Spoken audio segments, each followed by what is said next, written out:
out a research then, 60% of the worker in that bank did not study banking and finance. I saw someone that studied Yoruba. Ordinarily, Yoruba should be doing an herbalist somewhere. Yes or yes now. Or someone that studied religious education should be in church like this. But in Nigeria, like I always tell you, it's not what you study most times. It's the value add. I know some people graduated like 10 years ago, 15 years ago. The only thing you still carry about is that first degree. No value add. Yes or yes? That's the bad news. Then think, let me give you just a few seconds to think about which category of these people do you belong? Financially unemployed, mentally unemployed. Mentally can be someone that studied medicine. You should be working with hospital as a doctor or nurse, but he's teaching biology in Ikosi High School. The young man is mentally unemployed. With time, he become rusty. It will shock I did not study HR. I did not study HR, but here I am today. So which category are you? Just don't answer. Are you mentally unemployed? Are you physically unemployed? Or you are financially unemployed? That financial, I think we have a lot of people there. And the bad news again, after your NYC from research, it takes an average of 6 to 9 months to get your first job. And I always tell people there are two categories of job again. There's what we call the job and any job. It was after NYC, I discovered I have a skill called teaching. I started teaching. So an average teacher today might not even study education. It's a stopgap to keep body and soul together. Am I right? So I believe your coming here this morning is not a waste. We're going to get something, and we plan to absorb as many people as possible. We want to mop out the number of unemployed graduates, not in Lagos, but in Nigeria. You are not happy. Are you angry? So it's not easy to bring in professional to come and talk to you this morning. Because when you go to school, the only thing you learn in school majorly is the technical skill.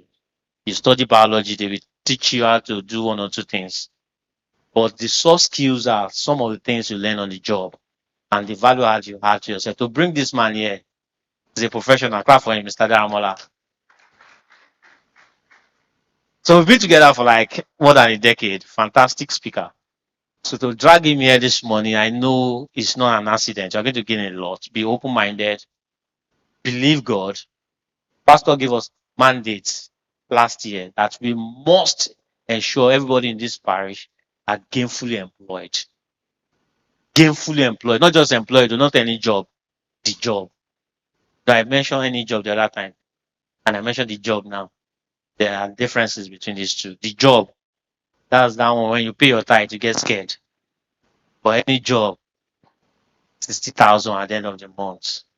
So, seeing what is the average salary for a GT? I told them if I want to be sincere, and a GT should earn not less than 450 by standard. 450,000 by standard. GT is after your NYC, and your NYC is an experience 1 year. Though some of you might serve in Maiduguri, is not a problem. But that 1 year should not be a waste. The fact that you are serving in Kano or your state should not, don't just do it the normal service year. Add value to yourself. Learn skills. Learn communication. Learn stuff. So that at the end of the year, you are not just getting NYC certificate, you are getting NYC certificate plus X. The X becomes unknown mathematically. Sorry, I love maths too.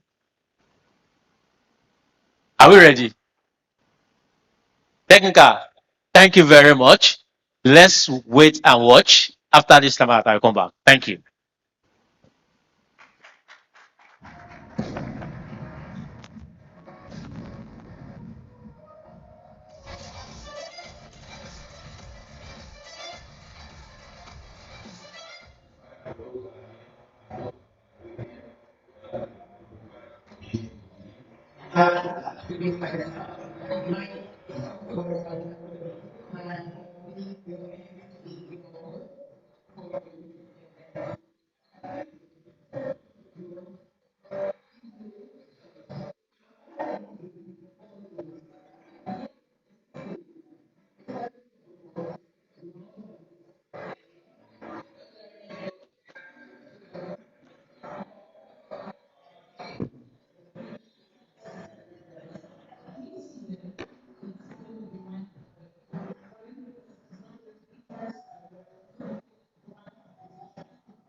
Good morning, everyone. Media, please, can you pause this? Good morning, everyone. Uh, you're warmly welcome once again to Pitch 2026 Lagos Career Fest. So the video we watched a few minutes ago was a recap of what happened at the Ogun State event. So Pitch, we all know, is a yearly conference, although this year we had two at Ogun State and Lagos State, which is today. So this is a recap of what happened in Ogun State, where we had the judges come judge some grant competitors. So I would want us to get our mind prepared beyond the fact that yes, we are coming to for some of us are here for job opportunities. Some of us are here to come and talk about our business because you have many people come around to pitch. You have judges come also to judge those people that will be here to pitch about their business. Beyond all of that, please, I would like that you learn so much more. Sit tight. If possible, like I would always say, network with people. You have a business, another person has a business, someone has something for another person, yes or no? So please, let's not limit the opportunities we have here. Thank you and welcome once again to Pitch 2026 Lagos Career Fest. Thank you, everyone.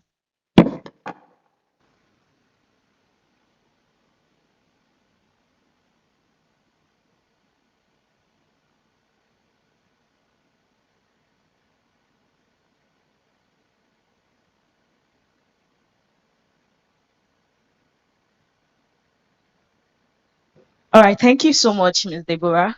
Right about now, we'll be getting straight into the first speech.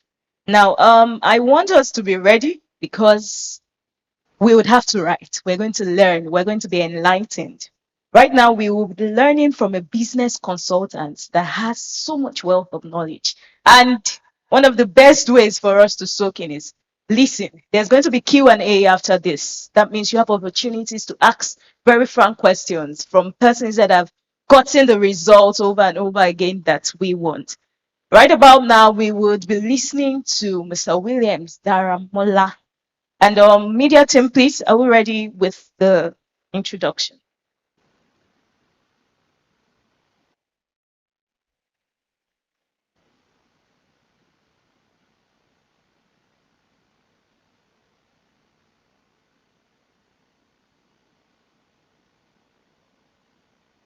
All right.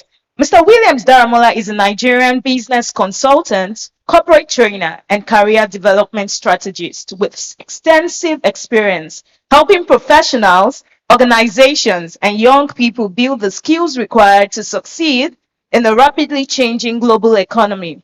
With over a decade of experience in business development, leadership training, and organizational capacity, Mr. Daramola has worked with corporate organizations, business agencies, and educational institutions to develop human capital and prepare individuals for the future of work.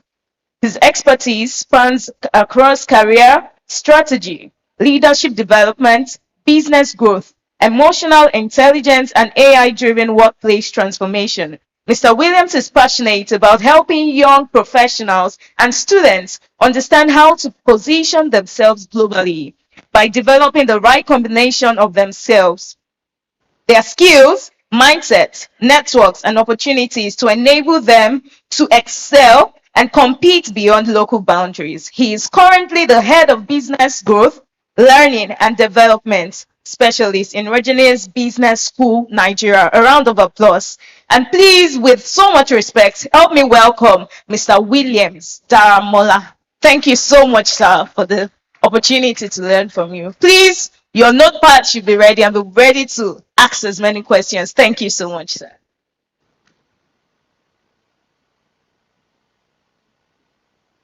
Thank you very much. Sorry, your name. Favor. Good morning, everyone.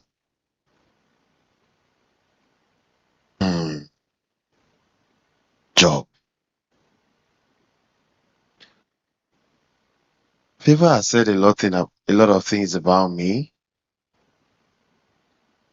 but I'm scared. But the only thing I want to tell you is that my name is Williams Darama. I know when they gave birth to me, my mom told me that they called my name Williams, not Mr.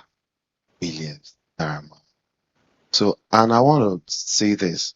Please, if you're happy to be here this morning, give yourself a round of applause, please.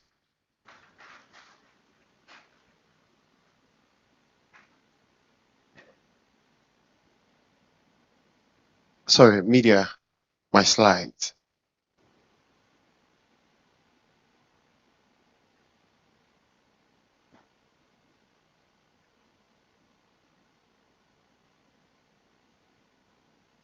So, okay. Oh, thank you very much. Yeah.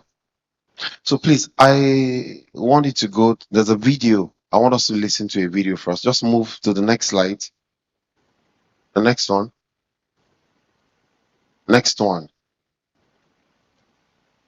Yeah. Please, can we all take our time to listen to this video? Can you play?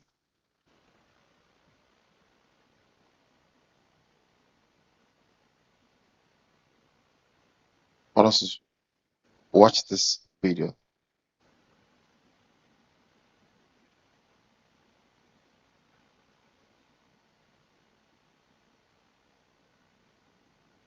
If we are unable to play this, I also sent it to Shay via WhatsApp. So I've sent the video, not embedded.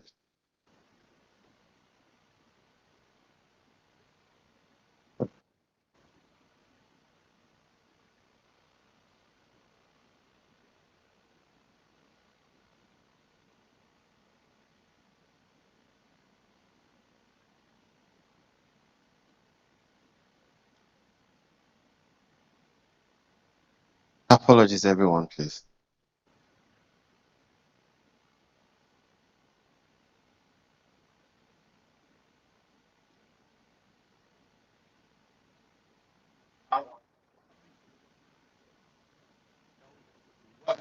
It's just the audio, because I need the video. The question that It's you really very should important. ask is, how do I know why I'm here? Because when you know your why, your what becomes more clear and more impactful. Can it be visible, please? If you know, like for instance, people know that I do comedy, but that's what I do. My why is to inspire people to walk in purpose. So I can do comedy, I can write books, I can be in a movie, because all of it is motivated by my why. Sorry. In fact, I have a new Can we take web it- series out sorry. called Michael Jr. Can we take it Breakdown. back? Let's take it back. Yeah. Correct. How do I know? A lot of people, when they think of the phrase, how do I know, they always want to put the what behind it. How do I know what I'm supposed to do? The question that you really should ask is, how do I know why I'm here? Because when you know your why, your what becomes more clear and more impactful. If you know, like for instance, people know that I do comedy, but that's what I do.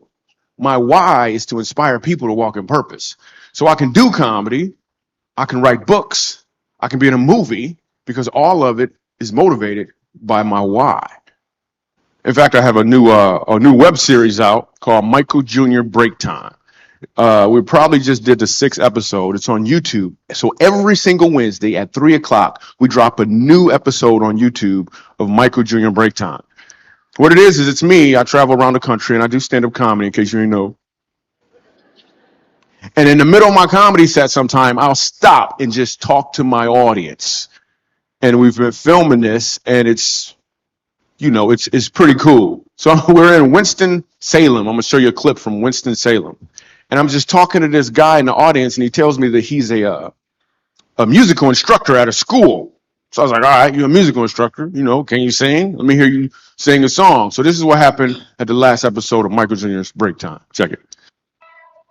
So you're a musical director. Cool. Yes, sir. All right, so let me get a couple bars of like Amazing Grace. Can you do the first part of that? Go ahead. Amazing grace, how sweet the sound that saved a wretch like me. Wow. That bro could sing. You know what I'm saying? All right, all right. I want us to listen Now very well. you give me Please. the version as if your uncle just got out of jail. You got shot in the back when you was a kid. I'm just saying, let me see the hood version real quick, if you know which version I'm talking about. Just see if that exists. Let me see what you got. Amazing grace, how sweet the sound that saved a wretch like me.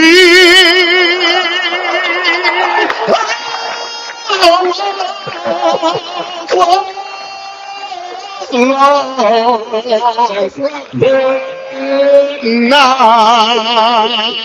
when I'm found, was blind, but now I see. Can we just pause? No. We are still. I don't know. I want to confirm if we all understood the video, right? You sure? What we just So now, what we watched now, did you all understand it? You sure? I want to hear from you, please. Continue, please.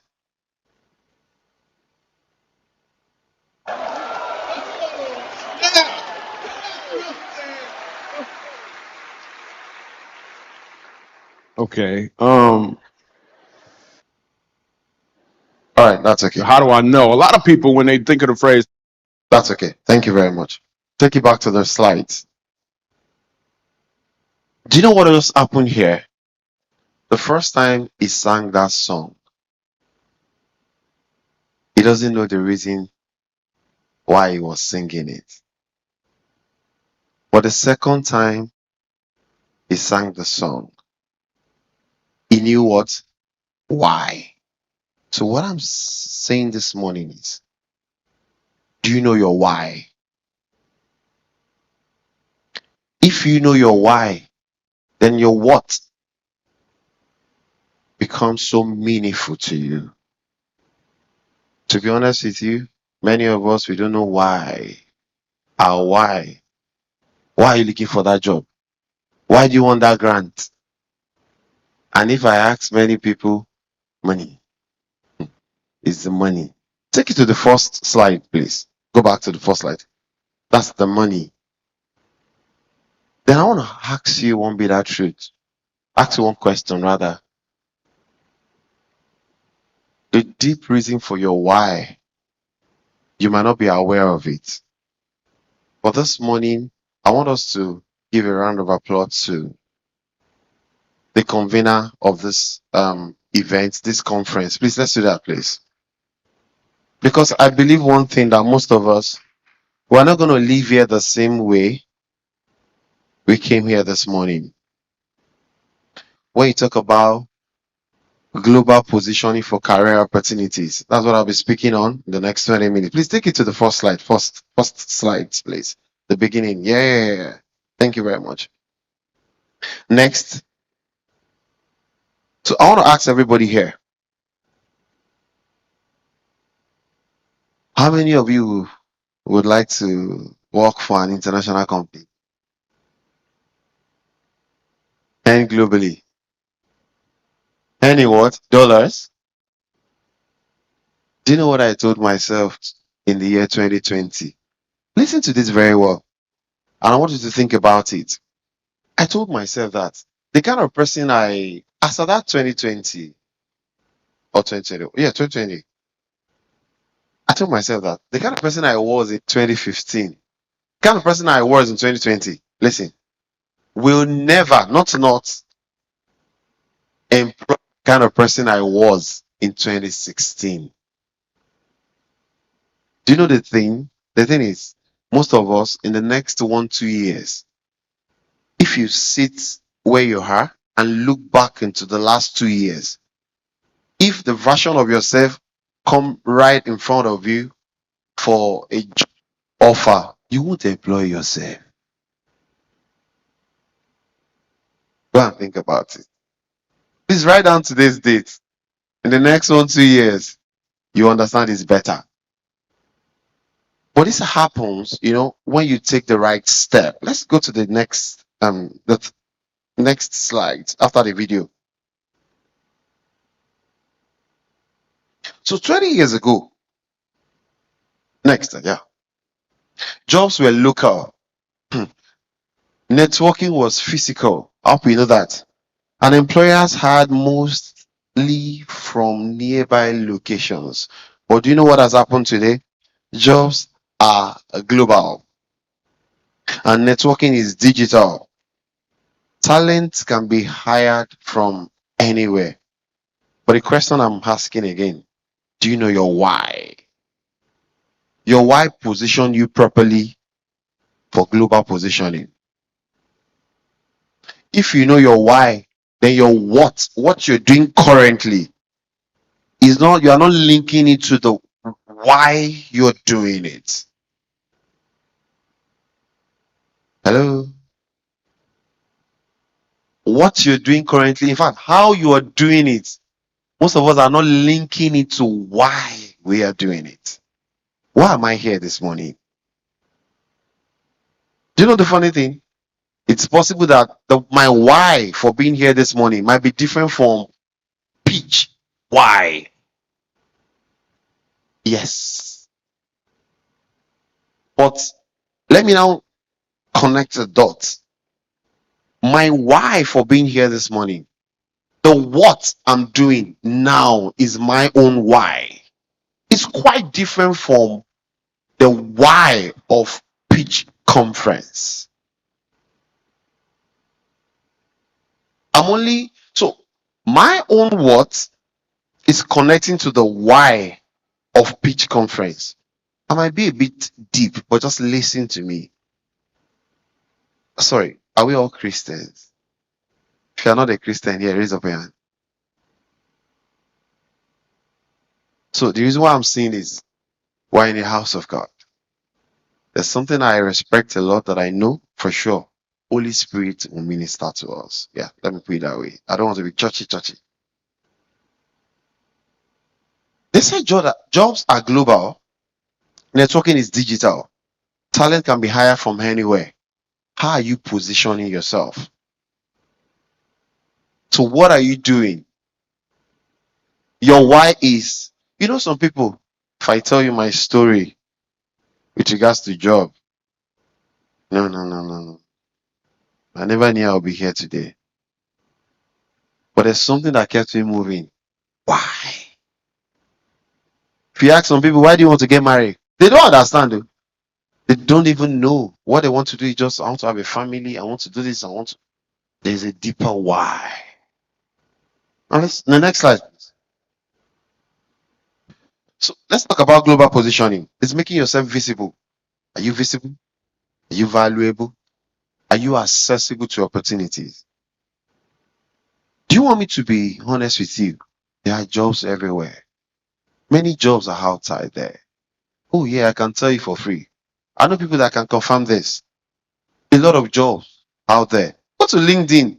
You see all those jobs, recruiters, they kept looking for people. By the grace of God, every week I get I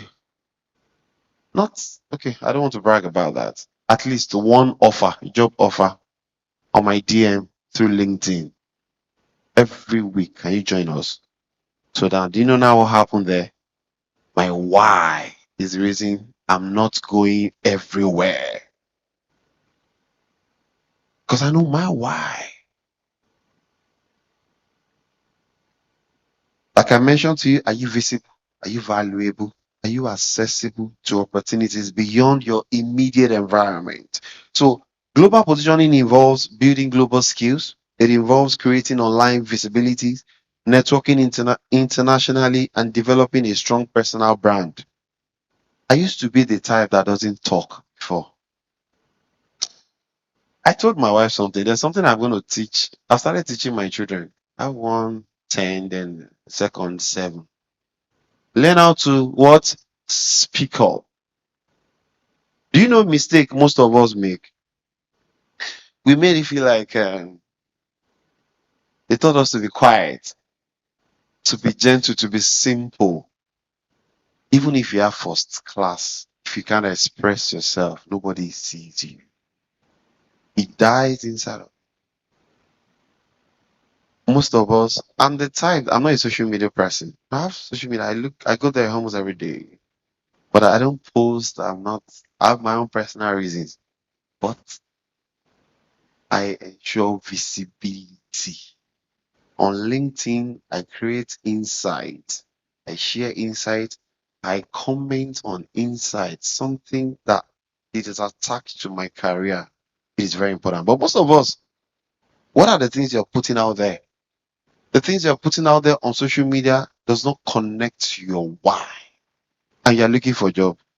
I'm sorry. Next slide, please.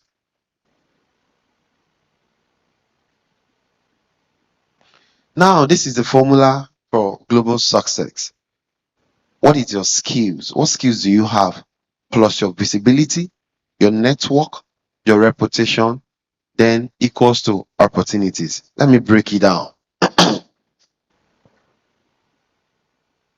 What type of skills do you have Some of us, we have some skills that we don't even know. Some people knows how to talk very well. Somebody tell you I talkative, convert it to money.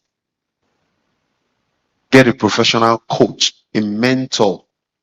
See, then visibility. How visible are you? Say something. In the church, they will call us.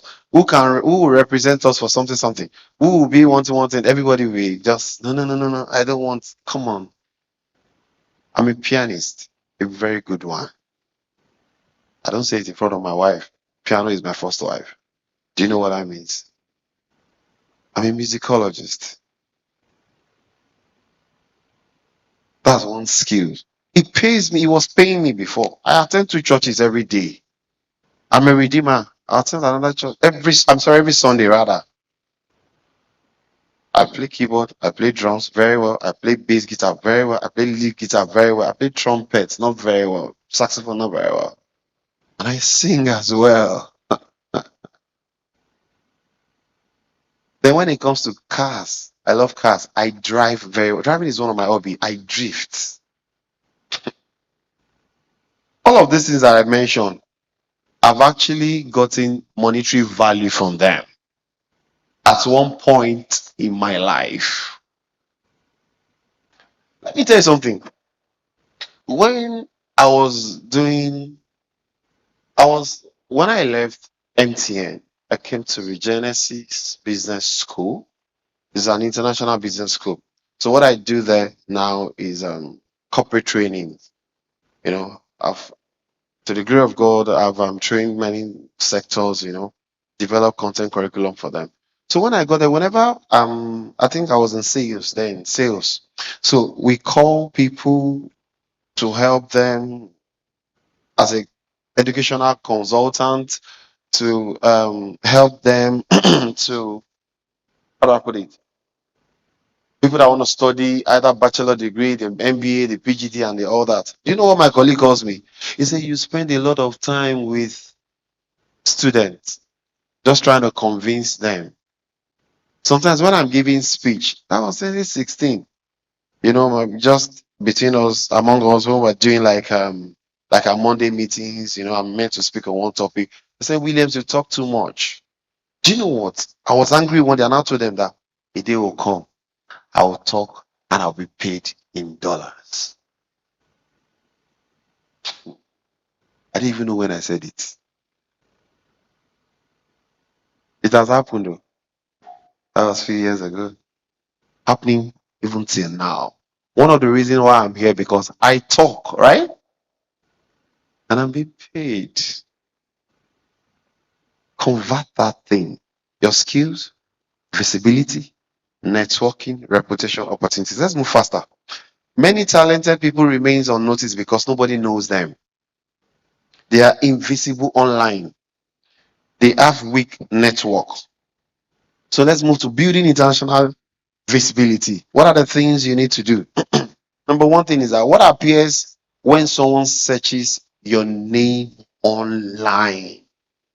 Williams, Daramola, Williams.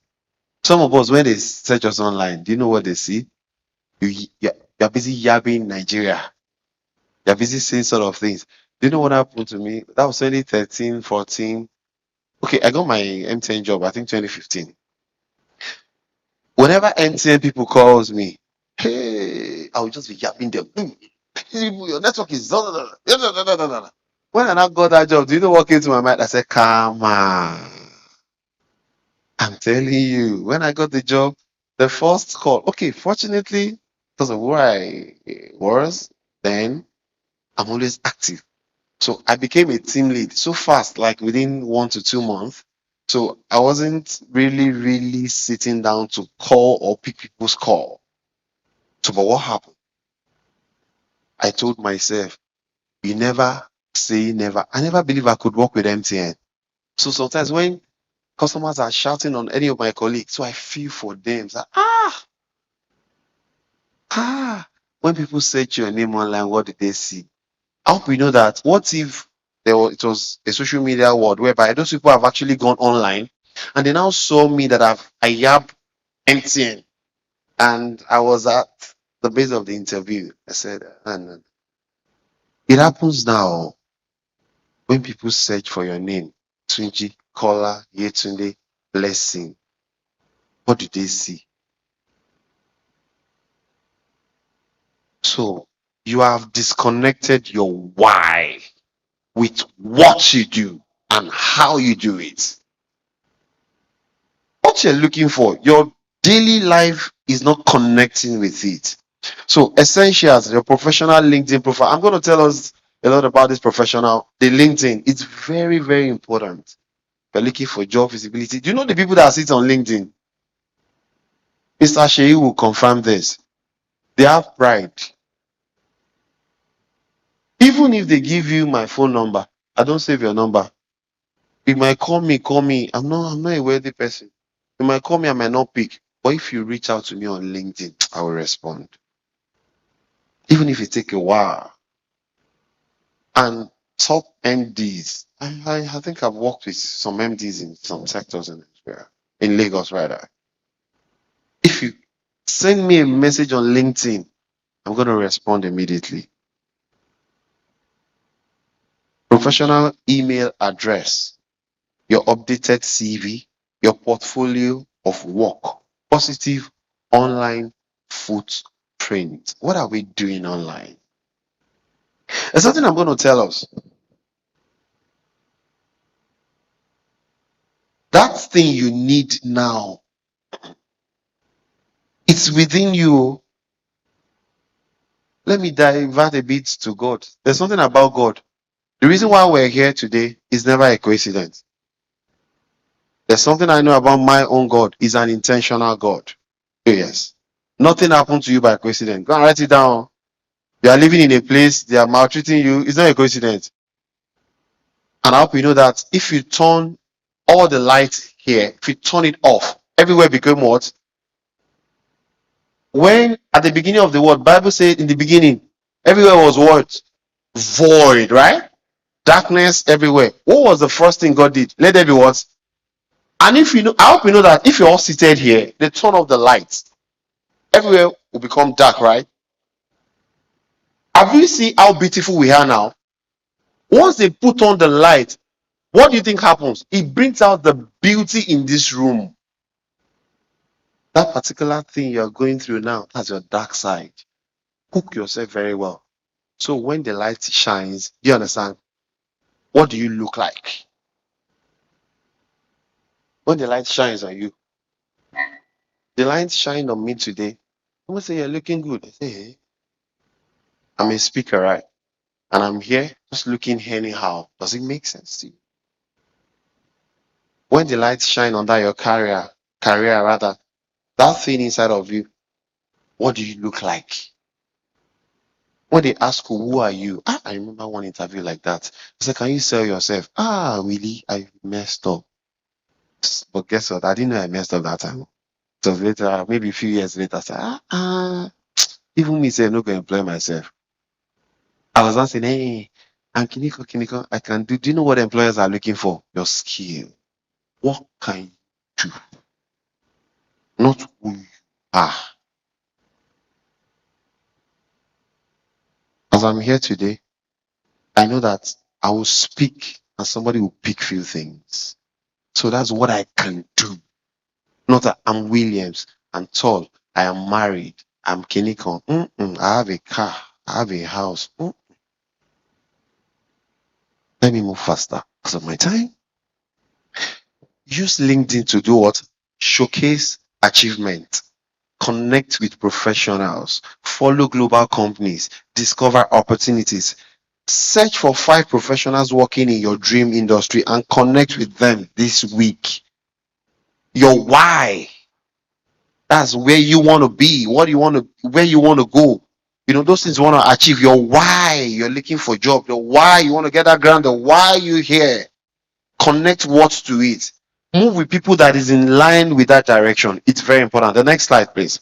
So we'll talk about develop global relevant skills. The technical skills that you have, number one is AI literacy. That AI, I'm like this with AI.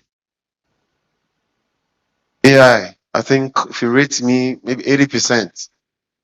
But when I get to church, I tell people, pie blue about AI.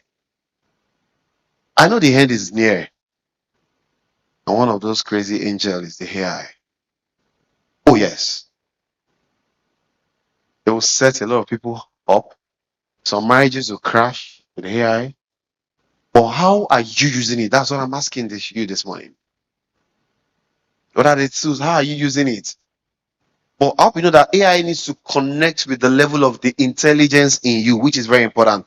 The data analysis. Everybody, it's all about data. What we did this morning, we actually did a recap of what happened where Ogun State is a data. That's a data. Oh, we're not just saying it that there's a proof that something happened. No, that's a data. Then digital marketing. What is going digital? Those are the technical skills you could get. Please put it up there so that people can catch it. The cyber security, the project management. Now let me tell you the human skills, which is communication. Ah, that one. Some of us we don't even know how to communicate with our friends. Communication is very key. Some of us, you are right in front of your. So, do you know what? You know that you might even be upset with your interviewer, but your mouth is not upset, but your look is upset. And guess what? The person you are right in front of, maybe he has done many trainings, Harvard, or even top trainings. I'm a behavioral analyst. Once I just need 5 minutes with you, I can picture your mindset.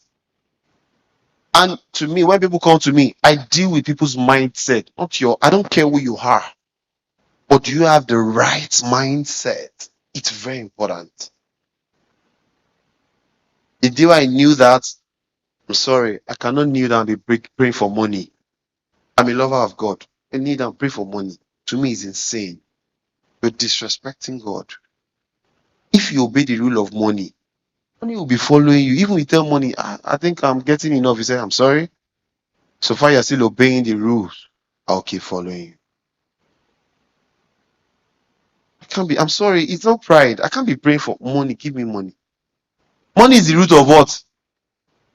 Oh, you're not praying for the root of what? I'm sorry, not a pastor. But the thing is,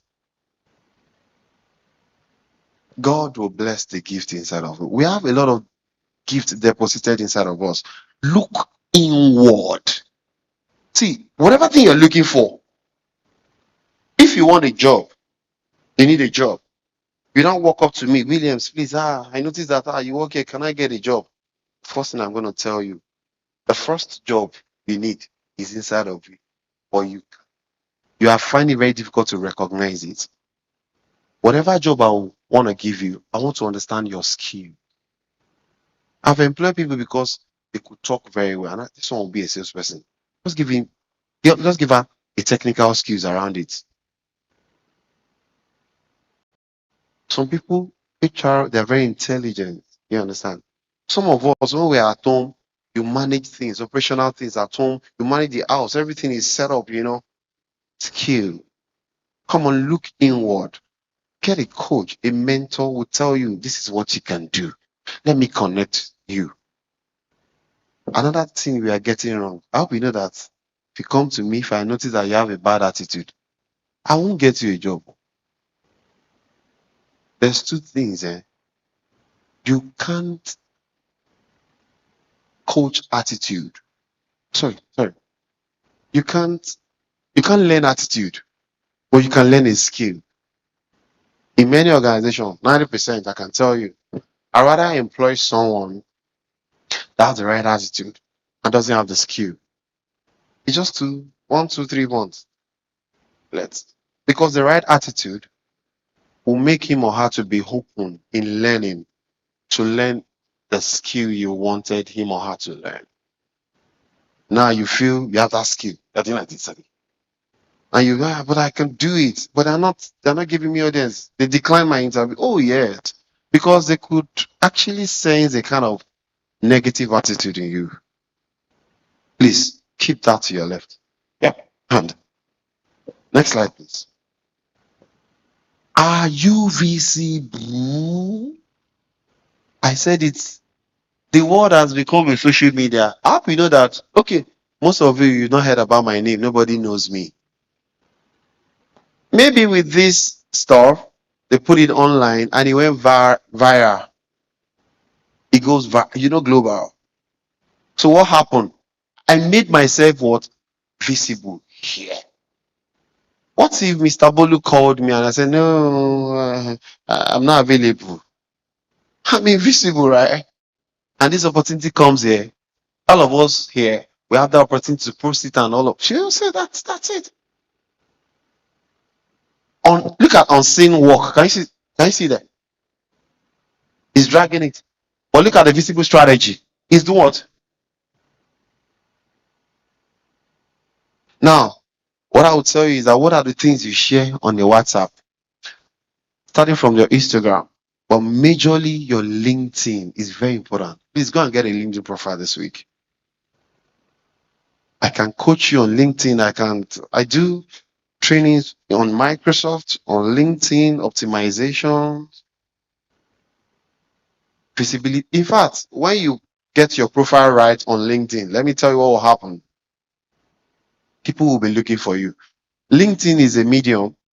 They're like a broker that connects you looking for a job and the organization that needs a skill, connect them together. So now, what are the things you need to share on LinkedIn after you've optimized your profile? Share insight, lesson learned, volunteer experiences, personal project, career journey. I'm going to share this on LinkedIn, what I'm doing here today, so that someone else can also call me. I have to make myself visible.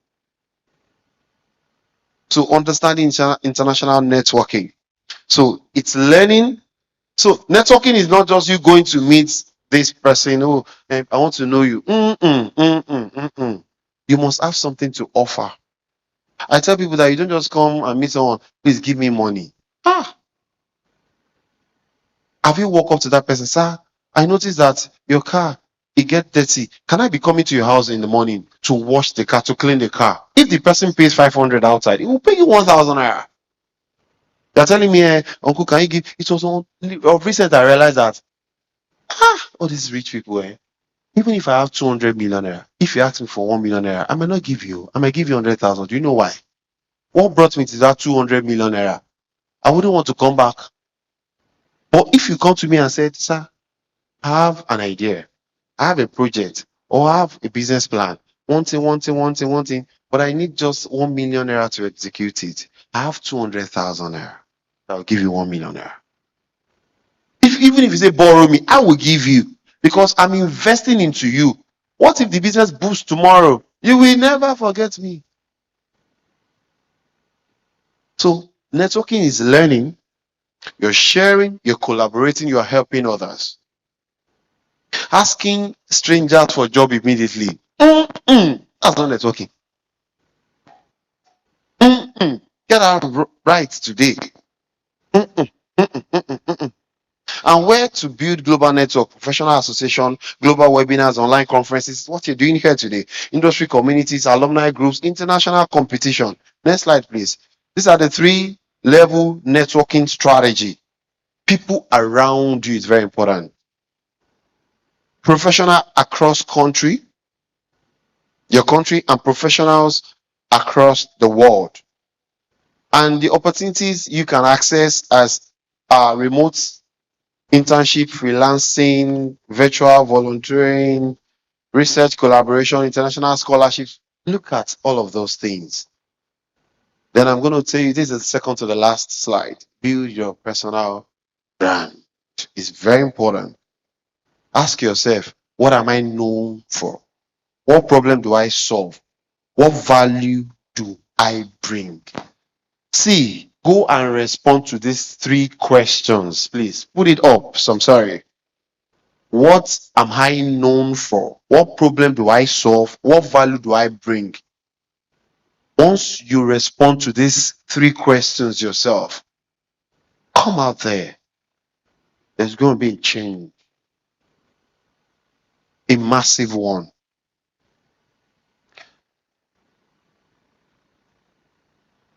And I want to say this. I want to assist with this. I call it a 90-day global positioning plan. Month 1, update your LinkedIn, build professional CV, learn 1 digital skills. The second month, do you know what you do? Attend online global events. When you see those things, just join. I learned something. Connect with 30 professionals.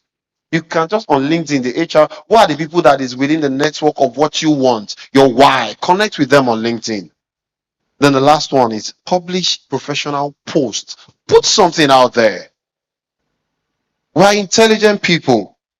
I want you to know that you dream globally, act deliberately, and the opportunities of today will belong to those who prepare for tomorrow. Opportunities of tomorrow, will belong to those who prepare for them today. The opportunities of tomorrow belongs to those who prepare for them today. Know your why. Thank you very much, Favor.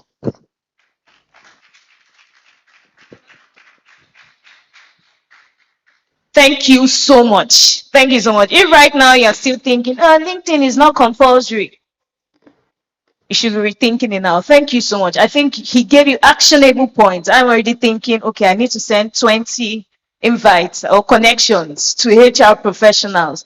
HR professionals here, please look out for us. Thank you so much, sir. Thank you so much. Right about now, we're going to be having the next speaker. Then we're going to have Q&A merged together. Now, if you have questions, please write it on a piece of paper. Look at the ushers beside you, especially for those of us that are looking forward to applications. Right now, he has shown you what has worked for him. You have specific questions. After today, you might not have the access to these people. So please write down those questions, specific questions, and then you can give to the ushers beside you. We're going to be taking Q&A, and it's going to be first come, first serve. So if you have specific questions, please do it now. Thank you so much. Media team, are we ready for Naomi Mark, please?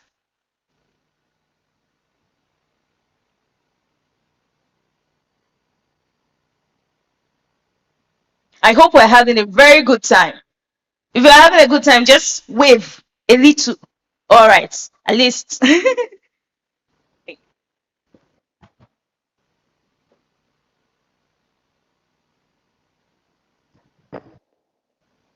All right, yes. While we're waiting for the media team, just a second more. I want to ask a specific question.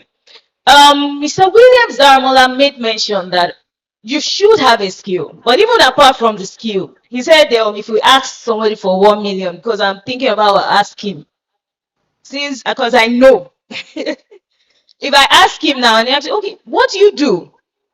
If I come to you right now, Mr. Daramola wants to give you 1 million to improve yourself, do you have a pitch you can tell him about yourself, and you are sure that 1 million you collect extra? I'm coming down, you can be you.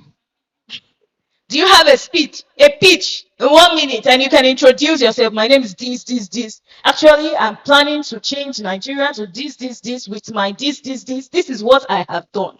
And based on what I have done, I am sure that 1 million belongs to me. Now, these are real questions, because sometimes you just meet someone and like that, they're like, oh, well, they're looking for someone to fill this role, and that's how it happens. And that's how my 1 million too can happen. All right, I'm coming to someone. Oh, you are sure, you are certain? If you are not certain, raise your hand now if I come to you to ask you for your 1 minute speech. Okay, only one person. Everybody is certain. All right, only 2 people. The rest of us, we are certain. Okay, so I'm coming to you. You are certain, madam. You are certain. All right, 1 minute. Pitch yourself. Good morning, everybody.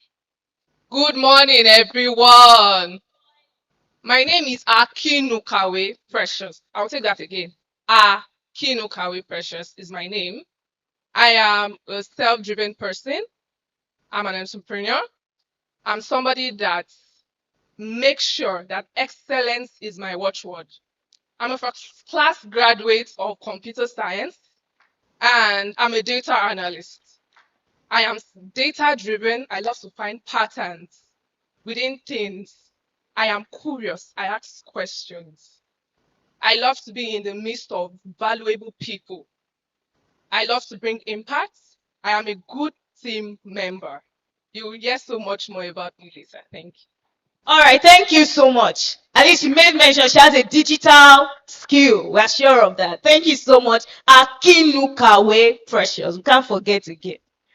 All right, thank you so much. Right about now, we will be introducing Naomi Mark. Please, I'll be handing over to the MC of the event. Thank you so much. Good afternoon, everyone. My name is Oyinlola Halabi. Mr. Daramola, would like to welcome you. Okay. Oh, so sorry, sir. Is the Williams the surname or the you prefer Williams? Yes. Okay, it's nice. And madam, you're welcome. So I would like to read biography of Mrs. Naomi Mark Ebiama.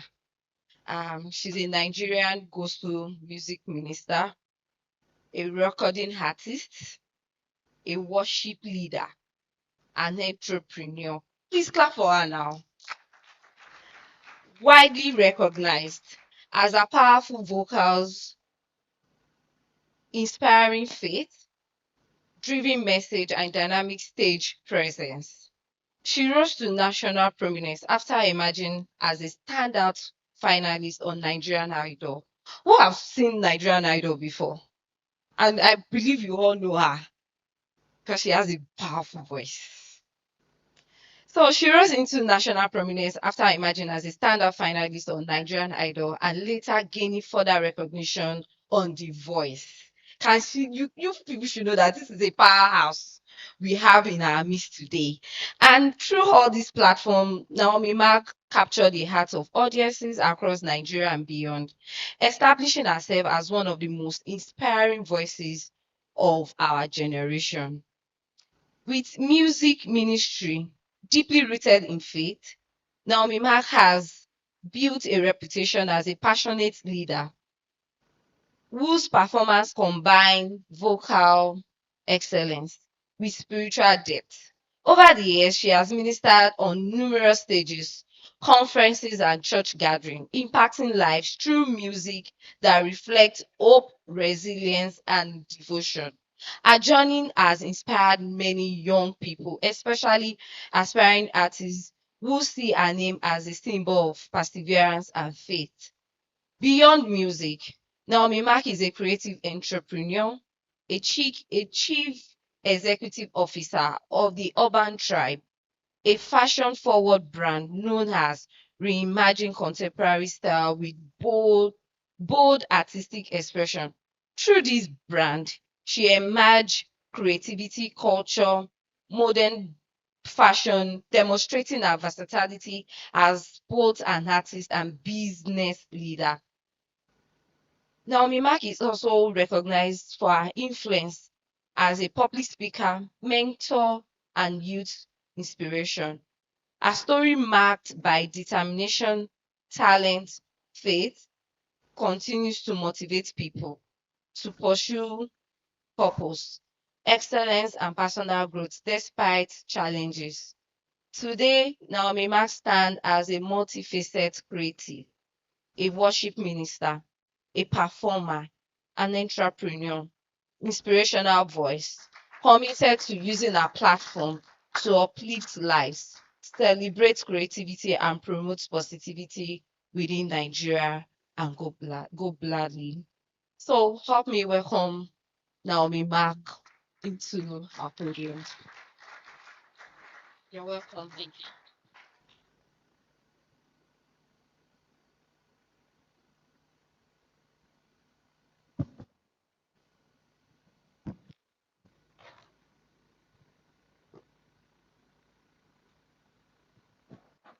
Wow, thank you so much. Sitting there, I was like, is that my biography? I don't long go. Good morning, everyone.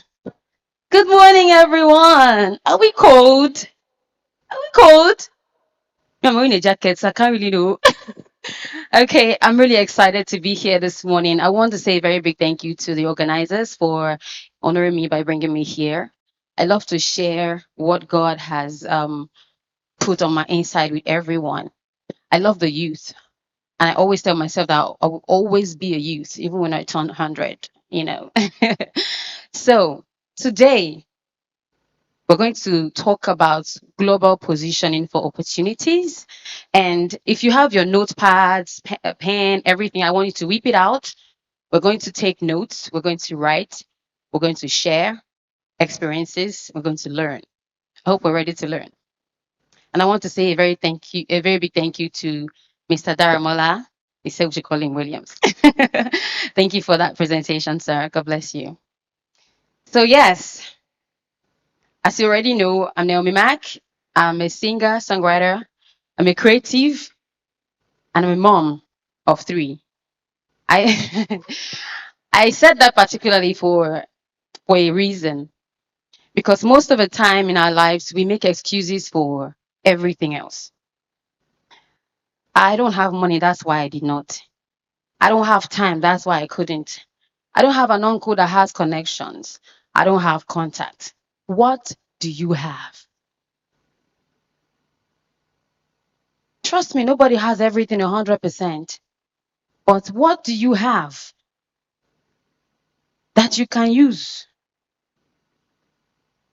So yes, we're going to be talking a lot today. Let me just go straight to it. I don't have a lot of time. Ooh. Okay, so my introduction. Can we read? Okay, can we read that bold part? I want us to read it. Can you read that? Thank you. You can't sell a dream looking like a nightmare. Please write that down. Very important. You can't try to pitch something to someone and you probably know nothing about what you're saying, or you only know a little bit about it.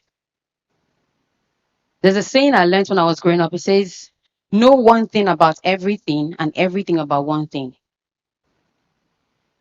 It has a way of positioning you properly wherever you find yourself. It just helps you through. It just sort of guides you through wherever you find yourself. You sort of just fit in.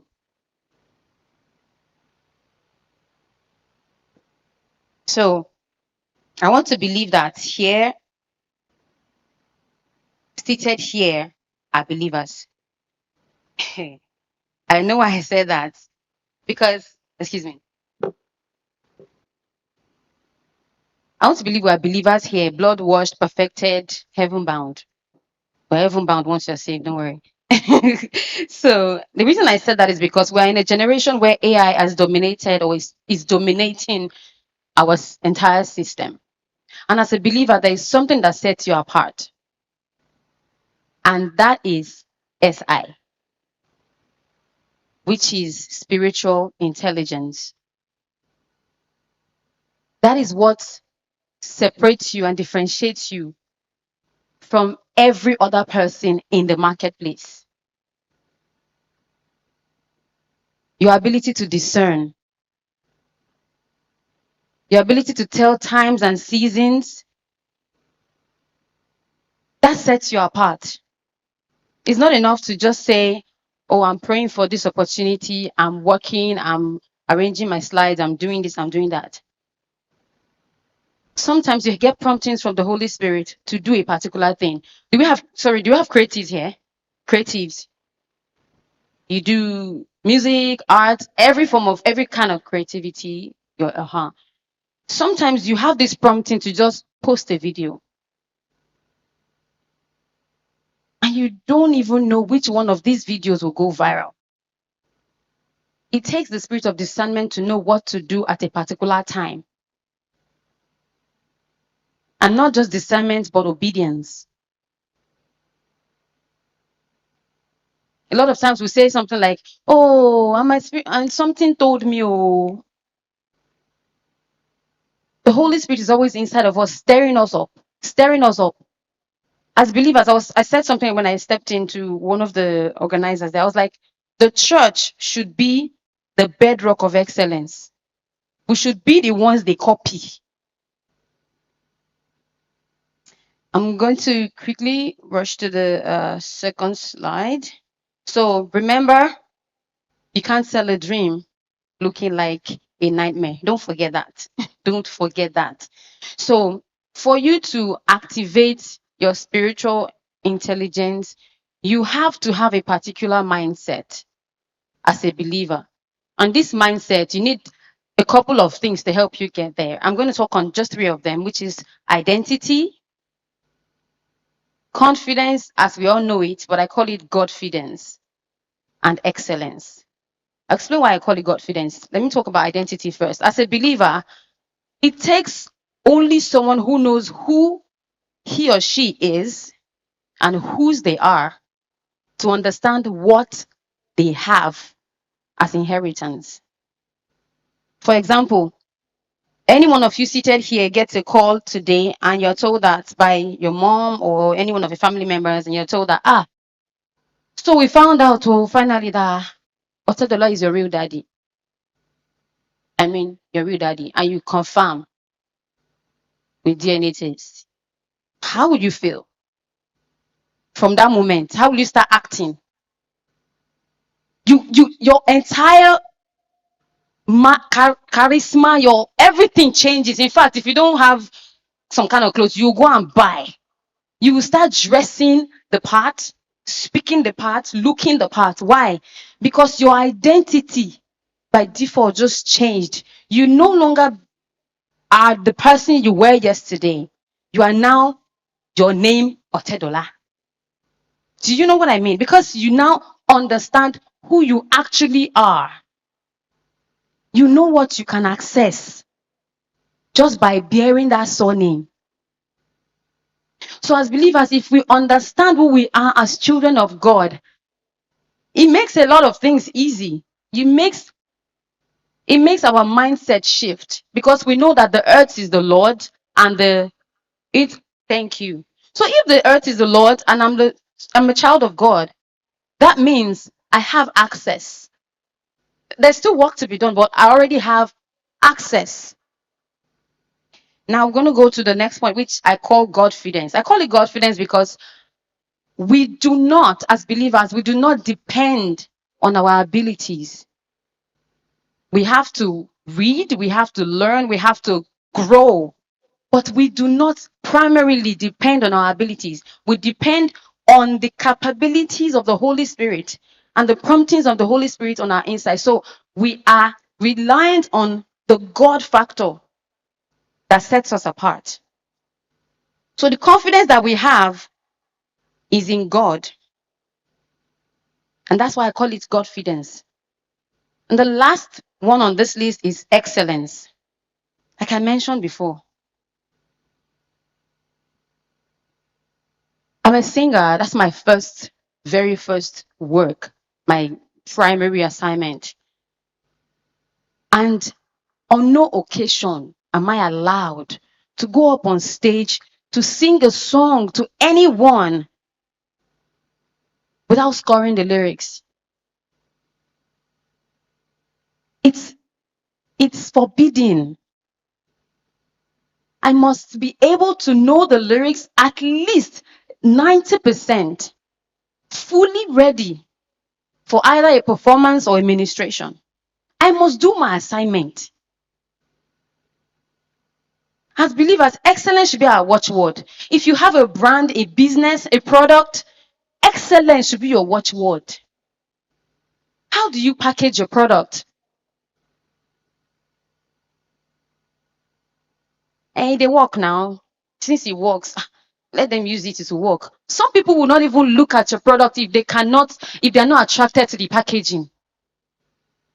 How would they find out it actually works? If you're a creative, hone your skills. If you're an actor, learn, rehearse, record monologues. If you're a singer, score songs. Don't limit yourself to just They'll check your archive. It's old school worship, old school worship, old school worship. Wait, happen. Come on. Write new songs. Mr. Dharmala said, use AI. Use it as much as you can. We don't even know whether it's good or bad. See, right now it's working. Use it to your advantage. There are pictures I post sometimes, and I just want it to look nice a particular way. Hello, ChatGPT. I just put it up there, put a prompt, and it comes up clean looking pictures. You take a selfie and you just post it like that. Bad lightning. And you want people to like your post. They won't.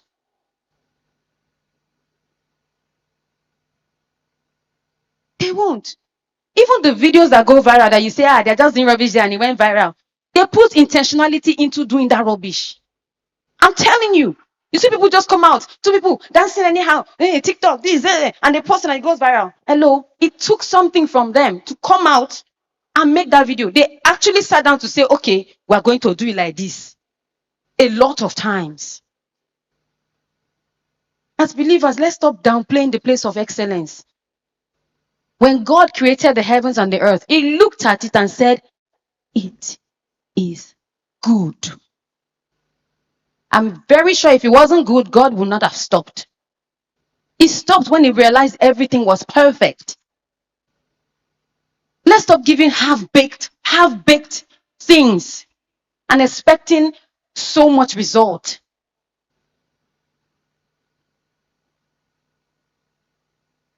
So I'm going to go to the next slide quickly. I hope we're learning something. I hope we're taking notes. Instead of a question and answer, I need to ask question. Okay, so quickly, we're talking on positioning. Positioning refers to the place you want your brand or product to have within a particular target market. More specifically, the process of market positioning and brand positioning involves how you market your brand or product to consumers to achieve that position. How do you market it? There was a time in Nigeria, people used to market their products in a bus.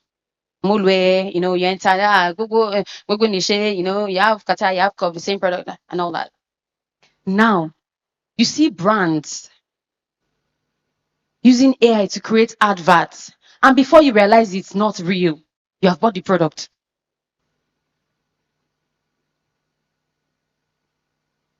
How do you speak to people about your brand? How do you talk about yourself? How do you show up? How do you carve a niche for yourself? The industry, hallelujah. Oh, you can still hear me. You can turn on your touch lights if you want to see me. We're going to go on. So the industry is wide.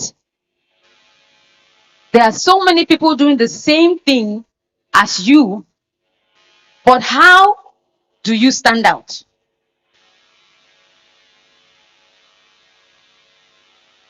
That's positioning.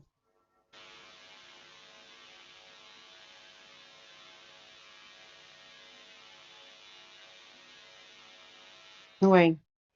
We're in Nigeria. We're not surprised. Don't worry. Relax. We're safe. Okay. So now I'm going to briefly talk about what positioning is not and what positioning is. Positioning is not luck. You don't stumble into it. That's how I was just going on. It just happened. No, it doesn't just happen. It doesn't just happen like that. It's not luck. It's not noise. And it's definitely not just being seen. It's not about just walking past. I just passively. There's nothing passive about positioning. It's intentionality. It's alignment. So I remember when I did Nigerian Idol, I was only 19 and I was the youngest in the house. And every time I would go there, each person had about 10 minutes to rehearse on stage before the live performance. But I never used past 45 minutes at 19. So I started developing enemies. They'd be like, "Ah, every time she don't come out." At the time, I didn't know what I had. I was just moving. I was enjoying it. I just go, hey, I want to get up, come. See, I was like that. I just bang, bang, bang, cameraman. Oh, I like the move. Go. I'm done. I just leave. I didn't know how to use what I had. I came out of the show as the first runner-up, which is second place, and I didn't know what to do with what I had. The platform, everything. This one will say, go and record this song. I don't go. Go and do this. I don't go. Go and do that. Are you following me?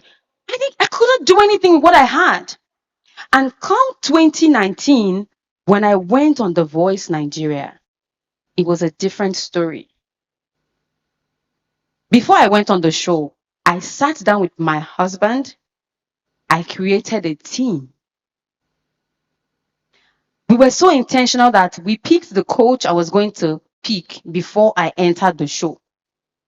It was quite intentional. We analyzed every coach. Oh, this coach, okay. This kind of people would like to pick this coach. You have this kind of, okay, pick that coach. Chances are that more pop singers and all that.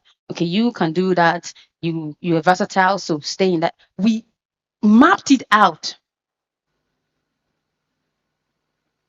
And every week we followed through with the votes.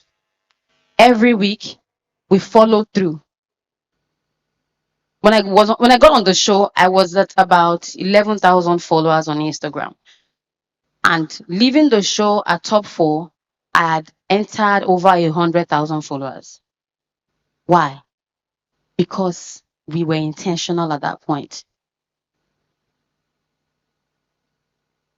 I hate to break it to some people because a lot of people really felt and really wished and prayed that I won the show. But I did not go on the show with the intention to actually win.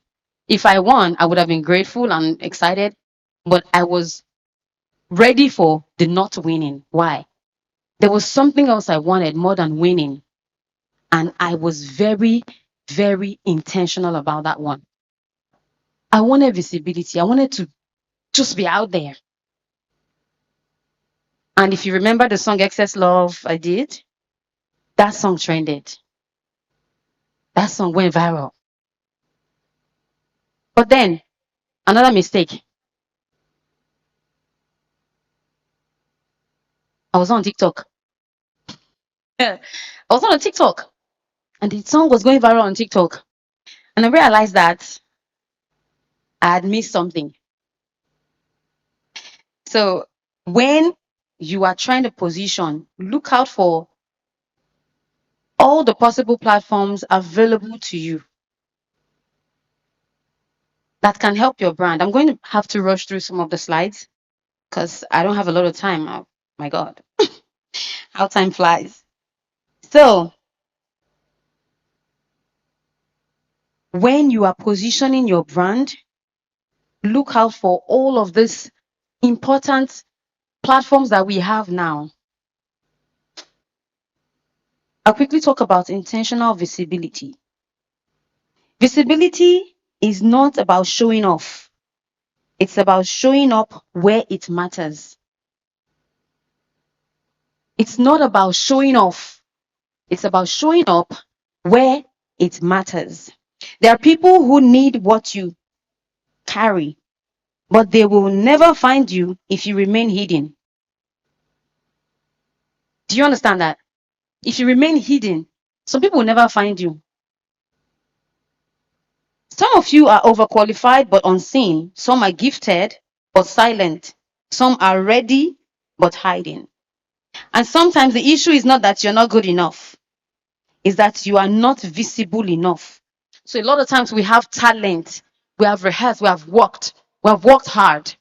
Legit. You have sweated. But nobody can see you. You're not visible. You're not posting. You're not.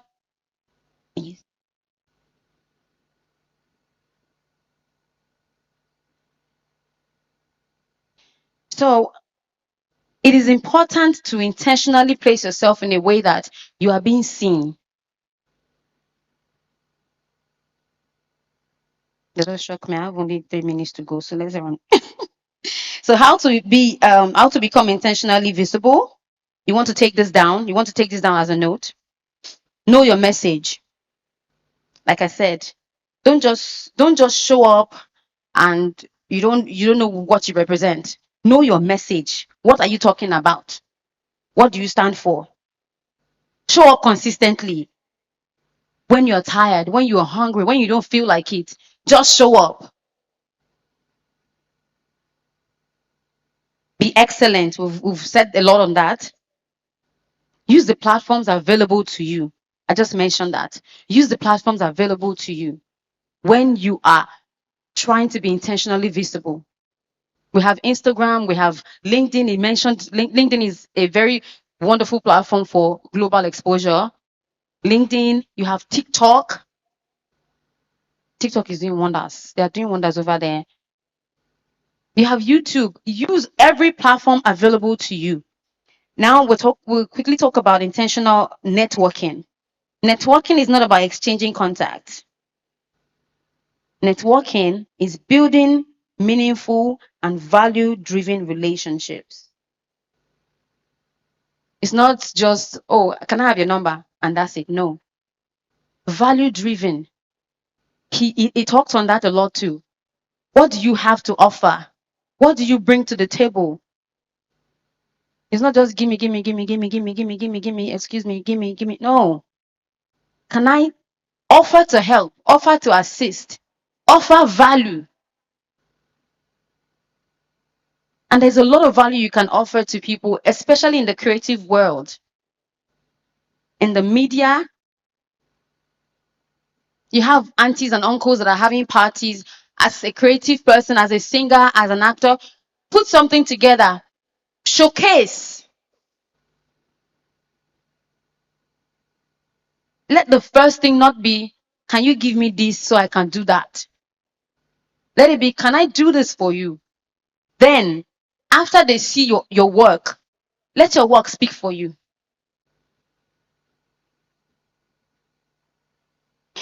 So we're going to quickly run through, oh my God.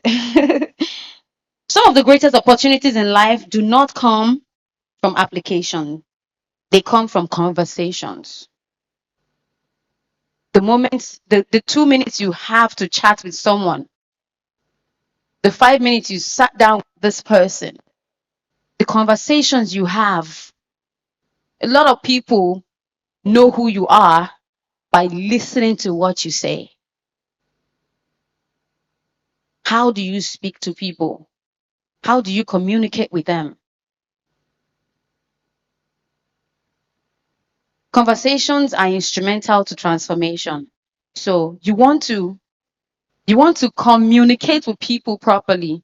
You want to have meaningful conversations. You want your word to be seasoned with grace. You don't want to be someone that has a good brand but a bad attitude. You don't want to have a good product with a bad character. They cannot align, cannot work. So how do you network intentionally? Let's take this down again. Be a person of value. We talked about that. Add value to people.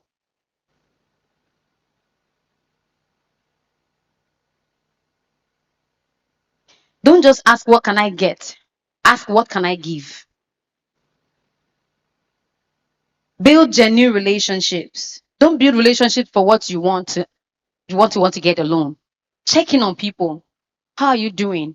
I just thought to send you a message to check in on you. These might be people that are high and mighty and they don't really need you to check in, but low.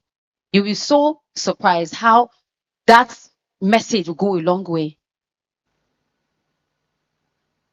You have a fashion brand. You have customers coming. You have customers buy your stuff. Once in a while, send them a message every month. How are you doing? Just to check in on you from the name of your brand. Their birthday, send them messages. Let them know you're thinking about them, not only when you need something. Build meaningful relationships. Position yourselves in the right room. This is important. Imagine someone with an amazing voice singing at a bar at the back of a house consistently. Look for where the people you want to meet attend. Package yourself. Attend. Go to where they are. Meet with them. Show up in the right rooms.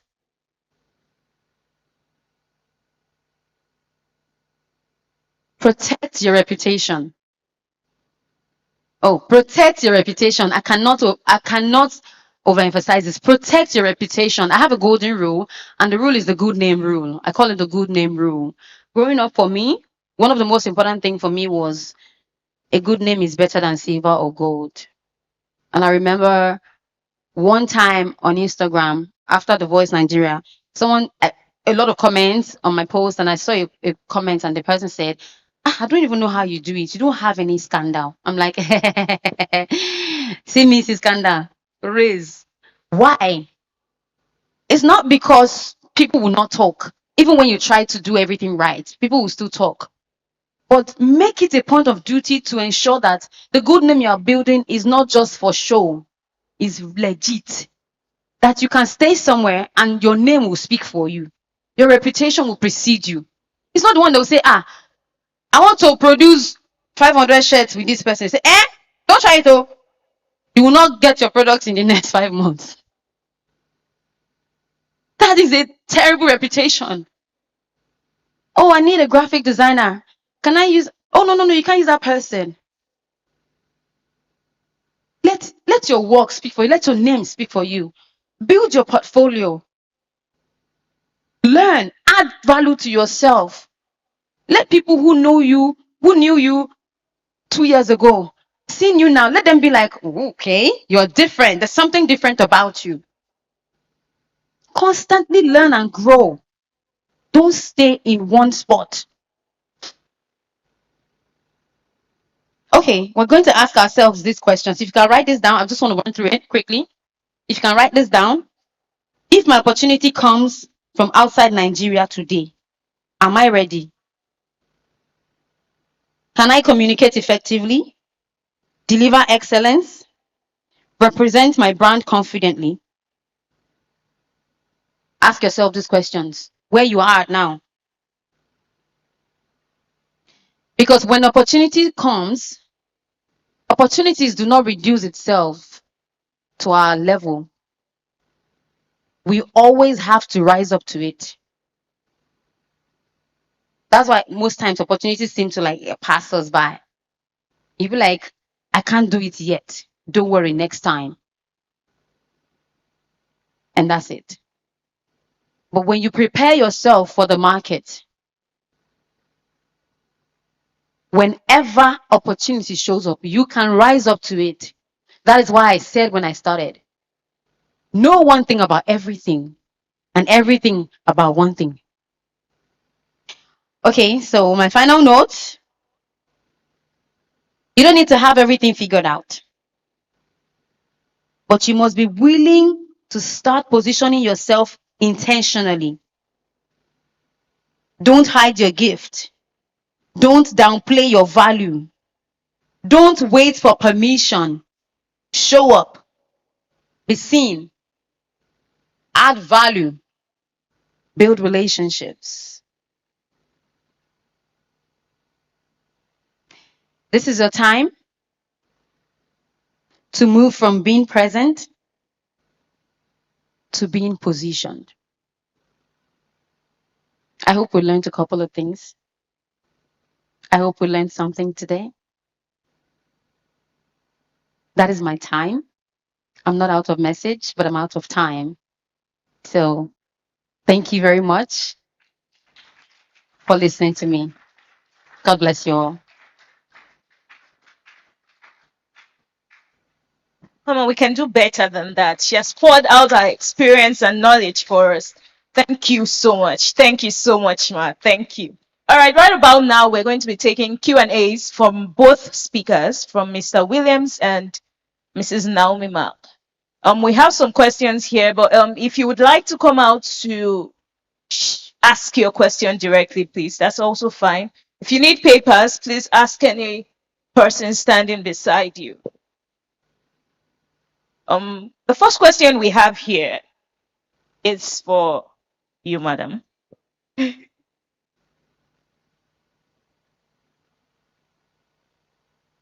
Please, if you don't mind, can we have another mic? Thank you so much. Our able programs manager. Okay, so right now we have a question. It says, as a fashion designer, how can I use LinkedIn to build, okay, it's for the team, say collabo. How can I use LinkedIn to build my fashion business? The second question says, I'm 42. How can I build my career or start over? You see that we ask deep questions. All right, that's fine. Please go ahead. Okay, as a fashion designer to build LinkedIn, I like this question. And most people believe that they are limited. So the question is this: what is your why? Being a fashion designer. Then number two, so you're a fashion designer. Who are your target audience? So it's within your locality, right? Let me be honest with you. We lose a lot because we feel that until when you go up to that, what's the name of this babe that Vicky James? So no. Don't wait till then. So no. So the thing is, number one, that's your environment. I can tell you that you have more than 1,000 people living there, right? And out of that 1,000, 100 people, how would they patronize you? I'm a business consultant. So for that LinkedIn, what you need to do is just package yourself, package what you do. It's not until when you have a big showroom, or if it's a baker, guess what? There's a part of our living room that is carved out. You will never know, not until when you see it. When you see it online, you will know. So carve something out or from whatever space you are, design it properly. Do you understand?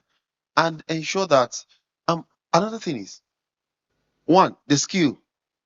So is it fashion? You've been a fashion designer. So how good are you determines who patronizes you. And when it comes to fashion, I love fashion very well. But some of us, you say you're a fashion designer. When your thread goes zigzag like this, do you understand? You won't know. You don't know what people are looking out for. And if you know that you're very professional in what you're doing, you do it very well. Package it very well. Go to ChatGPT, use AI, put some things, bring out a whatever you've done. Please, that AI everything. Don't pick what you've not done, what you sewed, a particular fabric that you sew yourself. Do you understand? You're proud of. Don't even use AI for it. Do you understand? Put it out there. Put even if it's the step by step of how you did it, put it out there on LinkedIn. I hope you know that there are some people looking for something like that.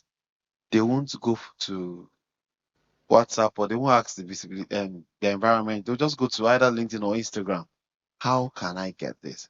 Please then know what works for you is very important. So, but for you as a fashion designer, do more of Instagram than LinkedIn. But put something on LinkedIn as well. That brand. Sometimes I will tell my wife, let me see, you're not the only one on this table. I tell my wife, open a LinkedIn account. It will just gag me. That want to put cake there. But she does a lot on Instagram and TikTok. But on that particular, put something, once in a while. There are shows that they do. I hope you know that Echo Bank does yeah, GT Bank does. They won't go and look for you on Instagram. Oh. Nobody cares how big you are, but what they are interested in, what stays inside of you, the skill you have, and how consistent you are. The first question, I think, let me leave the second. Okay, thank you very much, sir. I'm going to touch briefly on what he just add to what he said. For the All right, please, because we're having a lot of questions. How can I use LinkedIn for different businesses so that we don't have to do it but generalize it, please? Thank you. So it's literally the same thing using LinkedIn. A lot of people have this perception that LinkedIn is just for corporate and all. I'm going to take the fashion designer for an example. Okay, let's say it's actually for the corporate world, yeah? How about you strategize in a way that you position your brand to serve the corporate world, whereby they know you to be the best corporate outfit vendor ever. That's where positioning comes in. If you must be a global brand on LinkedIn, position yourself in a way that if they are looking for a brand that serves corporate outfits, legit, they can find you there. Now that means your craft has to be correct. Your design has to be correct. Your stitches, like you said, has to be perfect. So that when they come, get your contact on LinkedIn, they follow you up on Instagram and they order something. What they ordered is what they get. And then from one company that gives you an order to do an outfit for their staff, another company comes, so you have to work to position yourself intentionally on that platform. That platform is not the end, it's a means.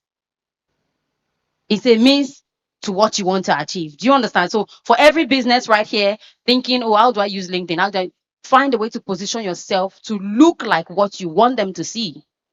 Okay. So the other question, I'm 42. How do I start all over again? Yes. What do you do? I wish I can know who this person is. I feel like I want to talk to the person personally. Fashion design. Oh, 42, you can start. Oh, start from the comfort of your home. Get a sewing machine if you already have the knowledge. If you don't have the knowledge, start online from YouTube. They read my profile. I'm into fashion. I learned fashion from YouTube. Then I went to my auntie's house. I just did a little bit and here and there, and then I started. There is no excuse. Age is not an excuse. Like that's why I mentioned I'm a mom of 3. Being a mom is not an excuse. You can do it. Just tell yourself you can and start. Because you can keep saying I can, and you don't start. Start something. Go on YouTube every day. What do I want to learn today? And then you grow from there. Yes. Sorry, I want to add to that. See, you might be thinking fashion is not yours because we need to just spread it across. See, no matter the age you are, look inward. There's something inside of you. Get a coach, get a mentor, somebody that is very sincere. You understand? That person just needs you just okay. When people ask me what do I do, sometimes I said I fix people and organization problem through learning. And how do I just tell me your challenges? Then I'll advise on learning solutions to it. The difference between failure and success is help. How do you help yourself? Is through learning.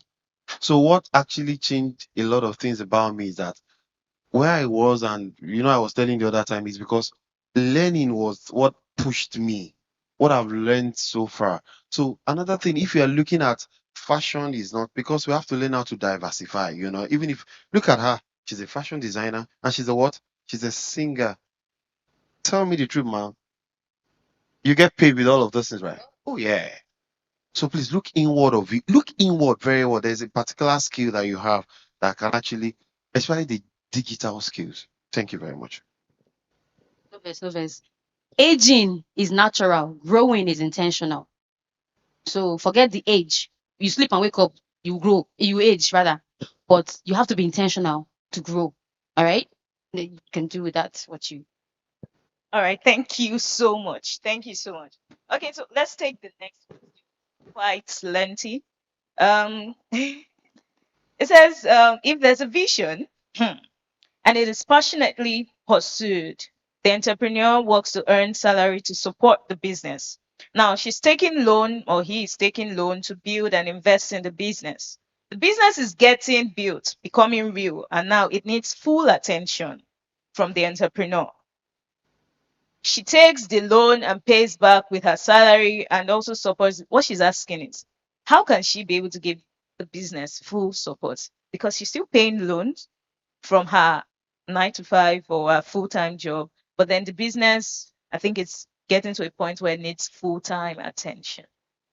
So thank you very much. As a business strategist, know why you are doing that business. Don't deceive yourself. You have to know your why. So, and the thing is that don't jump into any business without having full knowledge of it. Then there's another part that we all miss out in this aspect. Even of recent, I realized that some executive directors, I'm sorry to say this, even some managing directors, they can't interpret their own company's financial statements. So if you don't understand anything, understand P and L, they call it P or L, you understand? Profit or loss. Profit and my loss counts everything. So I'm doing this. You are using your 9 to 5 to finance a business. So, and it's an opportunity for you because you know why? You are not giving that business a full concentration. But what I'm trying to say in this essence is that measure the both timing. So that 9 to 5, know what it generates, the revenue it gives you.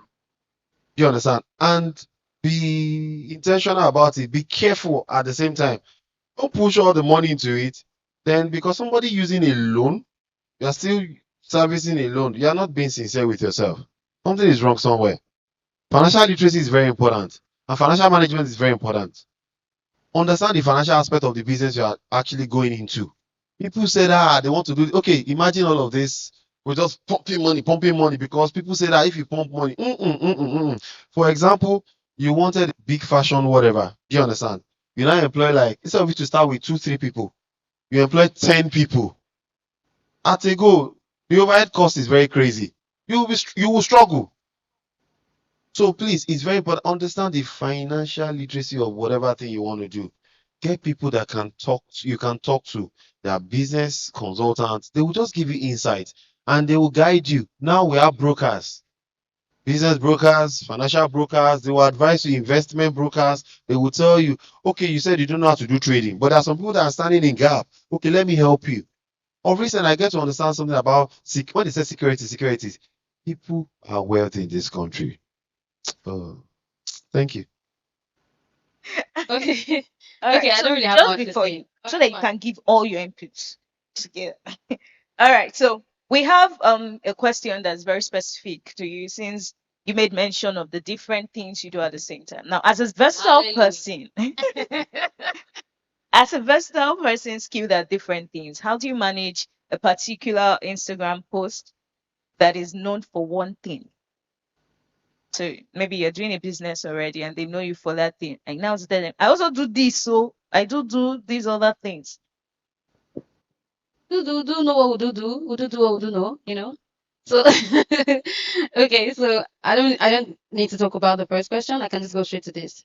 I think I can merge it. So for the first question, you probably have to remind me that one.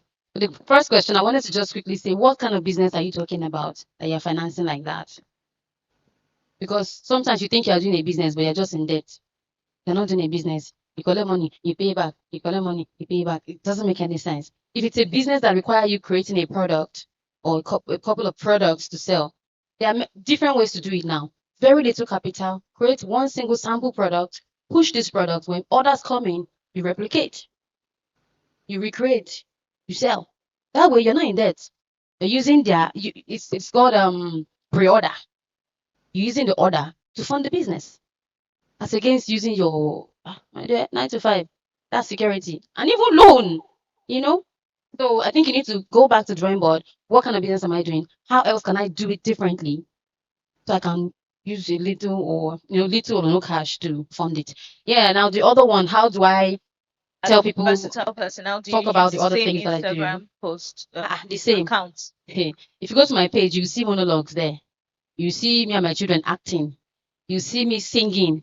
It's your page. Don't be afraid to push anything you do out there. See, own wear am for body, take am rub body. You know what I like that? Yes, take am rub body. I act, I dance, show up. Like I said, show up where it matters. Show up anyhow you are. How you are, show up like that. Don't try to be too. So there's something they used to say: arrange your page in this way. Don't scatter it. It's like if scattered page goes more viral. When I say scattered page, today you post a video of you singing. Tomorrow you are into fashion or you're a shoemaker. You're posting a video of you listening to music, cutting leather. Whatever you do, just find content around it. I love the fact that we are in the content age. Every content works. Get creative. Don't restrict yourself. Don't downplay your value. And don't be afraid. Will they get confused? No, nobody will get confused. It is the same person, different expression. God is one. We have different expressions of God. And you are created in his image, by the way. So you cannot even be one. It's not possible. He did not create you as a human being that has just one talent. No. There's so much more to you. So you need to express freely. Don't be afraid. All right, thank you so much. I think that also answers the question with how do you overcome fear? Just start. Just I think start. that answers the question. Yes. Then the other question we have, this even says to Mr. Williams. Hallelujah. Thank you. As a graduate student looking for a job, but organizations are seeking for experience. I think he mentioned this, maybe he came in late. He said to volunteer. Whether you need 1 to 2 years experience or you're a fresh graduate. I think he answered this, but please sir, just touch on it. Okay, let me just start building on this. Most of them feel. So one thing I would advise you is that we'll call it work readiness program. That organization that you feel is looking for experience. There are some of them, they just want you to have some like communication, Microsoft, that's just it. They know that you just got out of. See, once they notice that you could communicate, some of us, we don't know how to talk. Oh, there you get some people who get into the organization and even their first week, you say, why you just say talk anyhow. So communication skill is the first thing, please, it's very important. Then your do I say Microsoft skill is very important as well. When you have combination of Microsoft Excel, the PowerPoint, the Word, and all of those, the Microsoft Teams, yeah, sending emails, communication skills, presentation. Okay, presentation is too technical, but communication skill is very important. Once you have those things, there's no any employer that says that there's something I mentioned earlier on, attitude. I will employ attitude. I won't employ his skills first. Do you understand? Especially when you realize that, okay, you just got out of school, you just completed the NYSC. So then another thing you can apply for when you never look for graduate training programs. Just go on LinkedIn, graduate training programs. A lot of organizations are looking for people for that graduate training programs. They want to train you for almost a year, and they'll be paying you as well so that they can be employable. Thank you very much. This is from a business owner who doesn't have a working space, but she has lost all her contacts. What advice would you give to push consistency and get customers awareness again, like starting again?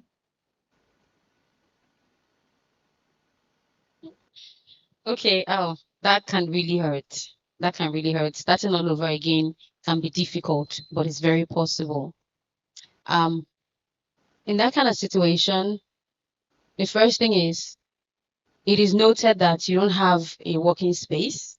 That means you work from home, right? You lost all your contact.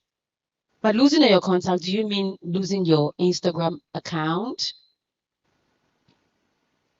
Phone. If it's phone, this is like the most basic, yeah?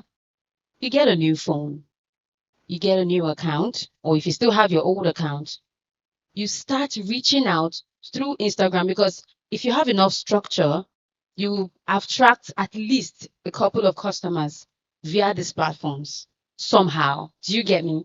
So you go back to these contacts and from there you can build. I've had friends, some of these friends of mine, I'm talking about people who ship in bags, shoes with containers, and all of a sudden Instagram just locks off their pages and they leverage on their friends' pages to build the new ones. So that's where I'm going to talk about leverage. At this point, you need to leverage on the people that you have as friends around you that do businesses as well. Leverage on their contacts. That's why you need to surround yourself with good people and you need to be a good person. Yes. In this kind of situation now, if you're not a good person, nobody will want to use their page to help you. You get recently one of my senior colleagues in the ministry, Minister Onos, she lost her page. And we all started posting for her to grow the new page. Do you understand? So things like if she was not an amazing person to me personally, I won't post. Do you understand? So when you have good relationships with people, you can leverage on their wings to fly. That's my bit. Sorry. Please. There's only something to do. Think critically. Trust me. Just look. And start. Yes. Start something. And start something. If you lose everything, you can only start again. Because you know why? What you lost, there's a source inside of you that created that thing you lost. Do you understand? Go back to that drawing board. You can always see. There's always a way. Thank you very much. And even the knowledge you used before to get things done, you have that same knowledge. You have that same. I just wanted to add something. So I follow this company, Data. I don't know if anybody knows about Data. So they're like a very, very good data analytics tool. And they usually do quarterly reviews of performances of companies, especially the creatives. So the Q3, the last quarter report they did, they highlighted most of the creatives that are having a lot of followers and the rest. And one of the things that struck me was Kiki and this Ibadan lady that is always what's her name? Liz something. Yes.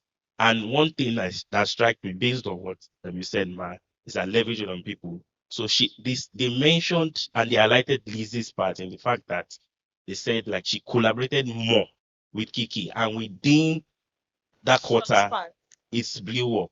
So you can, as much as it, I think, well, me, I always like joint effort. As far as we can get to the same destination faster, why don't we do these things together? But as you said, you have to be intentional about the person you are following.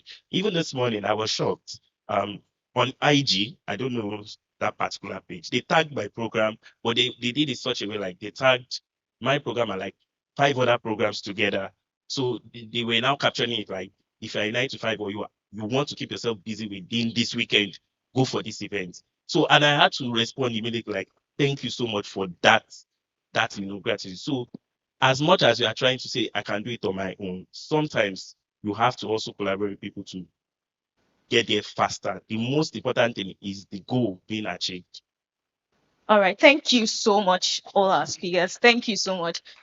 We've exhausted all the questions. You see, this is why I said come and ask as many questions. We really appreciate you so much, Mr. Daramola Williams, Mrs. Mark Naomi. So you've not yet said anything about the 1 million. Yeah, it's still on my mind though. But then I know that the future is still bright. You can still see after before you even go downstairs, you can still see me behind you. I can carry your back, so I do carrying back. Ah, it might be the value he needs. All right. All right. Thank you so much, everybody. We've been able to please, a round of applause. Thank you so much. And please clap for yourselves. You guys are amazing. Thank you for those lovely questions that are coming back. We see that we really want to grow. And please, if you've not told the person beside you the business you do, this is how me I used to think in life. Everybody, when we die, will still be sand. So if you are shy now, you still be sand. If you are not shy, you still be sand. So don't be shy. Talk to the person beside you. What's the worst they can say? They will not answer you. What will not happen? Nothing will happen. So, Mr. Daramola, I am a program manager. I'm very good at communication. Just as I'm moderating right now. I love to host events. Also, I work at the Tech Academy as well, where we train individuals, youths, undergraduates in high-tech skills like data analytics, which is one of our top programs. And we also train people on communication skills, like you said, those digital skills. So you see, as I'm marketing myself, you are the one that is shy. All right. Thank you so much, everybody. A round of applause. Thank you so much. Please, let's take pictures with the convener. Sorry, please. There's something I want to tell everybody. That data analytics. Data analysis is different from data analytics. Both of them. Please find a way to learn it. It is for your personal growth. And most organizations, when they are confused, when that person, that fashion shop, that one thing beside is confused, what you need to do just to analyze the data. Do you know what comes in after the data analysis? Making decisions. So what makes you a MD or a ED or one top person is just the level of the quality of the decisions you're making. Thank you. All right. Thank you so much. All right, please, pictures with the convener. Please, a round of applause, a round of applause. They've poured out so much knowledge for us.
All right, right about now.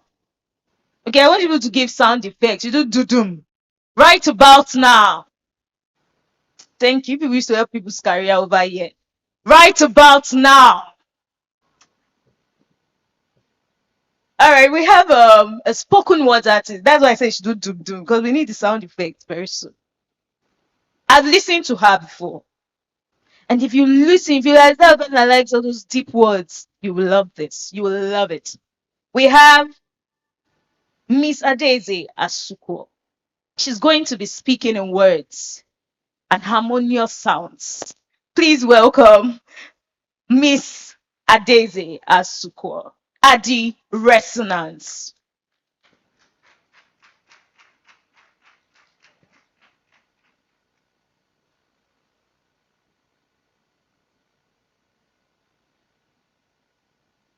Good afternoon, everyone. Please, can you hold on with the audio first, please? Good afternoon, everyone. It's so nice to be here. Thank you for having me. And the two speakers who spoke earlier they've actually made my job very easy, because what I'm doing is just like a summary of what they've said, just that I'm putting it in poetry form. So I hope you get the message of my presentation and remain blessed. Thank you.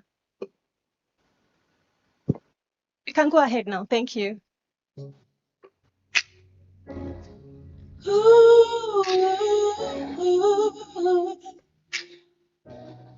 Yeah. I almost said no to this stage. I checked my followers, just 337, not quite great. So I questioned my right to be on this stage. Who am I to talk about visibility when I can't even fix my own priorities? I thought, who am I to talk about global positioning when I've been shrinking myself to fit into local communities and stuck in the shadow of my own insecurities? I made myself small to feel secure. I told myself my season has not yet come. So I buried my talents in the ground so deep, afraid that if I spoke, no one would listen, that if I wrote, no one would care, that the silence would be too much to bear. I was afraid of my own imaginations because everything I feared was just hallucination. How can I be afraid of what I hadn't even started? Yet I chose silence instead of shame. I remained quiet to protect my name. I'm stepping out. I'm taking my place. No more hiding. No more delay. Every gift inside of me will shine. This is my moment, this is my time. Not tried with purpose, I stand with grace. Every challenge has prepared my place.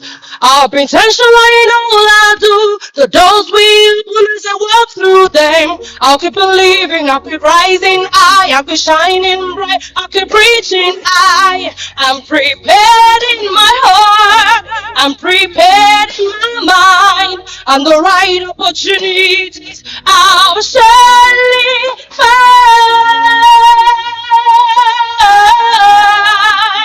I'll surely find. I'll surely find. Woo. So I checked the topic again, and that's when my perspective changed. You see, the sun doesn't check its population before it gives its illumination. It rises over one and over a million. Same light, same warmth, same reflection. So if the sun can shine on 337 people with the same intensity as on 7 billion people, then why can't you? Of what good is your flame if you are too scared to play the game? Hiding your glow, shrinking your name when someone out there needs the same. Of what good is my talent, my voice, if it never makes a sound? So let your light leak out of the cracks. Let your talent stand out of the dark. Don't be like that servant with one talent who buried it because he was like me. too afraid to break out, to do something extraordinary, afraid that the world might not like my thing.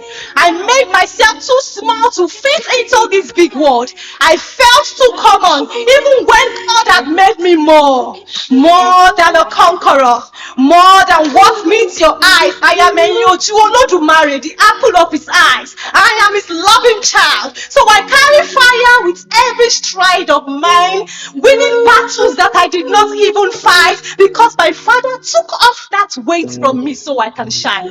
This little light of mine, I'm gonna let it shine for the world to see that I'm no longer here to hide. My talent will not be a wasted sunrise. So hear me. I'm not here to preach to you. I'm only here to tell you my truth. Positioning is not about the applause of the people in the room. It is about the intention behind what you do. Visibility is not about the number of followers you are. It is about the impact behind the people who follow you. Global visibility is possible. I am starting as soon as possible, and so should you. Be visible. Thank you.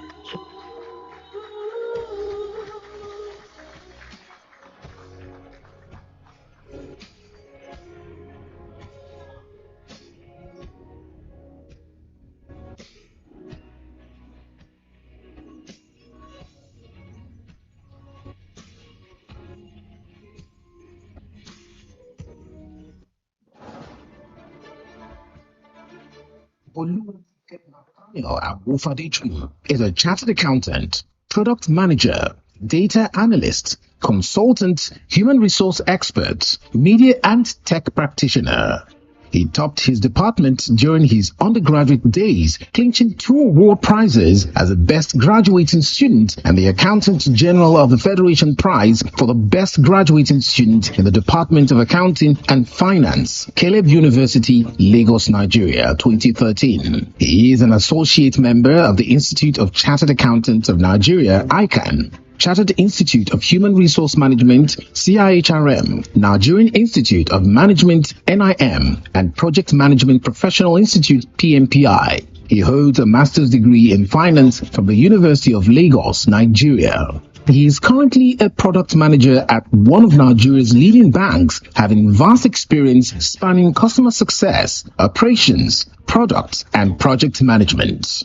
As a fast-rising entrepreneur, Boluwatife is the CEO of SpirePoint Consulting SPC, a multi-purpose consulting outfit rendering human resource and business management consulting services to clients. He also serves as a Chief Operations Officer of Varion X Technologies Limited, a pioneering ed tech and job tech platform dedicated to transforming career transitions and talent acquisition for 100 million Nigerians and Africans by 2050 through their platform, VarionX.com. As a trustee of the Blessing Foundation TBF, Boluwatife handles business development and partnership engagements for the foundation's operations and strategic expansion plans, ensuring that its mission to support charitable causes is effectively executed. His vast experience across various fields helps to cement new collaborations with stakeholders to drive the foundation's growth and impact across board. Boluwatife Nathaniel Awufadeju is the convener of Nigeria's unique multi-purpose conference, Pitch, which usually seeks to engage its audience with seasoned speakers to share the success tips and make them stand tall in their various industries. Now, meet the convener and speaker, Boluwatife Nathaniel Awufadeju.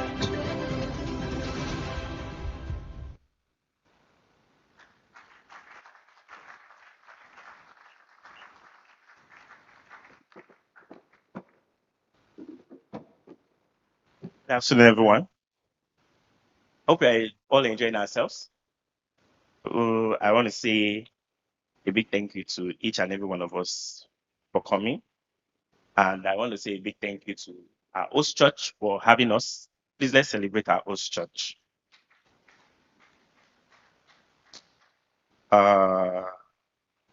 Also want to thank all our speakers, the first 2 speakers and the current ones that are coming. It's been a whole roller coaster. It's been a roller coaster. some of us can attest. Our people here on the left, they can attest to the journey, and people here on the right, they can also attest to the journey. Um, I'm so excited, and I'm very grateful to God for the success of today.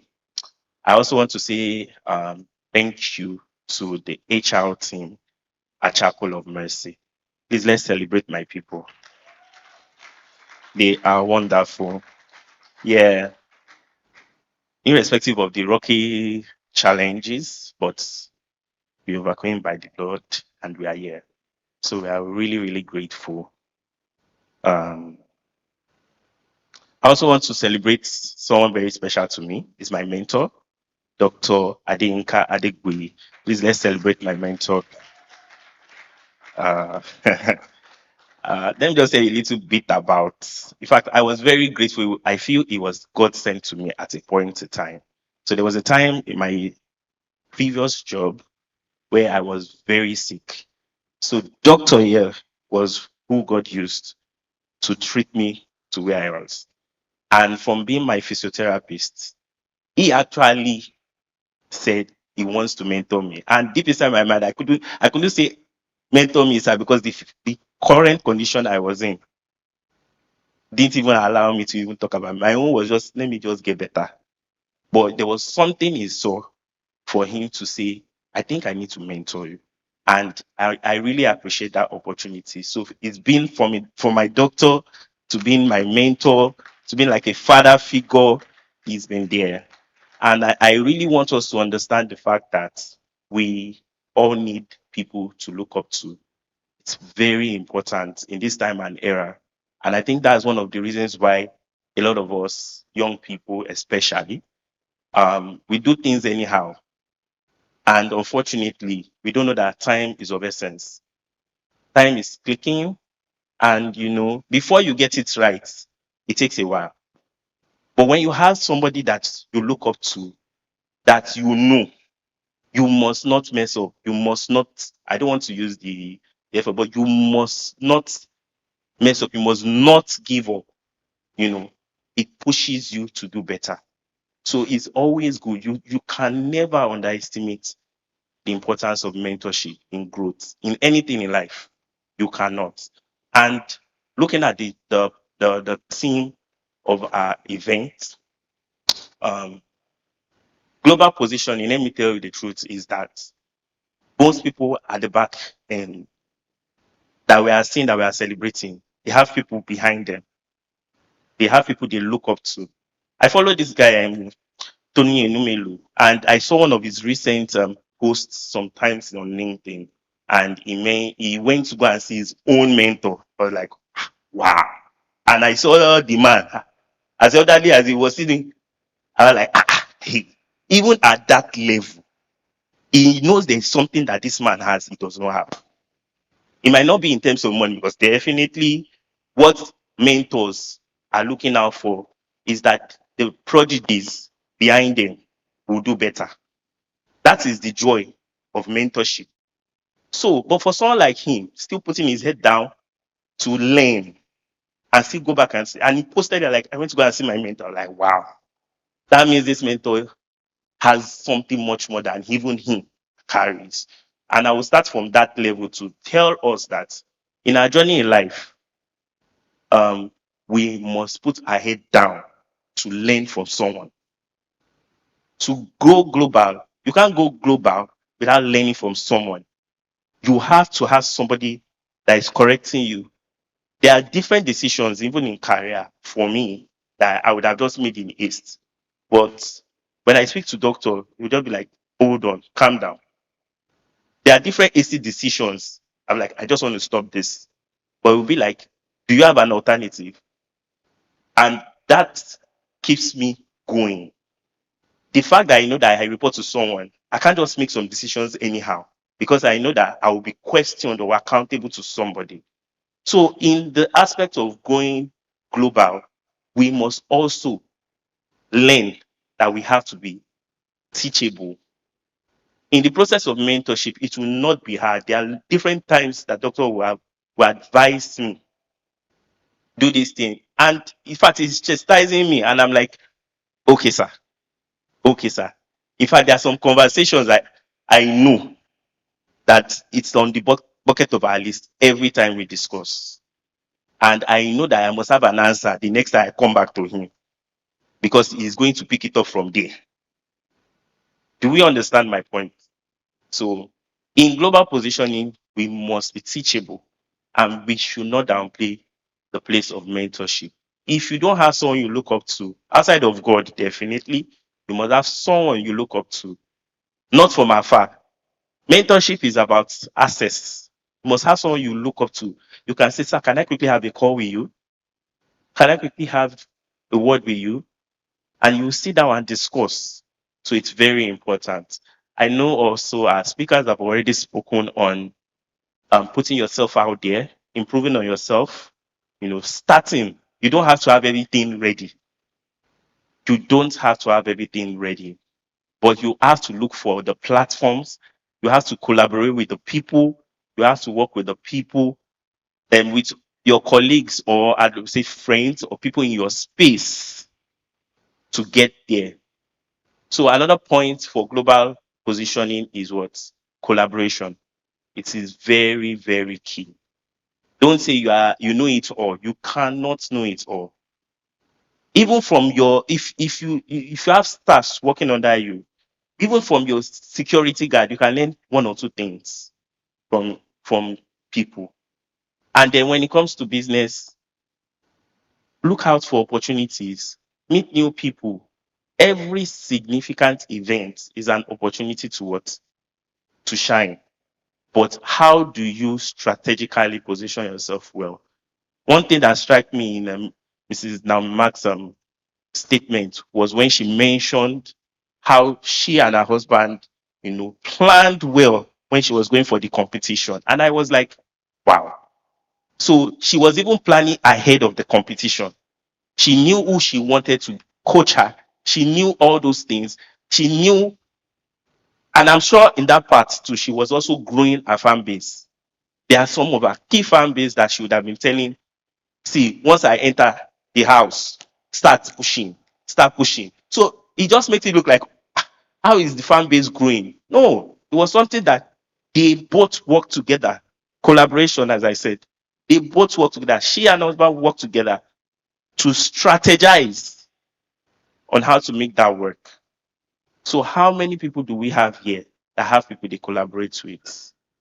Do you just have your circle of friends to just gist, talk about Nigeria's issue, the problem of this world, different diseases here and there? Or do you really sit down and talk? How far is your business growing? Well, what are the challenges I face? How can I come in? So opportunities would grow faster for us when we collaborate together.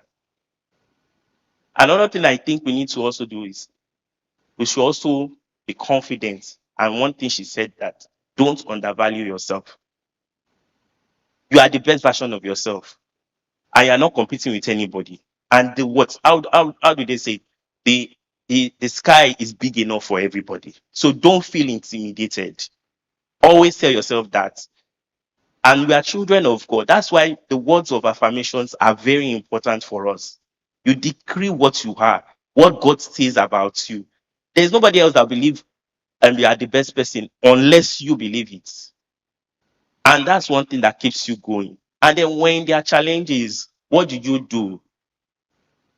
Do you just make hasty decisions, or you go back to God to ask for clarity? There are different times that I faced some challenges in my previous job and I just wanted to quit. And I put a call through to my cousin. And one thing he told me was that rather than you complain, why don't you ask God, God, what do you want me to learn in this process? And I think what I learned in that 3 years of working in that organization was patience.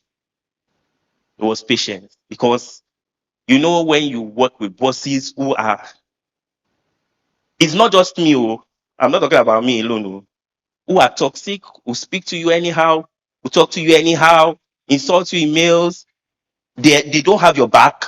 Yeah, you are practically always on the hot seat. You are even fidgeting. to go to work. It was that bad. It was that bad, you know. But one thing I know was after I had that conversation with him, I kind of died down. I just need to leave this place. But I was just like, God, give me the strength to endure this process to the very end. So, in positioning yourself globally, you also have to go back your maker, learn what is the story or what is the lesson you need to learn from this process. And I am sure by the time we are done with today's event, we will know that those things that we need to do will open up our minds to collaborate with each other, to network with each other. I'm so sure of that we'll open up our mouth to now be confident to approach anybody and say, hi, my name is this, I do this. Can I have my business card? Can I have your number? You won't be shy.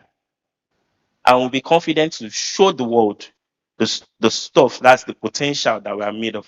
So I just want you to enjoy yourself the rest of the program. Thank you once again for coming.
Apologies. So we want to quickly introduce one of our sponsors.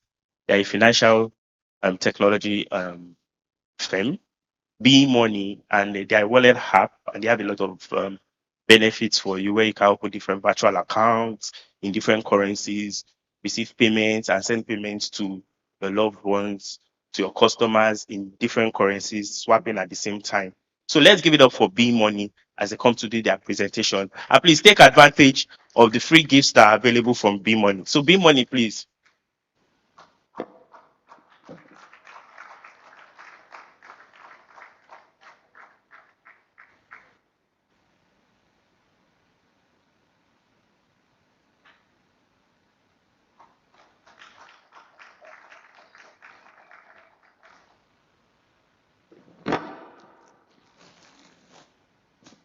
All right. Good afternoon, ladies and gentlemen. Um, it's a pleasure to be here this afternoon. And this happens to be the second time I'm coming to the pitch fair. By show of hands, how many of us were at the Ogun State invasion? 1, 2. Okay. All right. So, but before I go straight to what I have today, it's a very brief talk. I quickly want to do something I actually promised the convener, my very good friend, Mr. Bolu. Please, I want you to jam your hands together for him. He's a wonderful man. I so much like what he's doing. That was why when he told me that the Lagos fair is coming, I said my company is going to partner. And that is why we are here. So very quickly, I just want to give some branded items to some names or email address I will call. I'll just call that email address. If you are the person, just wave your hands. abimsos.aa@gmail.com. Is that person here? Okay. Can you just come, please? Please, let's do it quickly. Then Adane Orobosa@gmail.com. Please, when you are coming, just log on to your app. Let me see that you've downloaded the app. Orobosa, are you here? Please come on, come up stage. I'm not seeing the person. All right, I'll pass to the next person. Then Joseph Camps 24@gmail.com. Okay, this is what we'll do. Okay, just please come. Then Ruth Feromi 001. Please jam your hands. You can. Adewale Adedayo 08@gmail.com. Thank you. Iyanu Olatunji. Are you here? Then the last person on my list here, Priscilla Godwin. Is Priscilla here? Priscilla. Okay. For the names that I've mentioned, maybe after my presentation, you just meet me outside, then I'll hand this over to you. So, a lot of conversation has been going on about global positioning, about taking, about recognizing opportunities, right? And taking advantage of opportunities that are presented to you. You know, while I was at the back listening, one of the message I listened from one great speaker, Miles Monroe, kept playing in my head. In one of his messages, he said, success is the ability to recognize opportunities and make good use of it. I will repeat that again. Success is the ability to recognize opportunity. That means the fact that you've been able to recognize an opportunity, just like this opportunity, this place that you have now, the fact that you're able to recognize this opportunity and be able to make use of what you get from here today, it speaks to the fact that you will definitely be successful. But I'm not going to be speaking much today. I just want to talk about a particular tool that we have created to help successful people or people that are aspiring to be successful in the global stage. That's the tool I want to talk about, and that's BeamMoney. So BeamMoney is a fintech company. It's a global payment and remittance platform. I don't know how many of us you've probably missed an opportunity because there were limitations in the transactions, maybe payment or receiving of funds. How many of us have had such situations?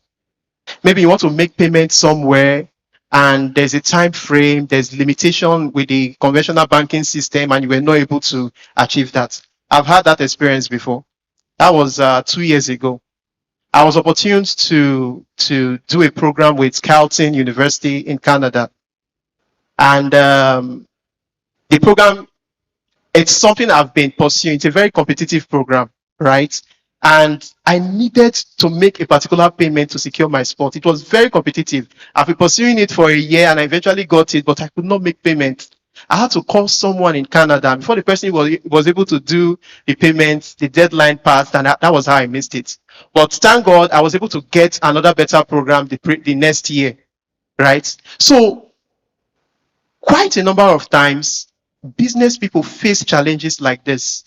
You know, whether you're a freelancer, you are an entrepreneur, there are financial challenges that are that are inherent in the system that, you know, sometimes you wish they are not there, but they are there. These are the gaps that B-Money has come to bridge. We've created a platform, which is an app. With that app, you can get accounts in different currencies, in Naira, in USD, in Canadian dollar, Euro, and pounds, even Mexican peso. So what this does for you as a business person, let's take for instance, you are a fashion designer, or you make shoes, or you are a freelancer, a tech expert. You know the world is a global village. Your customers, your clients are not just within your locality. At the moment, there are people that are creating solutions. They are here in Nigeria, they are here in Ketu, they are maybe in Ogun State, in Delta State, in Warri, in Calabar, but they are creating solutions for companies that are million miles away, that are thousands of miles away. You are here working as a tech expert, you are creating solutions for a company in Canada. I have a friend who is a fashion designer. She makes the best Ankara wears I've seen so far. So there was a particular time she said she's going to DHL. She wants to send some goods to Canada. Then I asked her one day, how do they pay you? Say, I will just send them my Naira account number. They will send me my money in Naira. I said, have you ever thought of receiving your money in US dollar? And she said, how? That was how I talked to her about B-Money. You create an account, you get your Naira wallet, you get your USD wallet, you get your pounds. You can receive money from anywhere. You must not receive in Naira. And you know, receiving in US dollar, not that I'm trying to downplay the Naira, right? But it is what it is. By the time you receive your payments or your payment in US dollar or in any other foreign currency, it gives you this edge, you know, because of the exchange rates. So this is what we have brought to Ross here. I know there are so many global minds in this place. There are freelancers, there are tech experts, there are so many people that would want to earn in foreign currencies because of this program. I want to implore us to come on board B-Money, right? You can swap between currencies. You are paid in USD. You can swap to Naira and use your funds. Or you want to do subscriptions. You want to make payments abroad to schools. You can, instead of looking for a bookie to buy dollar at a very exorbitant rate, or you are someone that buys goods from China, you are going to look for agents, right? That will add fees upon fees upon fees. You just download the app. You create your account. You know, when you want to make payments to China, you swap from Naira to either RMB or Naira to USD, and you make your payment seamlessly. You want to pay your school fees. You want to pay for accommodation for those that are aspiring to study abroad. You don't need to go and look for a bookie or any agent that will bust your wallet. Just do it seamlessly with the B-Money app. Create your accounts, swap currencies to whatever currencies you want to do, and make your payment seamlessly. And also, we have been able to create cards that actually work, right? I've been in the I've been in the Nigerian banking space for close to 9+ years before I moved to fintech. One of the major challenges my customers, because I was managing the SME and the affluent segment of the particular bank I was working for, one of the major challenges they were facing is movement of funds. Movement of funds. You want to make payments, but they are unable to. So that was what even drew me to B-Money, to be able to create these solutions that we are currently pushing to the public. So I want to implore us, we have our Naira wallet, the USD wallet, the pounds, the euro, the Canadian dollar. We have our Naira card, MasterCard. We have our USD card that actually works. There's no fear of, oh, I traveled to Dubai and I'm unable to use my card. This particular card works anywhere you go to. Right? So, and I believe when we all registered for this event, a piece of paper was given to us. How many of us have a piece of paper with us? So, piece of paper is actually not for fancy. It's because we have a lot in stock to give out today. So, I want us to bring out our phones, follow the steps that is written at the back of the paper. You will see, go to Play Store or Apple Store, download the B-Money app. Are we doing that? It's very seamless. It's not going to take long. Download the B-Money app, complete your registration, ensure that you use the referral code PITCH, P-I-T-C-H, P-I-T-C-H. Complete your registration, and on my dashboard, I'll be seeing the names here. And we're going to do something in the course of this event, right? With that number that you are holding, we're going to do something like a raffle, because we have some cash rewards to give. We have some branded items to give. We have a lot in stock for us. So I want to thank you all for the opportunity. Thank you for listening to me. And I hope to see everyone in this room. I mean, everyone in this room onboarded on B Money. So thank you. And if there is any question, maybe you have any concerns, any question you may want to ask, I'll gladly answer your question. And I also have my colleague at the back, Mr. Nysom and Mr. Amos. They are part of our tech team. That if you have any question you want to ask that I may not be able to answer, they'll be able to do that. So thank you very much. God bless you. So any question? All right. I think there's a question. Is there any spare mic? Or you can come use this.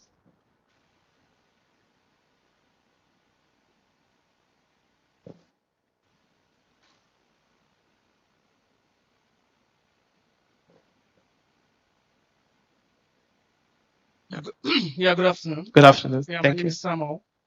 Okay, so my first question goes this: the card you mentioned, is it a physical card or a virtual card? Okay. That's one question. The All right. second question: can you save on the account? Good. Thank you very much for your question. So for your first question, we have both the virtual and the physical card. Mr. Amos, can you please pass the card, the physical card? And we actually have a partnership with MasterCard. So you can go online, you can Google B Money partnership with MasterCard, you will see it. We have a partnership with MasterCard. So we are giving both virtual and physical cards. This purple card here is the USD physical card. You can also get USD virtual card. While this green card is the Naira physical card, and you can also get the Naira MasterCard. And it works on all platforms. That is like a flex. It's hard to see cards these days that you put on any platform and it will not be rejected, right? But we have the right technology. We have created a card that we're giving you assurance, whether your AWS, whether your subscription for AI tools, whether your payment for any subscription or make any payment you want to make abroad, any payment that requires international payment, our card works. So the next question, oh, this is my sister. Okay, it was okay. What's the second question? Sorry. Okay, yes. You can save with the B Money app, right? You can save either in Naira or USD.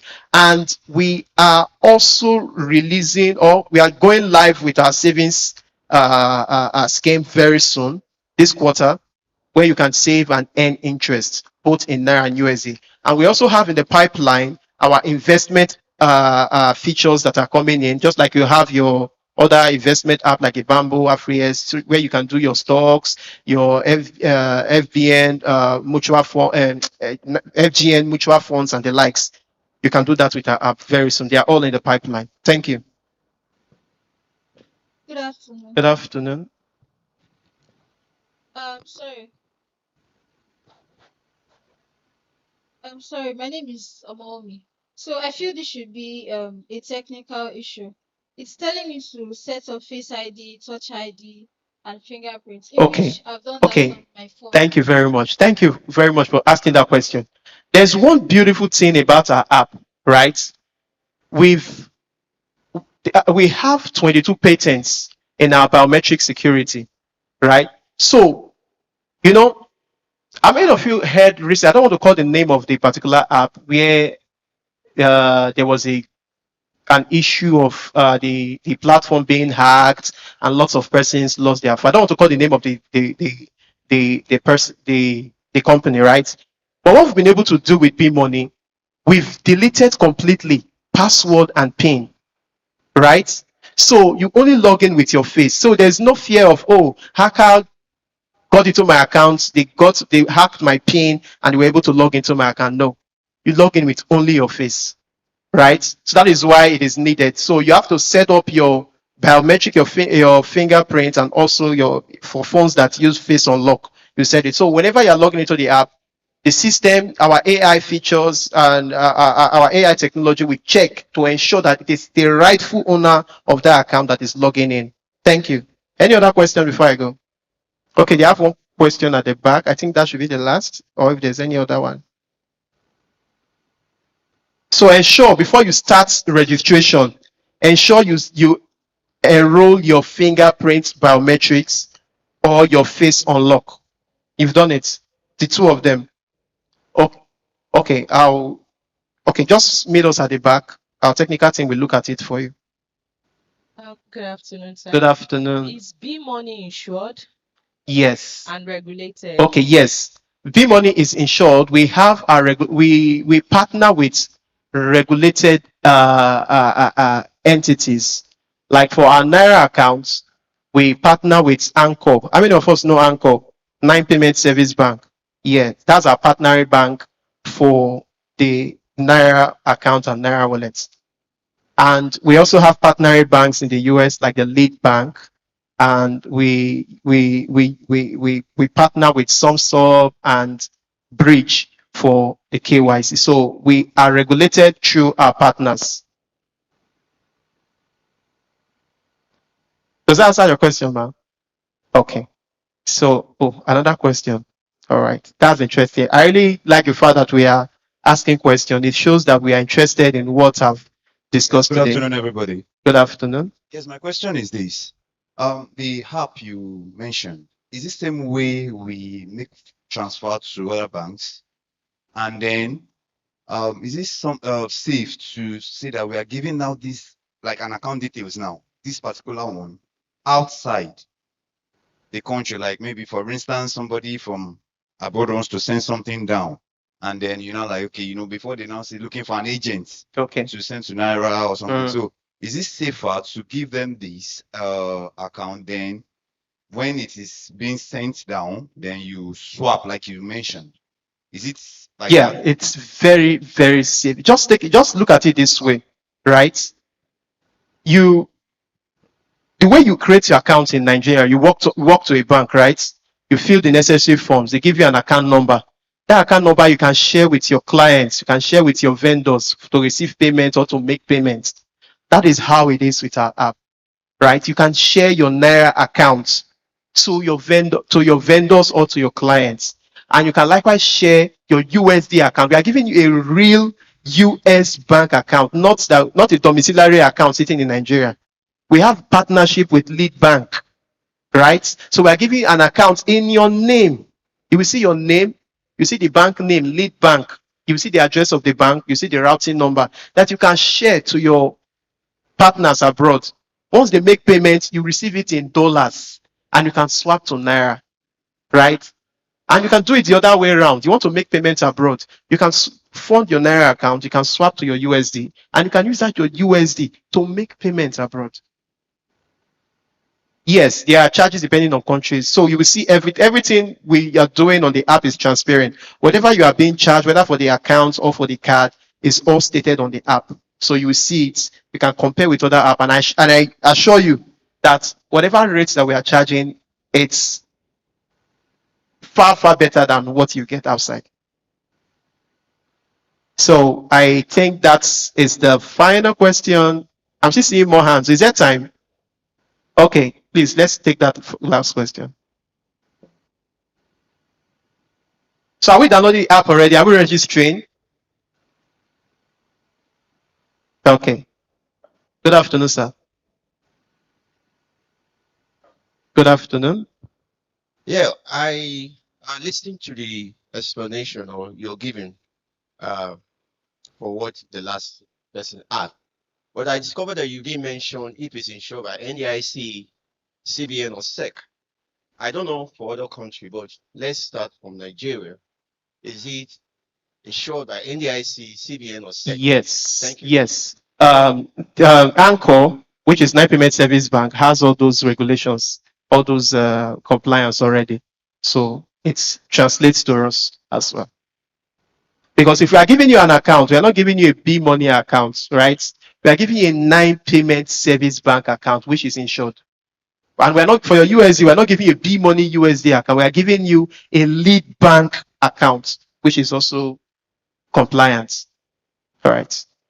So thank you for your time. Please ensure to use speech so that your name will show on my dashboard when I come back again for the rewards. Thank you very much for your time.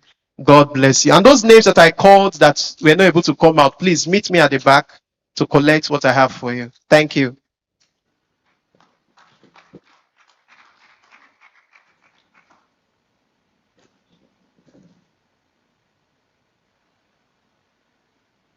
Hello, everyone. I hope you're having a great time here. Can you please signify? Let me know.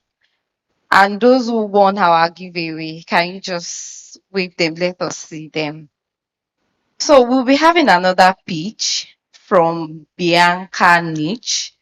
So we are waiting for them to come over. Okay, please come.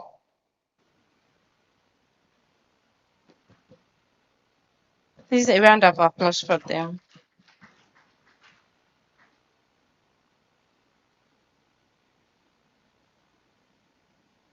Please come.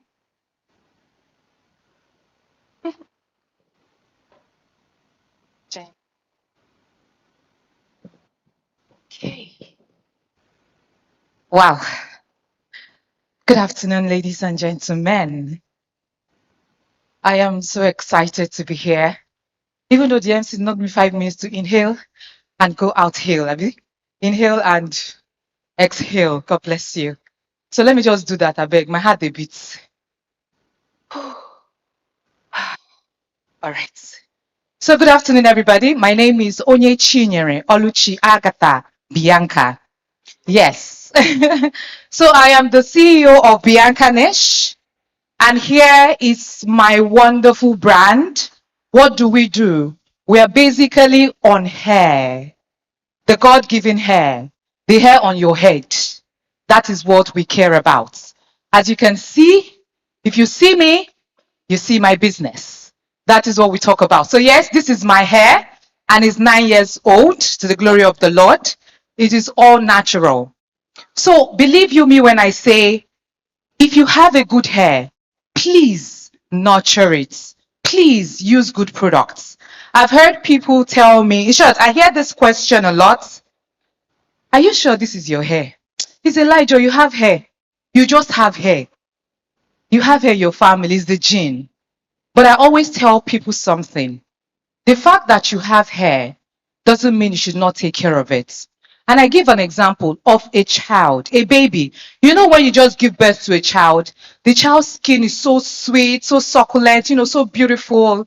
If you do not do anything for that child, if you do not apply things that will make the skin glow, the child's skin will be damaged through what? Environmental factors, chemical factors, a lot of things.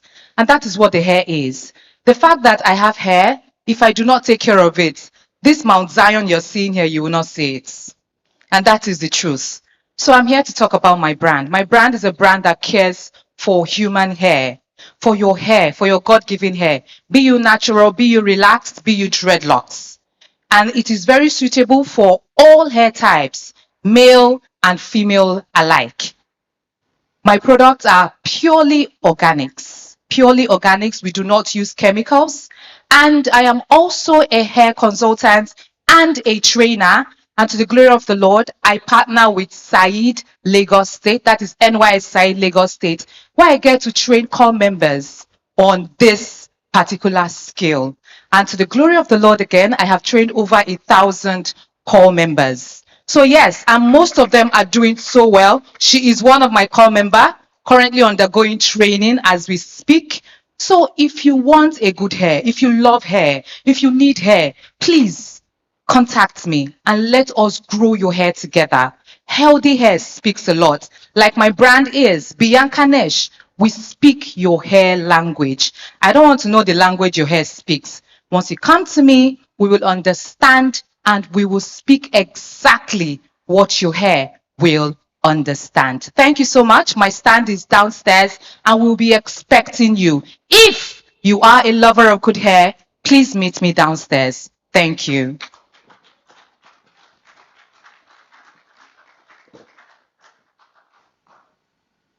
Should I continue?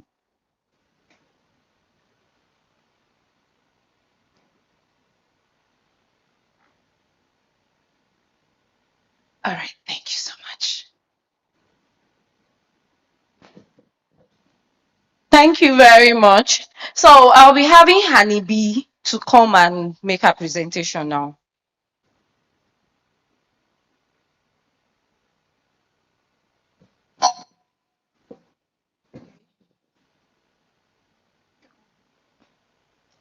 Good afternoon, beautiful people. My name is Anibis Tishes. I'm a fashion designer. So I base on wedding dress, ashwebi, ready to wear. Then I style people.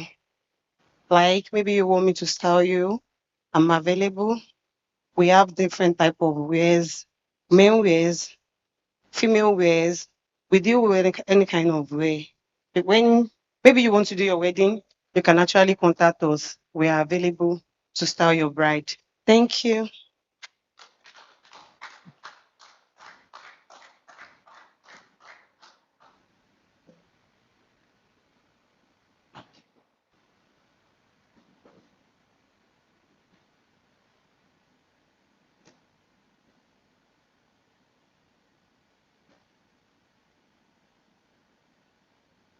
So it's about time now. We'll be having a breakout session now. So if you are here for a job interview, so I'll just beseech you, you go to our teens church, the first floor, career counseling. So we have some people there waiting for you. And for the business, we are here for business pitch also.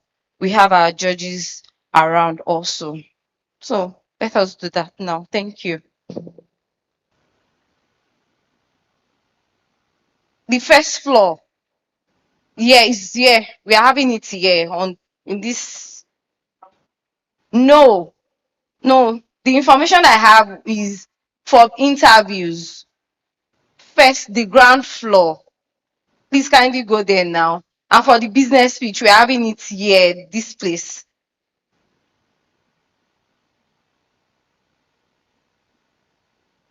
Thank you.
All right. The short break is over right now. Please, if you're here for the business, whether it's the pitch or the business breakout session, please kindly come forward. Please no standing at the back. We're about to commence the business pitch. No standing at the back, please. Please get a seat. Please get a seat. All right, please get a seat. No standing at the back, please.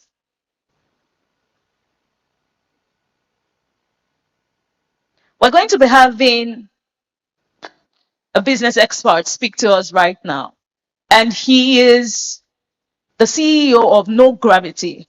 And please, no talking behind, please. If you're here for the breakout pitch, please kindly move forward, please. Thank you so much for your patience. I know we've gotten a lot of knowledge.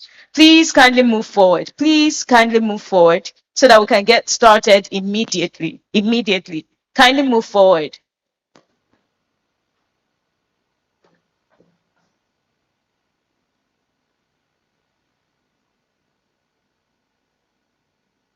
All right, thank you so much.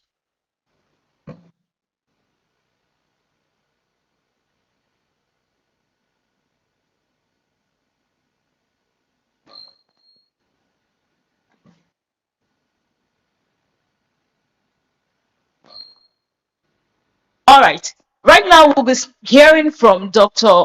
Adeyinka Adebui, and he is going to be speaking to us regarding the business aspect. He is the founder of No Gravity. And please, with so much gratitude and expectation in our heart, let's give a round of applause to Dr. Adeyinka Adebui. Thank you so much, sir. So sorry about the delay, sir.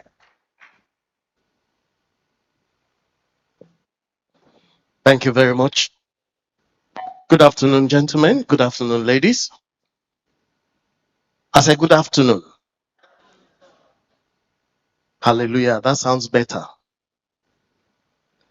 You're welcome to this segment. We have a breakout session, and this session, is that sounding right? Is it session or session? No, but in some part of the world, it's a session. In some part of the world, it's a session. You said, so in Ibadan, where I was born, where I grew up, everything that has a she is sounded s. So it's session, kusin, sia, and the rest of them. All right, so you are welcome. We are looking at a couple of things, and we want to run this very quickly. We're breaking out for people who are in business, and then for people who want to go into business. So it's actually a lot, okay? For those who are already in business and those who want to go into business, the business climate in Nigeria is a wonderful environment. It is special. It is different. It's not the same result you get when you look at what obtains abroad and what obtains from school. You can go ahead and do your master's in business administration. You can do your master's in financial management. You can do your PhD in business administration, and you will still fail in Nigerian business.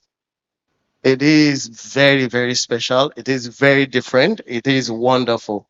It is challenging. That is the first observation. But even in the middle of the challenge, you still discover that a lot of people succeed in Nigerian business. How do they get to do this? I'm still waiting for my slides, technical. The slides, please. So today we're looking at repositioning for business or for global business greatness. We're not just looking at you doing business and surviving on a low key. We're looking at you doing business and surviving well. You see, one of the mistakes a lot of people make here is you try to do business on a small scale just to feed myself, just to take care of my family, and you will likely fail. Any business that is not growing faster than the economy or at the rate of the economic inflation will fail. Did you get that? So if your business is not scaled or planned to go or grow above the financial state of the nation, you'll likely fail because it will die. The death is going to be very, very natural because it won't meet up with its overhead obligations. So we're looking at repositioning. How many of us here are business people? You're an entrepreneur or you acquired a business. Parents, can I see your hand? You're running some kind of business. You pay people salaries and the rest. Let me see you. No, be proud about it. It's very good because without the entrepreneurs, we can't have jobs. So the entrepreneurs give us all the jobs we have. Somebody started a bank that is 340 branches now within and outside the country, but they started from one office in 1989 or 1988, and that possibly was on Adeni Jones, and from there they grew. And then they become 340, they have 20 nations of the world, and still progressing. So your business can scale up. Your business can have a future. Your business can actually get to that point where you're not just yourself and the receptionist or just you and one or two other people. Can actually grow beyond your branch and opening outlets here and there. But you need to prepare for it. Look at somebody, say prepare for it. Okay, so if you don't position yourself for the greatness you expect, you can't get it. Hello? Am I speaking to somebody? Okay, so during this conversation, because I want to have a conversation, if you have a problem with what I said along the way, you can just put up your hand and then we'll take that very quickly. I have about 35 minutes to do this, so please, as much as possible, we need to focus. What exactly are you repositioning for? What is the global trend in business? That's the first thing you want to ask yourself. Where is the global economy? Where is it going? And what part of the global economy is Nigeria occupying?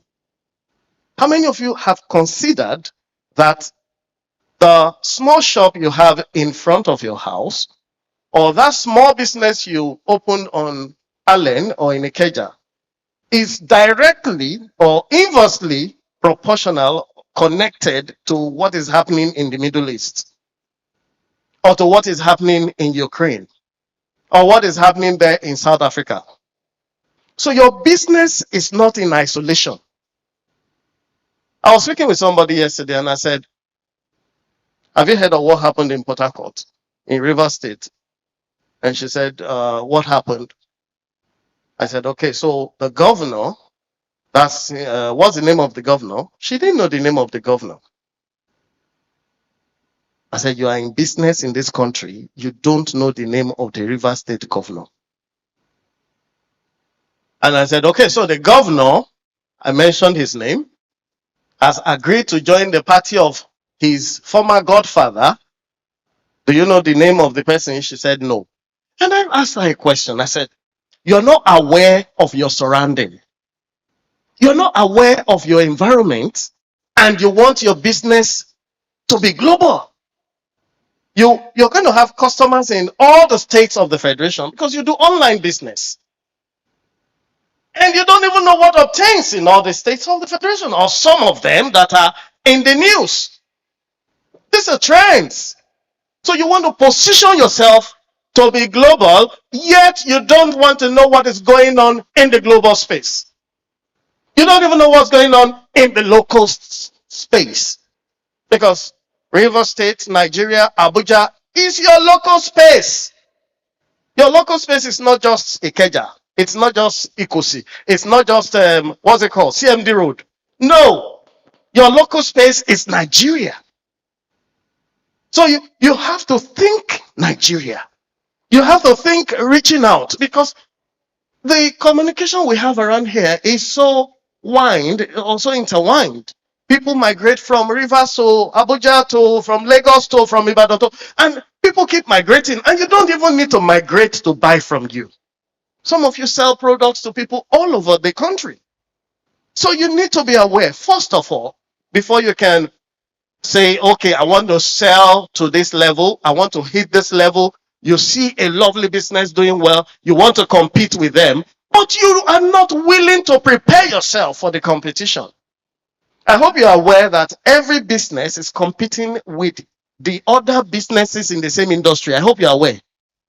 So if they told you, no, we're not in competition, no, I'm doing my own, that you are competing on daily basis.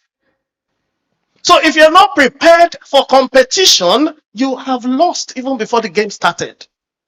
Hallelujah. Somebody say, praise the Lord. Okay, so how do you get in this realm? I don't think the technical crew got my slides because I can't see it still. So we're looking at a couple of things here, and I'm trying to rush because we don't have much time. You're expected to discover viable business opportunities, structure and register sustainable businesses, understand funding opportunities, improve marketing and sales in your present business, build a strong brand for yourself and for your business, explore partnerships, access grants, and then value mentorship. So we intend to touch these topics little by little for you to go today. So why do businesses fail? Let's take it from there. Why do businesses fail? Can I get the second mic, please? Why do businesses fail? I need 2 volunteers to tell me why businesses fail. And I want it from people who have started businesses and have failed in one business before. And I'll get just 2 responses. 1 and 2. Okay, let's hear you. Microphone, please. Let's do that quickly. We don't have time. Why do businesses fail? So just give us from your own personal experience.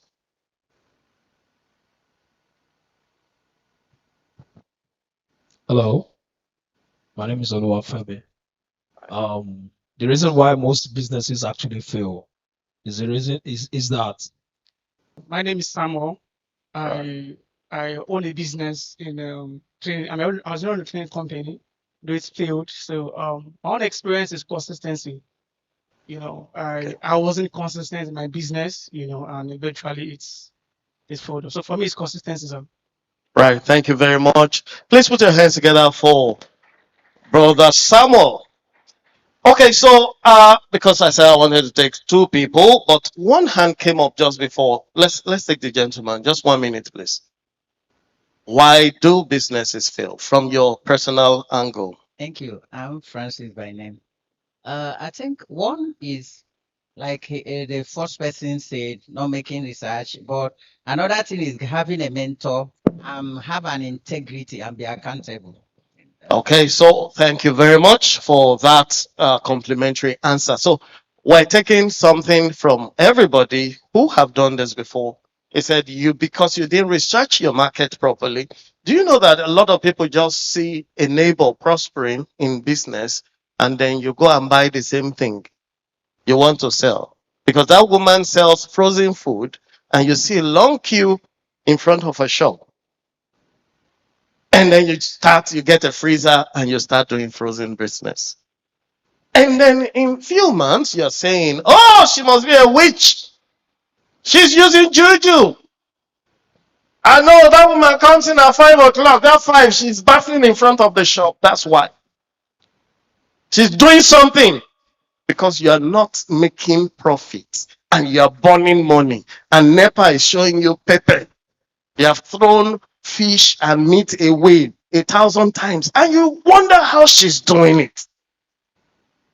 And then that business backs up. And then when you are telling people, you become a philosopher. Oh, people around here, they are not real. People who survive in business are doing something, they're padding it. Alright, you just said something. You didn't do enough research. Number 2, you don't have a mentor. Number 3, you're not consistent. So there are several reasons why businesses may fail. You need to identify your own spot and find out why your own is not working. Every business is a cell or a soul that should survive if well nurtured. But if improperly nurtured, it will die a natural death. Any entity that is not growing or not programmed to grow will die. Are we together? Are we together? All right. So your response is very, very important. I need to know we're together. So poor planning is one of them. Wrong market is another one. Weak finance, then poor, very, very poor training is also part of it. Okay, so people are not trained, they just enter spare part business. Have you seen, how many people have you seen do spare part business and survive without training? I don't think you can make it. You know why? Because those guys that do it and make it big, they have tricks. Look at somebody, say there's a trick. No, tap somebody, say there's a trick in every business. There's always a trick. So you learn that trick or those tricks while you understudy the masters. They call it apprenticeship, right? Or they call it boy. Oh boy. Thank you. Because if you don't go through that school, you can't understand the tricks. It's not just about having money. Oh, one uncle has given me money, so I go to the market, I go to China, I bring in all the parts. Make I tell you the truth. Those parts where you bring in, you go chop them. Because they won't buy them, and even if you sell, you will sell at a loss. Why? Because your competition, when they see you coming, they gang up against you. There's a collaboration among them. There's always an industry collaboration. There's a force in every industry around you. So when you see that food seller, this one at the junction, Beji, she's always selling. She's the only one selling. That woman must be washing something into food. Let me be honest with you. She may not be washing anything. She has learnt the ropes. Now check the history of Yabeji at the junction. She possibly has been doing that business for 20 years or 25 years. And that business she's been doing, she trained her children to do it. Now the children are taking it up. And then she trained her children to do it. Now the children are taking it up. And then the only thing you say, I tried doing that business too. I tried selling. Nobody buys from me. But her shop is always full. Her front is always full. People are struggling to buy. She's doing something. No! Go and learn the ropes. What does the Bible say about the ants?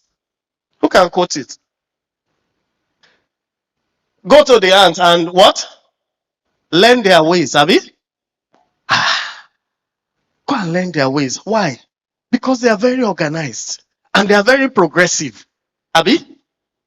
They watch out for their own. But that's because they have a culture. Look at somebody, say culture. Where does the word culture come from? Where does the word culture come from? So, that's part of the issue. Because your business is not even cultured yet. And culture is not grown or built in 1 year. Culture or branding is something you build over time. Look at somebody's over time. It takes time to build a culture. It takes time to brand yourself. You can put in certain structures, but the structures don't directly refer to culture. And the culturing will determine how people see you. Hallelujah. We're in RCCG, Chapel of Mercy, right? What is the culture of this ministry? This church, is it different from the Global Redeem? In culturing, is it different? No. If you entered Chapel of Mercy, you're going to experience similar culture with what you find in Magodo, with what you find in Ikeja, with what you find in Abuja, right? That's because there is a culture. And that culture has been built over the years. It is called consistency. It is called discipline. There are certain things you're going to see here, you will see there. There are certain marks, there are certain logos, there are certain qualities you will see in the membership that you will see everywhere you go. It is called culturing. Hallelujah. Okay, so A business will also fail if you don't have enough funding. The word of God tells us that anybody that must build will first of all do what? Count the cost. Count the cost. Plan it. It is part of the planning. Count the cost properly and then implement with discipline. Don't start building when you have already planned to use 200 blocks, or when you plan to use, shall I say, bathrooms or toilet fittings of 2 million naira, and then you get to the market, they show you there's this gold one that is nice. You can buy this one. This one is 1 million.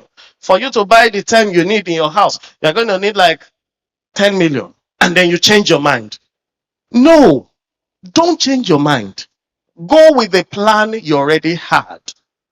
Be disciplined about your spending, about your purchases, and your fund can be enough for what you want to do. But if you don't, if you get to change your mind often, you will run out of funds.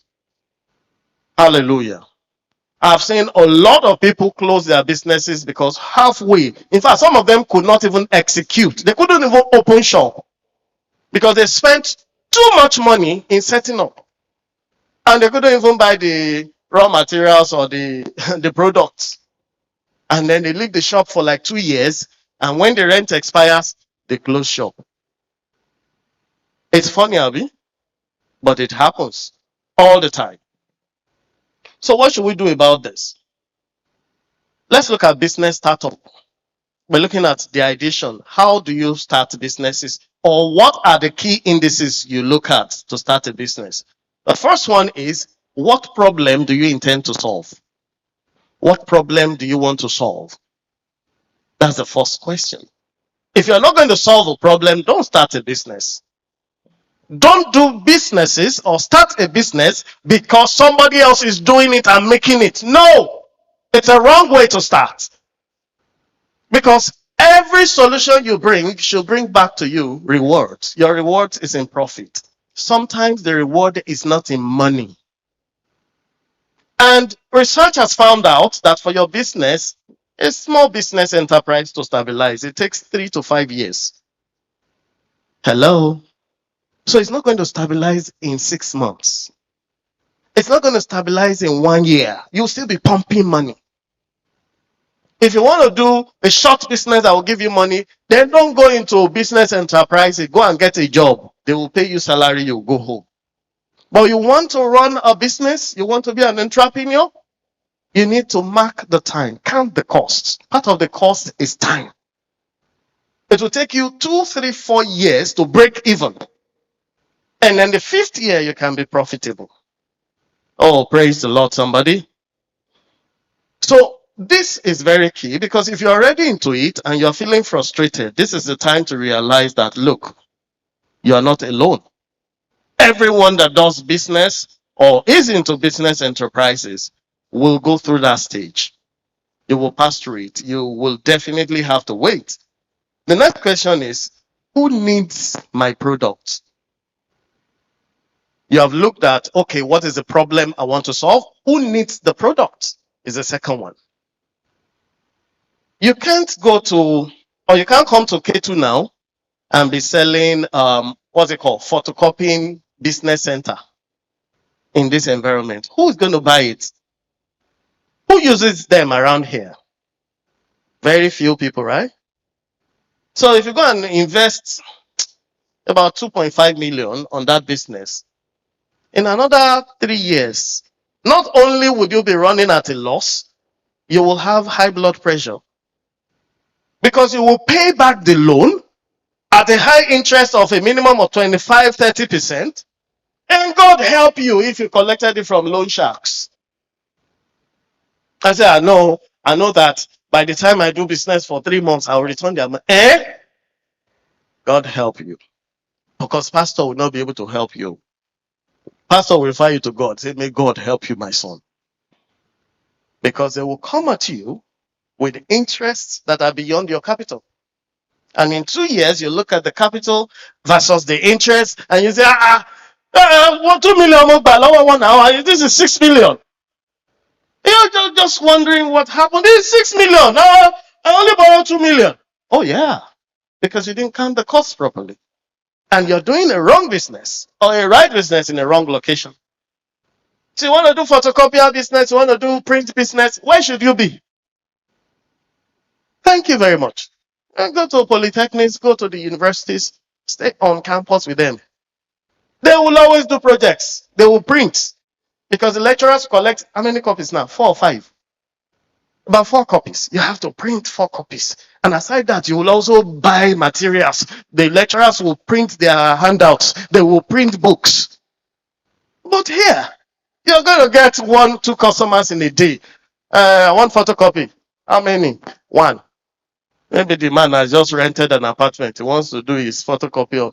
The next one comes. I want photocopy. How much? 2. It's 200 naira. We don't have generator. Before you finish that, we don't have light. They have turned around. So you're in soup. And you've invested money. You have bought an HD, or what's that thing called? Direct printer. So you need to know where to do what business. Oh, say this with me. Say you need to know where to do what business. If you're already doing a wrong business in a wrong location, this is the time to change it. You can change it. You can switch. All right? Don't worry about the capital you've invested, the money and time lost. You can always start again. This is a breakout session. Okay, so we're doing nitty-gritty. This is not a preaching session. So you need to just stop and analyze the situation, evaluate your position, and say, okay, how much loss have I made? That is analysis, right? Analyze. How much loss have we made? We made a lot of loss. Okay. The first thing they say about somebody in the ground is what? Stop digging. If you are in a hole, stop digging. Stop digging. You're already in the hole. The more you dig, the deeper you go. So first thing, stop digging. And then cry for help. Because there's no way down. The only way is up. And you can't pull yourself up. Somebody needs to drag you out. Are you with me? So you can reevaluate yourself after this session. And it's one of the takeaways from here. You need to actually do a 30-day plan and do a 6-month evaluation of your present position. January to June, how have we fared? Did we do well? Have we failed? Because if your business has not met up with your your income has not met up with your expenses, financially, you have failed. We're not praying, but based on the figures, you failed. So you need to reevaluate what happened in the last 6 months. And then you look at last year. What happened last year? Did I succeed last year? If you have to do a business and you are still borrowing money year in, year out for 2-3 years, the business is not doing well. Stop it right there. You're borrowing money to show up. You're borrowing money to increase your stock. You're borrowing money to pay for this. You're borrowing money to pay for even the rent house. Stop it right here. Reevaluate. Do what the president did. Subsidy is gone. Because he looked at the books. The nation could not pay for it anymore. You're borrowing money to pay for it. Oh, people must not be unhappy. People must continue. But we're not doing well. We're not even paying salaries anymore. The state government are borrowing money from outside. The federal government is borrowing money from everywhere to pay their staff. That's a basic recurrent expense. So what do you do first? Stop. Let's reset. So wherever you are right now, stop. Look at somebody, say stop. Reset. Evaluate and reset. Thank you very much. Put your hands together for Jesus as we move on. So you also want to ask a question. If I want to situate my business in Ikosi, for example, or should I put it on Oregon Road, can the people there pay for my services? I hope you think about that before you situate a business. Because you can't situate a Magodo or an Omole business or a Lekki business in Ketu Ikosi. They won't buy. Hello? The prices of commodities inside that estate or inside that estate is different from what they sell on this road. Am I making sense? I'm getting it wrong. Or is it the same price? Try going to Ebano in Lekki 1. Just buy Ebano on Oniru. Compare the price of the same water you buy for 200. Compare it to what you get in Ebano. It'll be like bread. One piece of bread. I saw one loaf of bread for 14,000 naira inside the shop. Bread. And then I called the guy. I said, "Is this pricing correct?" He said, "Yes, it's imported bread." Who cares whether it's imported? Who cares about the importation? Is it not flour and sugar and butter? Is this pricing correct? I said, "Yes, this is 14,000. This is 18,000. This is 22,000. One loaf inside. It's the same bread now, Abi." And then he showed me one one bottle of water, 12,000, one bottle. How much is a bottle of Nestle? Let's even say you want to drink Nestle. Nestle, the one with zinc, fortified with zinc and this and that. No more than 400 or 500 now. 14,000 for one, 8,000 for one bottle. 4,000 naira, one bottle of. So, if you want to sell that kind of premium product, you need to look at the area. Hello? So, if you want to get the masses to buy from you, sell a product everybody needs. Or do a service everybody needs. What is the most common service that people must use? Mention two. I want two people. No, three people. Mention two most common services we use around here. Number one. Anybody? No correct. No correct answer, please. One person. Yes, please. Food. Thank you. Number two. Transportation. Yes. Ma'am? Light.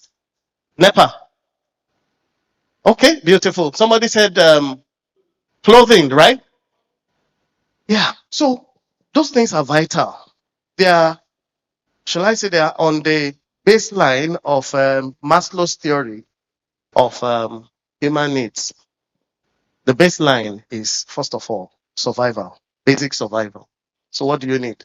Clothing, feeding, and shelter. No matter how much housing will be, people will live in those houses. Aren't you surprised how people pay for these rents? People still pay for the rent. The same rent you've taken for 200,000, 150,000, 5-6 years ago, they're now asking to pay 3 million. And you're paying. Why are you paying? Can't you revolt and say, "We're not paying, it's too high"? Where are you going to live? It's a basic need. How about food? I said tomato is this, gari is this. But we still buy gari now. I saw a debate yesterday. A child was debating why gari is better than rice. You've seen it. It's been trendy, right? I love that girl. She's super. And she even made the gari. She made the rice. So yeah, drink the rice with tomato. That guy said, "No, I can't." I said, "Why?" "Because it's not ready. It's not cooked." He said, "But gari is ready." She made the gari, put granite, put sugar, and then everybody was ready to take it from her. So she proved the point. So the point is, you need to know certain things that cannot go out of vogue. And if you want to do masses, do masses. The lady that came up here, she works on here. She's from mid to high. She's not into basic business. So she's not going to try to sell her product to everybody. Because the basic person, he doesn't want to spend money on that here. You rather cut it. If I don't have enough money, I'll cut it. In fact, when you wash it, air will flow into your hair. That's a consolation. Or you rather plait it and keep it for 6 weeks. This one is called asking you to buy her product. So she goes to the middle class. Oh, you guys work in companies, you do 9 to 5, bankers, insurers, warehousing people, technology people. You will buy her product because, wow, nice hair. Because you can afford it. So don't try selling it where they can buy it. Sell it where they can buy it. It comes at a cost, but eventually the premium will pay off because you pay more for the shop, you pay more for marketing, and you have to do more work. Let me move on quickly. So those are very important. The first one is, what's the problem I'm solving? Number 2, who needs my product? Number 3 is, who will they be able to pay for it? And then number 4 is, can I deliver on my promise? You need to know your expertise can carry through with your promise, because the moment you fail to deliver to promise, you cut off your customer satisfaction, and that means loyalty is done away with. So you should learn that. So there are places where you get all this information. You can source for it in marketplaces, in the newspapers, in the environment, in the community meetings, etc., etc. You can get those information. So that comes back to the gentleman here. Do your proper planning. All right. So we're looking at setting up your business. Very quickly, I'm going to touch this. You need to register your business properly. Okay. So don't circumvent registration. Let me come back to us here. How many of us run businesses? Put up your hand, please. You run businesses. Can you raise it up, please? Your hand will not wither in the name of Jesus. Raise it up. So how many of these hands have registered fully?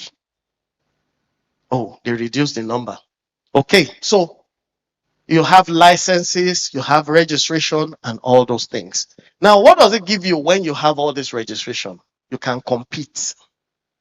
You can go to any length and compete. You can go to the government and apply for a project or a contract. You can show up in any location because you have your registration in order. Number 2, business plan. Your business plan is important. If you didn't do a business plan before you started your business, go back and do it. The business plan is a capture of the research work you've done, the challenges of the business, the requirements of the business, the tools you need, and your projections for your business.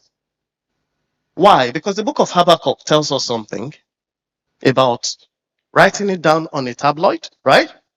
So that what? He that runs will see and run with it. So you need to see what you're running with. Write it down, make it clear. And look at it from time to time. Take a look. Checkpoint. Come back. Have we achieved? But if you don't have a plan you look at, you'll just be running here, running there, running everywhere like cooperative. Cooperative here, cooperative there, cooperative everywhere. So don't do like everywhere. Be focused. All right? Write it down. Make it clear. Run with it. And the 4th one is your accounting records. If you're in a business and you want to go far, please don't do A for apple, B for ball, C for cat accounting. Don't do it. Make sure your metrics are well organized. Your accounting is well done. Your records are well kept, and your analysis are done from time to time. Don't do your business with we just collect it, and when I need money I will just take money and use it to pay school fees, and inside it no we need to spend, we shall eat. At the end of 1 year, the loan you took will come back to look at you in the face with interest, and you will wonder what happened to 10 million naira. I'm talking to you from experiences of consulting over at least 15 years. I sat with a woman, and that was the question she asked me. I said, I don't know what happened to 10 million naira. This was in 2015. I said, let's take a look at your finances. When last did you do an audit? He said, audit. So I only took 10 million from them now. I took 10 million from them. and I'm supposed to pay back. I've been paying back, but I still have to pay 9 point something million after 1 year. So what happened to 10 million naira? We now started looking at her books. By the time we showed her the audited statement and where it had gone wrong, she said, I only pay school fees 2 times a year. I said, no, you pay school fees 3 times a year. You pay for 3 children. And these are the costs of the school fees 3 times a year. And you pay for these children's transport to school bus. And you pay yourself without an account because you just dipped your hand. You buy tire for your private car. You dip your hand. You pay LASMA. You dip your hand. You still maintain the commercial vehicle. And you keep dipping into that same pot. At the end of 1 year, the banks are saying you're short of 9 point something million. And you believe you have been paying 200, 300,000 with interest. Interest was 24% all in. So if you put 24% on 10 million, that is already 2.4 million plus VAT and commission. And she said, I tried. I said, come on, you have to pay them. They didn't cheat you. This is your statement. So we had to stop. Okay, stop. She had taken an extra shop and an extra shop. Started with 1 shop as a warehouse. She had taken the second one. She had taken the third one because the other person left the shop. So she thought it's an opportunity to expand. So from your purse, you have paid for unprepared expenses on those shops. So that's the effect. So she had to reset. So I challenge you this morning, make sure your accounting record are in order. If they are not, you can talk to somebody. It doesn't have to be a super accountant. I'm not an accountant. I only worked in the bank and I did reconciliation and proofs for several years. I was an operations manager, so I could do proofs and reconciliation. I never went to accounting school. So you can talk to somebody who knows about figures, analytical, let them put you through. So you can even monitor it yourself as you go. All right. So in this age and time, we're talking about making digital money. A lot of millionaires being built in Nigeria now are not built from the marketplace. They are not built from the offices. They are built from their bedrooms and sitting rooms. IT, social media, entertainment, content creation. That's where millionaires are being built now. A research conducted a few weeks ago showed that United States of America had an addition of 425,000. No, pardon me. Yes, 425,000 new millionaires in 2025. Of the 425,000 new millionaires US had in 2025, 65% of them were from content creation and entertainment. 65% of the 425K. The nearest nation to the US in terms of new millionaires created in 2025 was United Kingdom. Guess how many millionaires? 25,000. Less than 30,000. US created 425,000. The next one was UK, 25,000. Followed by India, followed by China, followed by this. Everybody under. Nigeria is not on the first 20. Maybe because of our records, I don't know. Because the millionaireship we're talking about is from $1 million, not naira. And they have records because the moment your money crosses $1 million, the alert will hit. Somebody will see it from one particular center and they will account for it.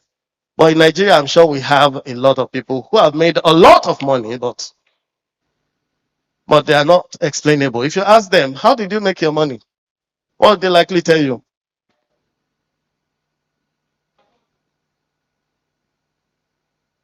Now God, now God, now.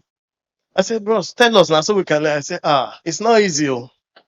It's not easy. It's just God. If not for this, my God, they will now kneel down and say, this my God. This my God. You don't try for me. But those guys, ask them how they make their money. They'll tell you. I invested in so and so. I bought cameras. I bought this. I invested in so. I went abroad. I did this, and then we started producing this content. We talked to this guy that interviews billionaires. Also entered the list. He became a millionaire last year. I don't know if you've seen that guy. It's worth about $23 million now.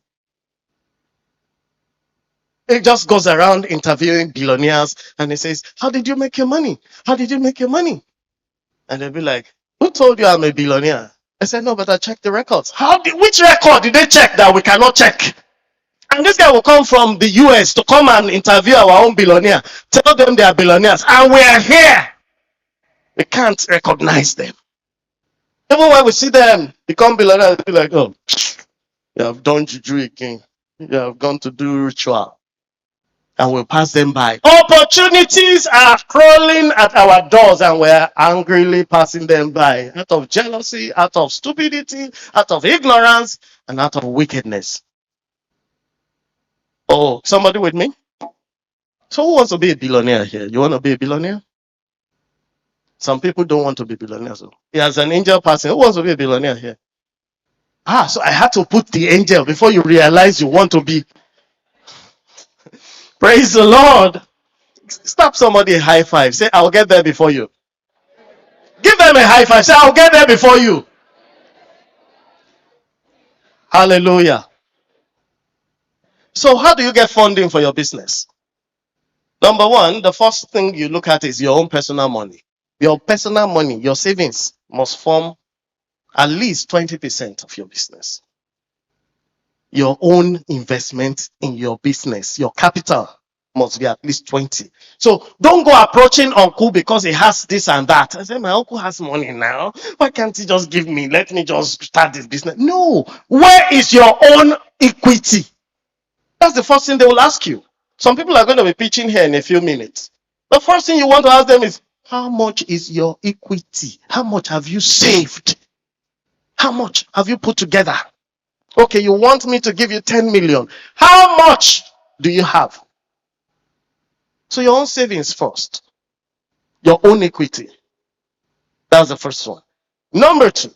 So if you're using your hands or your fingers to eat, know this, you are not going to get help easily.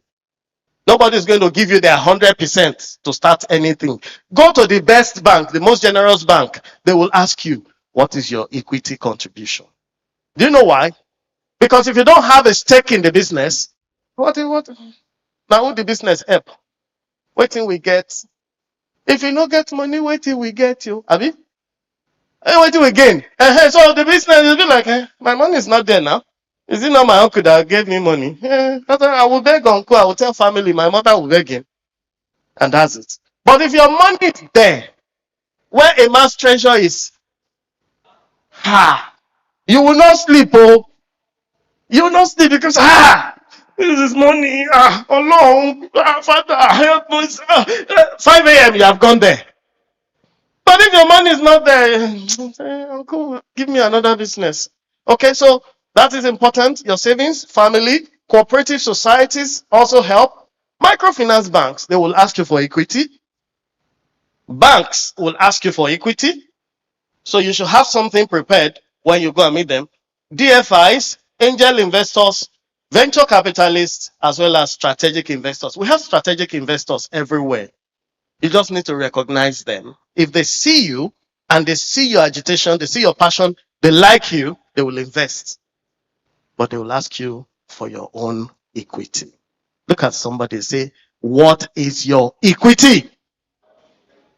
No, tap them well. Say, what is your equity? Thank you. This is my second to the last slide. How many minutes? 1?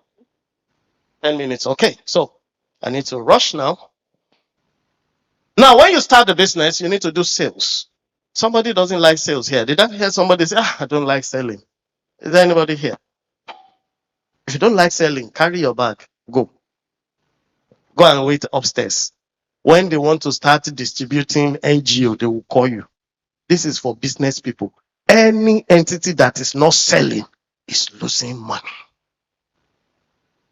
Whatever your product is, you must sell. Look at somebody close to you. Turn to that brother. Say, brother, Sell. You must sell. You cannot gain without selling. No, tell them again. Say, brother, develop the culture of selling. No, tap that sister. Turn to the other sister. Say, sister, come out of that hood. Come and sell. And you prepare it the way they want it and sell. They can call you names. Our MC said she's not shy, oh, she's selling a product. They can call you names. What does that take from you? Nothing. They can eye you up and down. It's the person that is eyeing you that the neck will ache. Their erectus muscle will start aching them. After they have done up and down, they still find you there. They say, so how much are you buying? They say, you can't even read the sign. Which sign? You have not told me you are not buying. We can sell cheap for you if you don't have big money. We have cheap options. We have high options. We have all kind of options. Okay, how much is the cheapest one you have? That's what happens. Because if you don't wait until they finish their theatrics, you never know what you get at the end of it.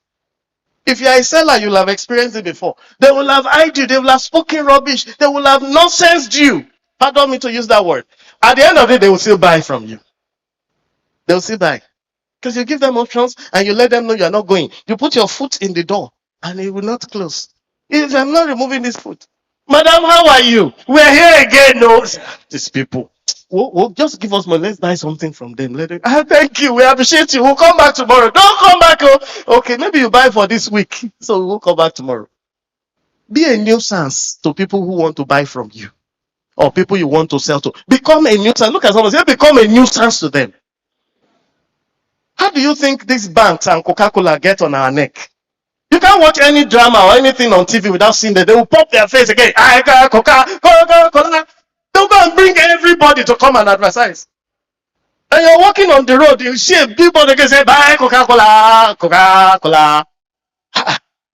You see this one, this bank, this one, that bank. We're the only bank that you can trust. Trust us. You're watching your football, World Cup. Football lovers, hello. They're watching World Cup, and they nearly scored. They just take a break, bam, and they say, bet Niger, good for you. And you'll be like, what is this again? Just when they're about to score. After some time, you start thinking about it. What is in this bet Niger? Let's take a look. And people who do it. If it's Coca-Cola, you say, what's wrong with drinking Coke? If I can drink small now. And what is wrong with that bank? They keep advertising. They say they have good interest. Let me check them. Why? They are just putting their faces everywhere. You enter a restaurant, you see them. You came to eat amala, they will put Coke beside it. They will put Pepsi beside the amala for you. You say, what is it now? It's what I want to drink. Doctor said I shouldn't drink Coke. Before you know it, you see somebody carrying the Pepsi or Coke, sweating in the hot sun. You say, maybe I can cheat this one time. I will take the glucophage when I get home. They have sold to you. So that's what you should do to people who want to buy from you. Become a nuisance. Say it again to that person. Say, become a nuisance to them. Yes, let them look for a way of chasing you. They say, your own is too much. Okay, how much? All right, so your marketing strategy has to be consistent. It must convert to sales.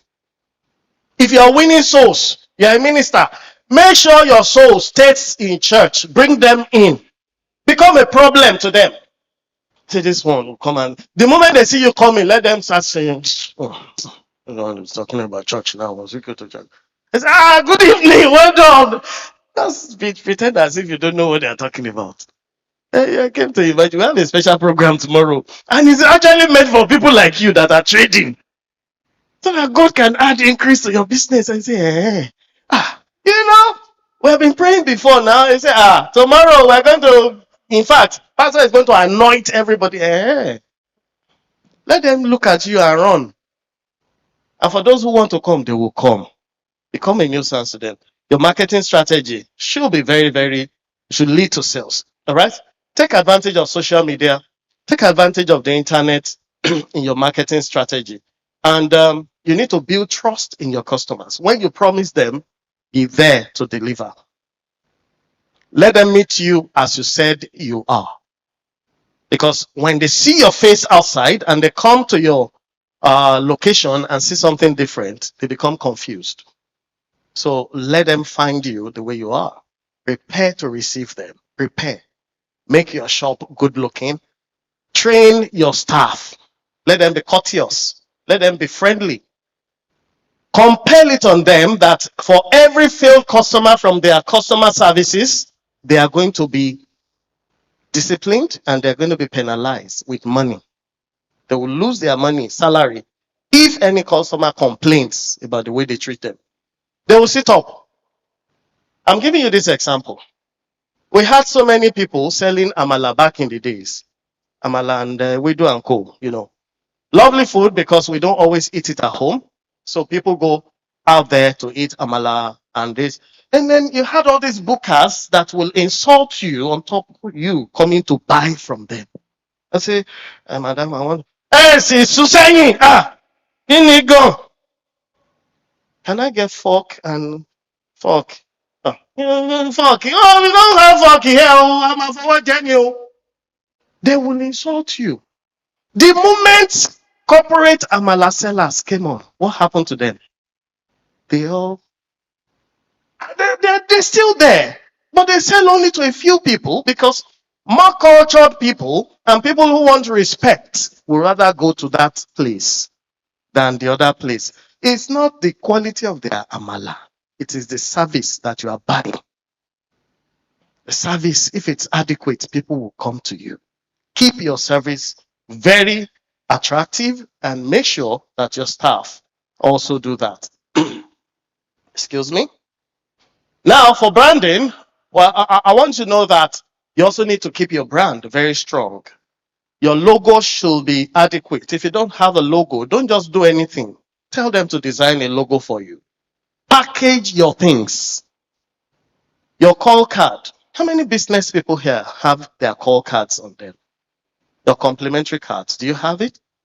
1, 2, and we have 3. We have several business people here. But just few of us have their call cards. So if you actually met someone, I will say, oh, can I have your card?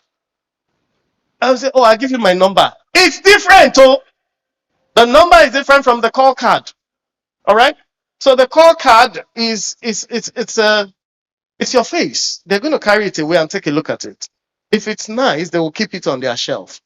I have some call cards collected over 10, 12 years ago. I still keep them. I take a look at them sometimes. I have the numbers on my phone, but I take a look at the cards. You might say some are old school, but that's our old school for you. We like it that way. And it gives us a representation of who you are. Your identity. When they come to your facility, what do they take away? You pack things for them. Are you using the common nylon bags or you make your own branded bags? I'm sure if I'm going to buy from this lady that does hair, I can't remember her name again, Bianca. She's going to give me a pack tagged Bianca. You won't want to throw that bag away. You will keep it, Abby. You put it on the shelf. So whenever you have a need of something, you look at it and say, let me call this woman. You want to reconnect because that last experience was so good, you brought it home and you look at the bag. I can't throw it away. Even when you are packing things and you are clearing your room, you say, put that one aside. So it's very key to your branding. Spend a little more money on your branding. Look at somebody, say brand well. It's very important, you know.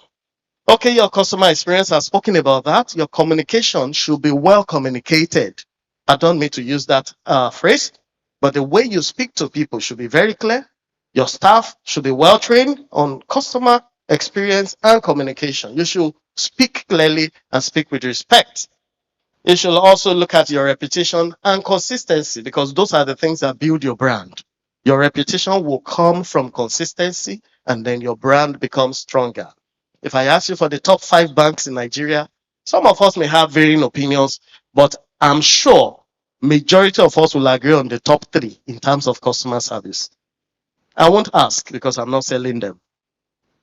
All right, so second to the last slide, collaboration and partnership. A lot of people are speaking about collaboration. It's not, you can't overemphasize the importance of partnership. You must partner. Look around you. People doing your business, partner with them. They are not always competition. You can partner with them. One of the things you get from Ladipo Market is collaboration. If you go trying to buy something they don't sell in his shop, he will tell you, I have it in my other shop. It's not his shop, oh, he's going to get it from the other shop at a margin. So we'll bring it to you at his own margin. And then you'll be like, oh, I got the product. Yes, you got served. So, but if you're angry with your neighbor and you're not collaborating, you have a problem. When I was in the banking industry, if some customer wanted a lot of cash and we didn't have it in my bank, we look at the nearest bank. We're not going to look at the head office. I worked in Adeni Jones at the time, and we had some banks close by. We just say, okay, we'll just write for approval to collect money from the other bank. Alpha, do you guys have like 5 million or 20 million I can take? Okay, yeah, we can, at least we have some. Okay, how about 50M? Okay. So we get approval from the head office and then we'll go pick up cash from them and then we serve our own customers. Everybody's happy. So they do that at that level. You should do it at your own level too. Investment too. Collaborate with people to invest in your business. Don't be afraid they might take your business. All right? Take that risk. Safeguard yourself, but take that risk. Aladelola has 21% of First Bank now. Abi? Where did it start from? I think it was 3.5%. It went on to 5.5%, now 21%. A lot of people have run away. They have sold their shares because of that move. But the man is surging forward. He practically owns the bank as we speak. And that's because he remained dogged and it's in his vision. And the money, I can tell you for free, the money you are seeing there, the 21%, will not be his own personal money. It will be money from his partners and collaborators, which is the same thing for the Gereguman, Tony Lumelu, the same, similar to Dangote. Do you think Dangote is the only one that owns the refinery? No. Big no. It's not the only one. Several people's money are there in the refineries. But when they want to grade and rate people, they say, Dangote is worth this. Yes, it's worth that much. But it has so many partners it's dealing with. So partner with people, partner with corporations. Just make sure you get the agreements and MOUs done properly. You can also partner with government. Somebody said she partners with Said, Lagos State, NYSC. I can also tell you for free that Bolu and Jobs and More also partner with Said, okay, the NYC group. And so many people, who aspire for great businesses partner with the government in one way or the other. So let that be part of your things. And finally, you should look at grants and support for your funding. Your business is structured. Your business has the licenses and registration. Apply for government grants. They give you. When your papers are in order and you have a good cash flow statement, you don't have a bad debt recorded at the, what's it called, the debt management folks. If you don't have that bad record of debt, you can get funding from the government. You can get funding from NGOs because they're going to check. So if you are owing microfinance bank or money lenders or other banks, pay them up.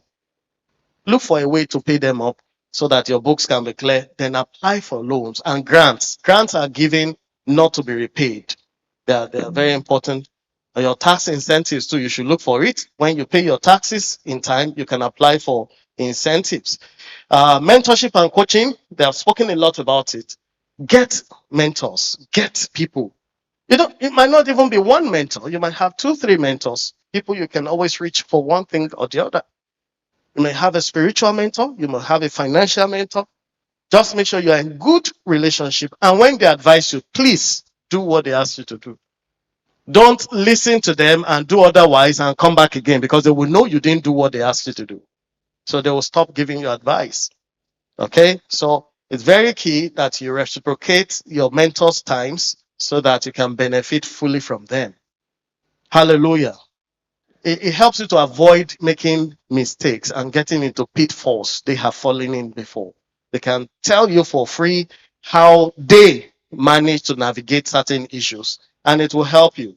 It will also expand your network when you use mentors. They can actually direct you use this person, talk to that person, let me call this for you. You can reach this person and call, etc., etc. It will also help you to improve your leadership quality and grow much faster. Any questions before we round up? Thank you for listening, and may God bless your hearing. So if there are questions, I'll take them now before. Thank you, everyone. So I would like to say brand well. Say after me. Again. So we have questions for Dr. Adebui. Two questions, sir. So I'll ask the first one. How do you manage customers who always want cheap things but quality products? The next one, what do a business owner do to gain access to grants without having been registered but has vision? Thank you. So the first one is, how do you manage difficult customers who want the best quality but don't want to pay for it? Okay, so it's impossible. You can get the best quality if you don't want to pay for it. However, you should use the but statement. Look at somebody, say use the but statement. Okay, we don't have this right now, but we can do this for you. If they speak it in Yoruba, use the but, or Igbo, use the but statement. Okay, so what you want, oh, we don't have that one at this rate, but we have a quality that is also good. We can do this for you. The way you sell it matters. Passion. Okay, so you need to let them know you are passionate about what you're saying. Yeah, I'm sure that will also come up. It's not as sharp as the other one, but it's also good. Nobody will know the difference. So they'll be good. And the second one is talking about getting government grants without all the registration. Okay, so you need some level of registration to be known. All those registration and licensing is just for them to know you. They say KYC, know your customers, or know your indigents, or know your citizens. So the government wants to know they are dealing with a Nigerian, they are dealing with somebody who is into business, and they are dealing with somebody who has shown himself that he wants to continue to do business. If you don't have a stake, you are not likely going to stay. So your registration is a stake, first of all. So you're putting yourself in the line. You're saying that this is me, this is my house, these are my people, these are my guarantors, this is where we work from, so you can trust me. Give me your money and I won't disappear. Without those, you will disappear. Thank you very much. Do you still have any other questions? Okay.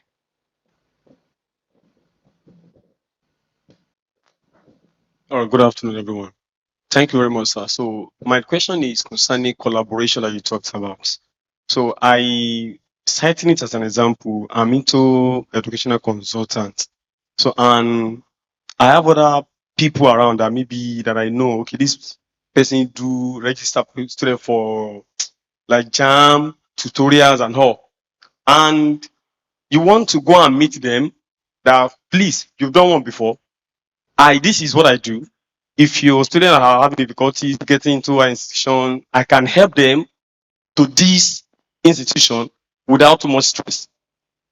But suddenly, you just realize that the person you are saying that to, one way or the other, find his way to that place. Now he is now getting direct access to that place. Now, blocking, neglecting you.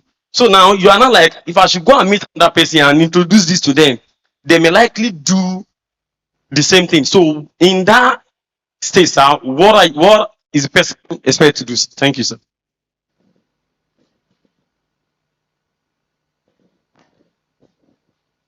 So we have a peculiar situation here. So that is industry specific. That's because you're marketing a space that is in popular or public space. You're marketing a product they can easily access. So what consultants do is to code. You should code. You let them know you can get them this and that, but avoid the details. And then number two, make sure the details you're giving or what you're offering is not available in public space. Okay, so if you have a collaboration with a school or institution, for example, let's take what's this East which what school? East London, University of East London, for example, and you have a collaboration, you have an agreement with them, an MOU that you're going to give them students, they'll give you a discount.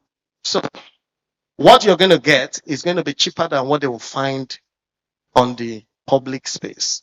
So when they try, they will possibly find £15,000. But with you, they may get £13,000. So that gives you an edge. So they won't go, they'll still come back to you because you're registered with them. You have an agreement, you have an MOU with them.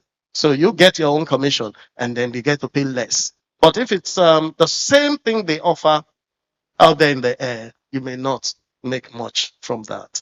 Okay, so just rechannel your business, redirect your energy, and then do something different. Okay, put in some more value, and then you'll get the result. Thank you. Thank you very much, sir.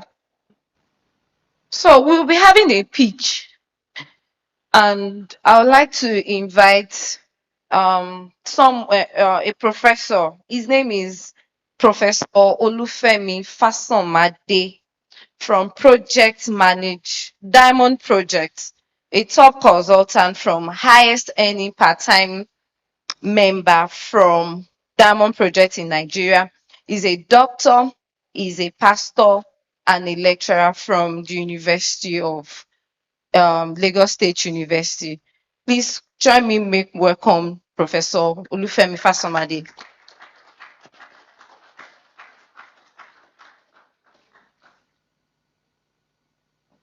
Thank you very much. You said I have 1 hour. I was joking. I just wanted to catch the attention of those who are probably dozing. My name is Olufemi Fasamade. I'm a professor in the University of Lagos. I'm the Dean of the Faculty of Clinical Sciences. I'm a national pastor with Reunion Chapel International. I'm a lecturer and a consultant physician with LUT. So because of the time that I've been given, which is very, very small, I will be making a 5-minute pitch. I believe that this seminar is for people to fulfill one of the plans that God has for us. And that plan is for us to be in health and for us to be in wealth.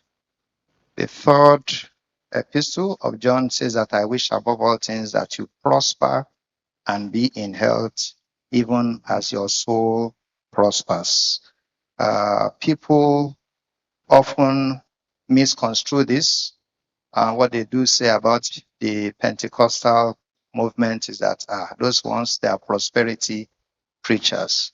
But one thing we should all realize is that when God created man in his image, he gave us a charge, and that charge was to multiply.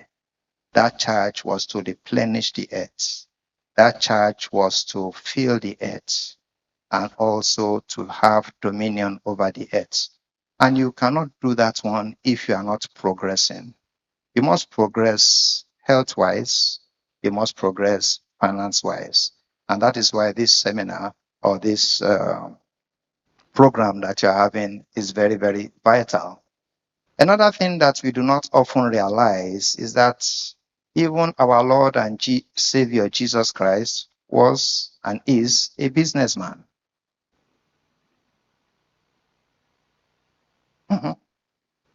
Yeah. Okay. All right. Okay. So I'm told that I should truncate my presentation or suspend it for a very, very important announcement. So, okay. I really apologize for this. Very sorry.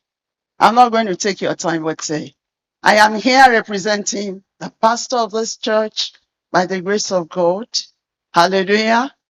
Pastor Yinka Ige. He wants you to know that he's interested in your progress. He wants you to do well. He wants you to feel at home. Everything that is being offered here, let's make sure we take advantage of it and let's make the best use of it. God helping us in Jesus' name. One other thing, I have a product. The name of Jesus is my product. Hallelujah. So you are here. You are here to know about the name of Jesus. It's a very reliable product. The name of Jesus is a strong tower, bigger than this one. Only the wise people run into it and they are saved. The name of Jesus gives you knowledge to prosper in your businesses. The name of Jesus gives you healing. Hallelujah. I was once sick. I was admitted in the hospital. They ran a wrong medication on me. I was dying. And along the line, the devil played the prank. The doctor and the nurse started fighting while I was dying. And I couldn't do anything. The only thing I could do was to call on the name of the Lord. And the Lord answered immediately. They told me my blood, my chest was no longer running. They couldn't hear any sound from my lungs. Everything was backing up. But along the line, they picked up a quarrel. They started quarreling while I was getting unconscious. But there was nothing I could do. I couldn't help myself. But thank God I had the name of Jesus. I cry on the name of my Father, please help me. That was the only statement I could make. And immediately the Spirit of God spoke to me. Don't worry, I will help you. I just rested my head and I was watching them until they finished their paparazzi. And when they finished, they checked the chest again. The whole system has started working again. Hallelujah. So that's my product. I want to encourage you to buy into my product. Professor, students, applicants, business people. This is the name you all need. In the day of trouble, it will be available for you. Accept Jesus into your life today. Tomorrow might be late. And if you are running a business, you are running at a loss already, or you don't know how to do it, you have been applying no way out. He's the only helper. He's the only helper. I said, I will be with you. I will not forsake you. He said, call upon me in the day of trouble, and I will answer you and show you great and mighty things you have never known. What again do you want?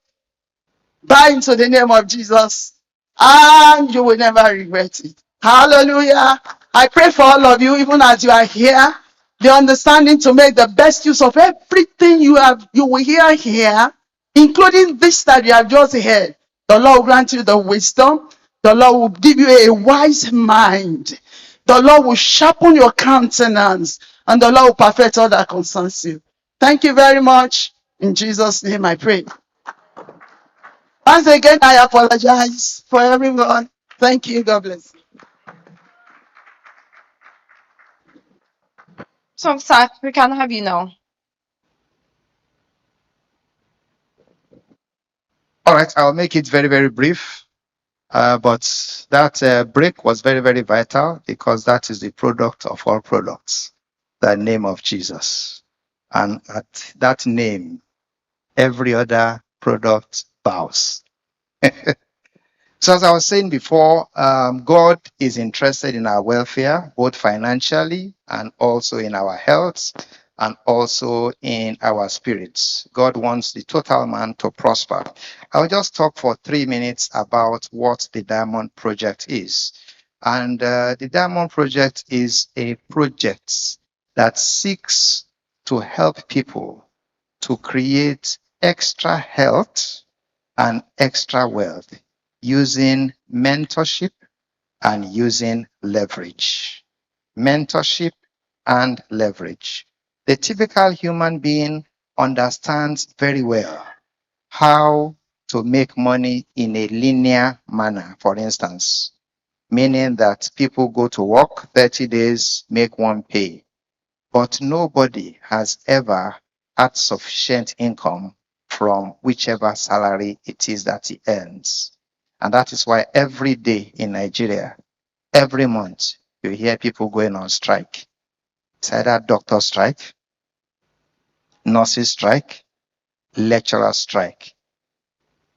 Which one? ASU strike, yes. The only people that don't go on strike are pastors because they have reward both here and in the life to come.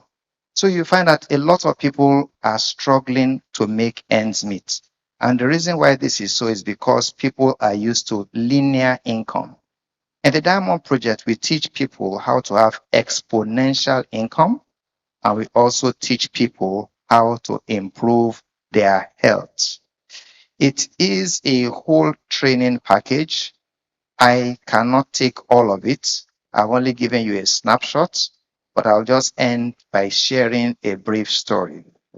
I have been a lecturer and a doctor for over 30 years. At the 32nd year of my practice as a doctor and then a lecturer and teacher, my income used to be less than 1 million naira after 32 years. At that time, I was level 34 officer. Why some people looked up, say level 34. Yes, in the civil service. When you work for a teaching hospital like LUT, you earn the highest pay there, which is equivalent of level 17 if you are a consultant. And many of us who are consultants, we are also lecturers, professors in the university. There we earn another level 17. 17 plus 17, 34. So in Nigeria, level 34 officers do not, or at that time, did not used to earn 1 million naira. And I used to wonder how come that professors retire poor? We are always contributing money for our teachers. How come doctors retire poor? They are always living far away in Mowe or Awoyaya. How come? After so many years in service, when I joined the Diamond Project, I realized that these people have been working in a linear fashion. They are getting yearly promotions, they are getting yearly increments, but that increment and promotion does not match the rate of inflation. So rather than have people's standard of living increase, people's standard of living typically reduce because after some time, children come in. After some time, the family expands. But we have just 20 spaces, 20 spaces.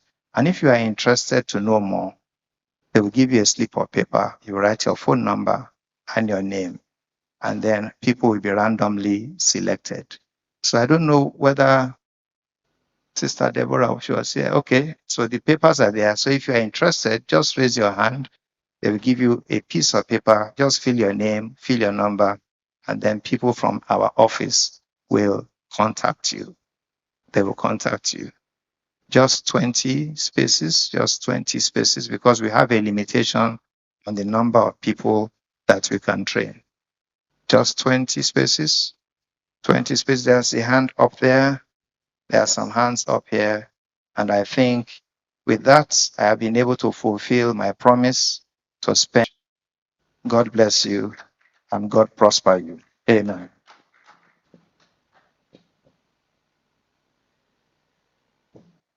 Thank you very much, sir. So I would like to invite Desmond Dixon from Radar. Please come over. Thank you.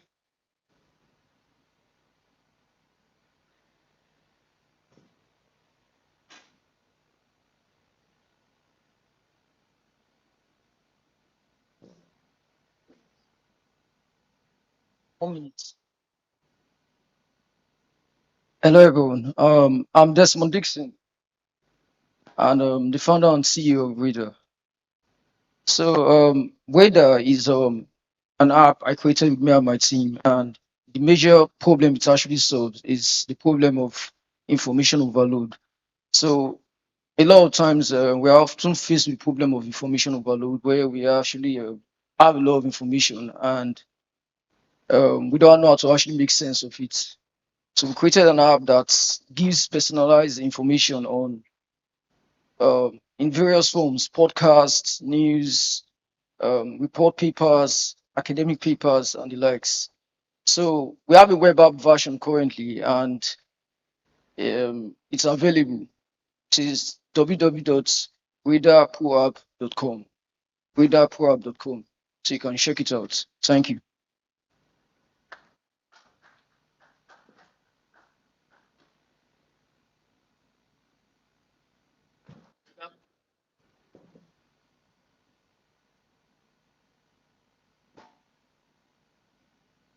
So thank you very much, Mr. Dixon.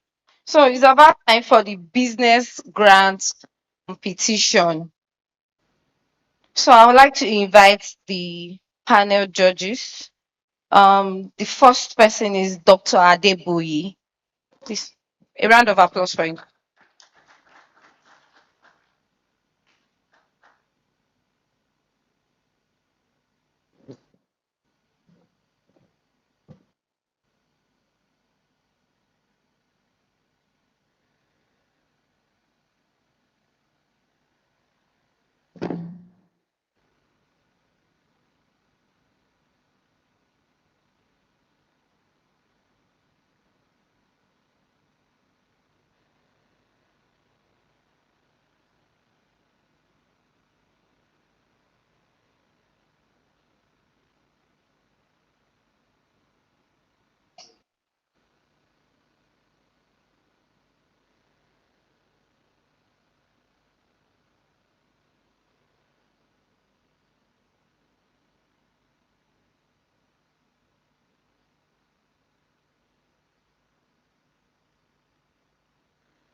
So I'm so sorry.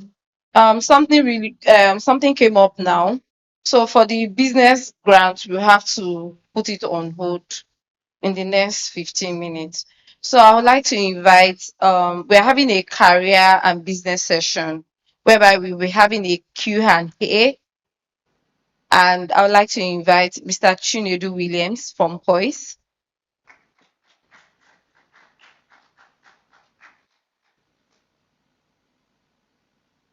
Thank you, sir. Dr. Adeboye, please have your seat. And our convener, Brabolu.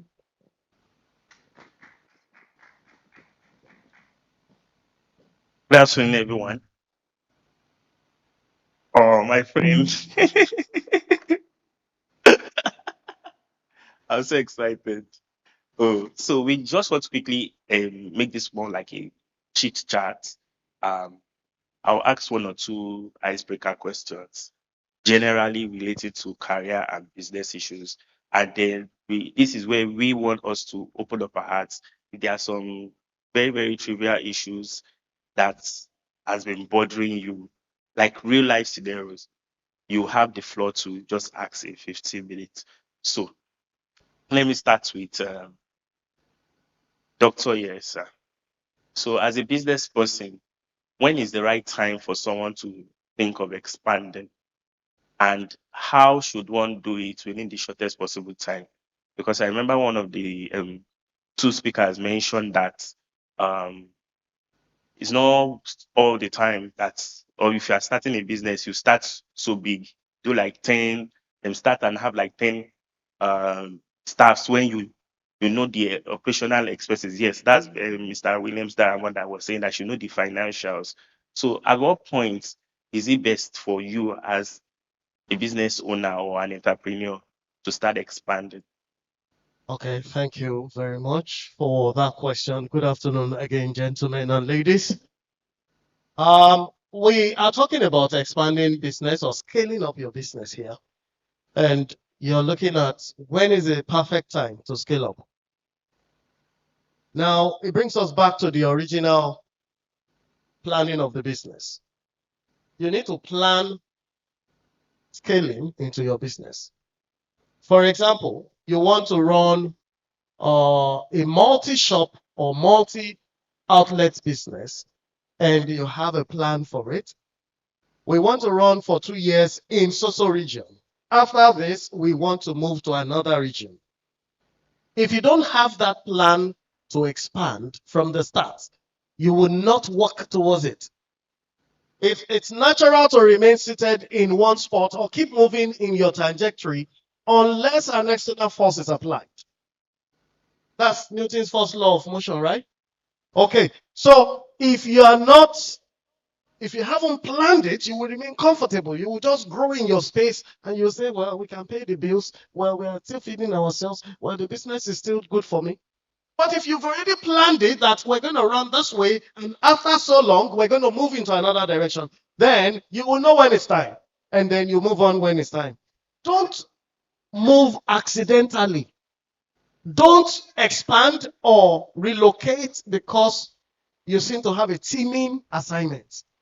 If it's not in your plan to expand now, even when you have, let me give you an example. Your business or your shop is taking a lot of customers and people are queuing up, and you think it is time to expand it to another location. It might be a mistake to do it immediately because you will just discover you increase your overhead without a corresponding increase in your income or revenue. So let that business continue to team. Let people see the crowd. Let people continue to feel you. You can increase your number of attendants or your desk or your shelves, but not necessarily because you now have more crowd, you quickly want to reopen another shop or break this place apart. Don't. Just increase a few things and then plan for it. Okay? So it is necessary to have it in your plan before. One of the examples I'll give you is this. How many of us know Sam Adeyemi, the pastor, business consultant? Do you know that Sam Adeyemi thinks more like a business consultant than a pastor? Oh, if you read or you've read some of his books or so many of his books, you will see how he thinks. He thinks more like a business consultant than a spiritual pastor, because he is always, just read his first book or second book, The Parable of the Dollar. He will tell you how to multiply the dollar and how to invest your dollar and how to do business and package. He said something, there's something he said along the way. He had pastors who were willing and itching to start their own churches or to become pastors who were mature enough. And then they had a discussion with some of them. I want to go and, pastor, maybe we should start a branch in so and so that I'll take it over. He said, no, it is not in my assignment to be a general overseer of several branches. My capacity, my vision is to have a big place where I will lead people, where the words that I speak will be the same one everybody hears, not transferred or inferred. So every one of the ministers that grew under him, he helped them to set up their own ministries. One typical of them is Godman Akinlabi, who we all know as Pastor Godman of Elevation Assembly. His own vision is different from his leader, because Pastor Godman has an assembly in Maryland, he has one in Kenya, he has in Lekki, he has in the UK, he has in Abuja, he has in Ibadan. Invariably, I also follow his trend because he was my secondary school classmate. He was my, very good friend from secondary school. We grew up together, So that is a typical example of how not to go beyond your vision. So when you set a vision, you set your plan, move with your plan. And is Pastor Adeyemi less than what he should be? No. He's still as great as he should be. Go to his church. Really huge. You'll enjoy fellowship. The people there are happy. He's okay. And he keeps on affecting lives in various scopes. He runs a leadership academy. He runs a bookshop. He runs several other businesses apart from the ministry. So you don't always have to jump at it. It depends on exactly what your vision is. Thank you, sir. Round of applause for Doctor. So next question is for you, Chindu. So I want to say, how do you deal with? Okay, let me say two questions. How do you deal with working in either a toxic environment, and how do you deal with being in a job that maybe is not what you want? Let's say economic-wise, financially, or you are just doing it, but it's not what you are passionate. How do you sustain yourself on that job till you get to the job that you actually need, or you actually deserve, or actually want? Good afternoon, everybody.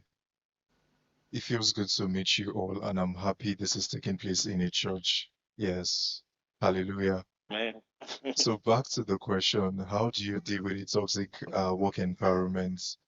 Believe you me, in my years of practice as a human resource practitioner, I tell people there is a limit to all that you can bear in the workplace if it is very toxic for you.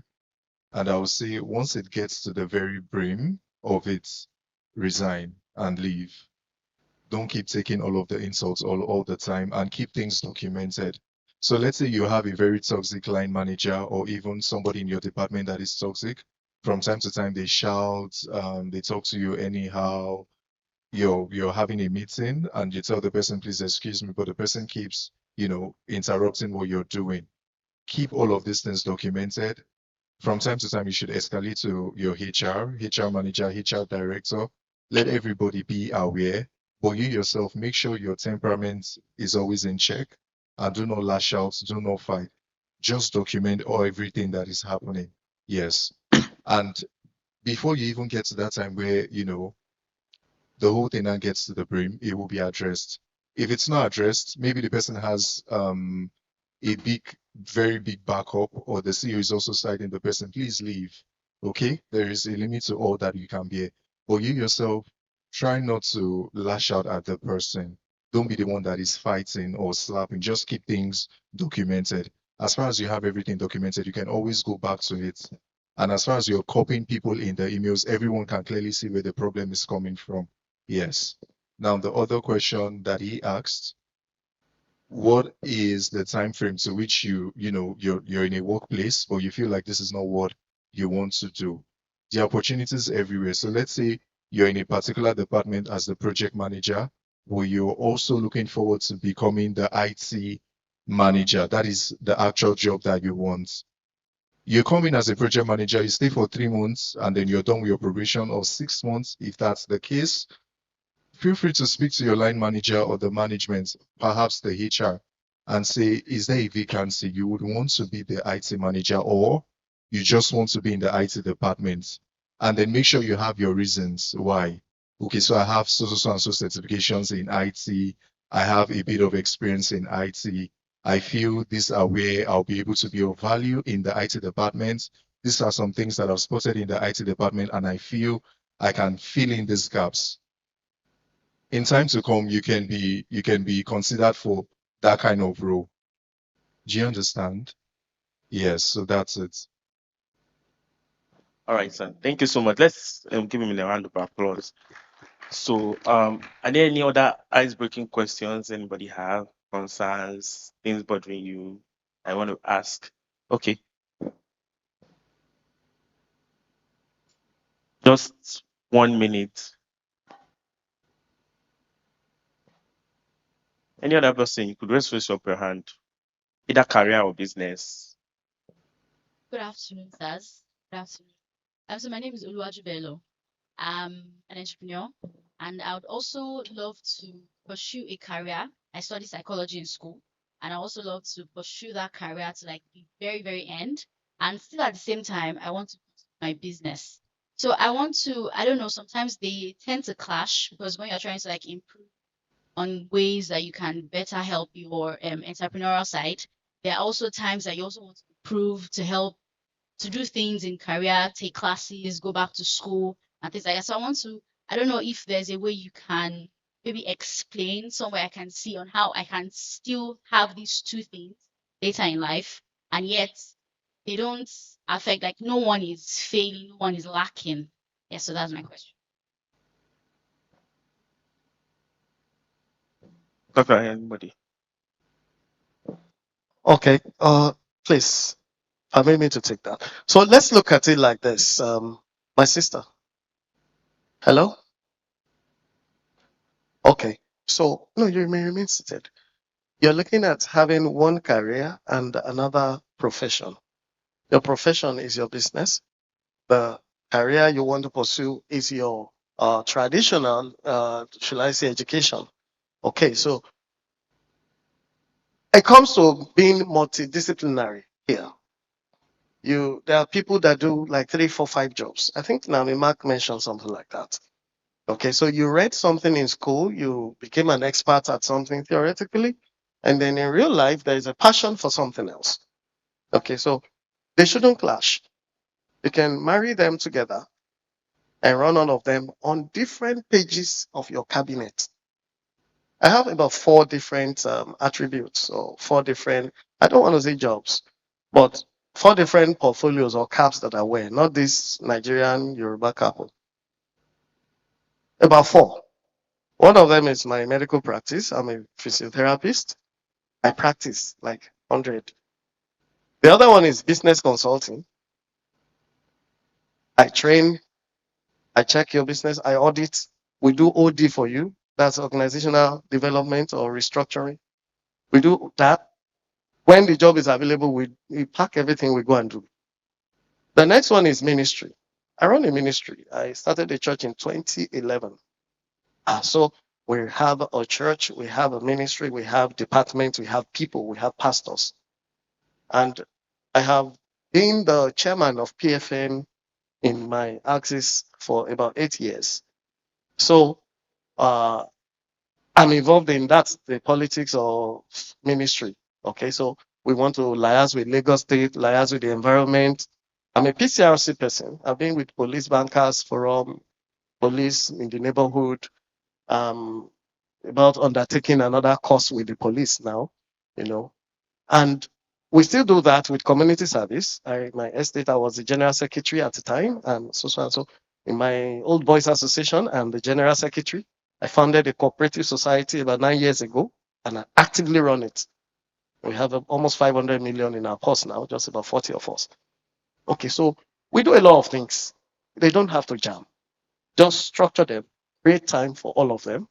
Take education if you have to. Pursue your passion, but make sure you pay 80% of your attention to the 20% that gives you the money. The Pareto law, all right? Prioritize properly. 80% of attention, it might not be time. 80% of your attention to the 20% that gives you 80% of your income. Once you do that, you have a safe income, then you can pursue your passion and you'll be good. Round of applause. Thank you so much, stars.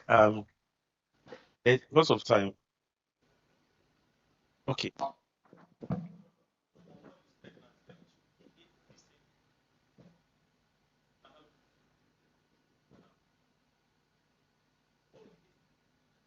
And I have I oh, now I want what that 80% of my attention and I should now give 20% to that and give 80% to the one that is financing the ministry. Or how can I balance the two, sir? Okay, so I get you now. So the issue is this: you need to prioritize and scale. In scaling, you're looking at what is my 80% in this. Is it your ministry? Is it a business? So if you're for ministry and you know that's your 80%, then prioritize it. But if it's your ministry, if it's your business, that is your passion, and ministry is your calling. There are people with calling in ministry. They feature, they minister, they perform. They are here on Sundays, they are here on midweek service, they do things for the ministry, but they pay full attention to their businesses. 100. So you give 100, then you give 100 here. You can actually marry all of them together. Permit me to say that I was a banker at a time for 12 years, working in Guarantee Trust Bank. I rose to the head of operations in GTB. I was poached to Oceanic Bank to come and transfer quality customer care. And I was in Oceanic Bank for another 6 years, and then EcoBank. And all along, I was a pastor with a church that takes all your Saturday. All your Saturday, you start 9, you finish 6 on Saturdays. Sunday, you are there all through. And I was a banker with vault keys, head of operations or cash officer. You will take your vault key home. What it means is 7, you must be in the office. And you can't leave until the vault is locked for those who are in banking operations. So we did all those, and there was no issue. So it's just a matter of managing your time, managing yourself, and then looking for priorities and then walking along. All right. God will help you with wisdom. Mentorship is important too for guidance in all of these things. Thank you so much. So let's just give a round of applause again to our panelists. Just take a group picture. Then we need to inform everyone to. I think the recruiters are around. So as many of us that want to go for interviews, please just are they in Teens Church now or Children's Church? Okay, they are still in the Teens Church. So as many of us that want to go for interviews, our recruiters are downstairs, ground floor. So you can quickly go for the interviews with any of our recruiters. Thank you.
Please, did you enjoy the session? Can I come and ask you one or two questions? What you learned from the business aspect and the career aspect also?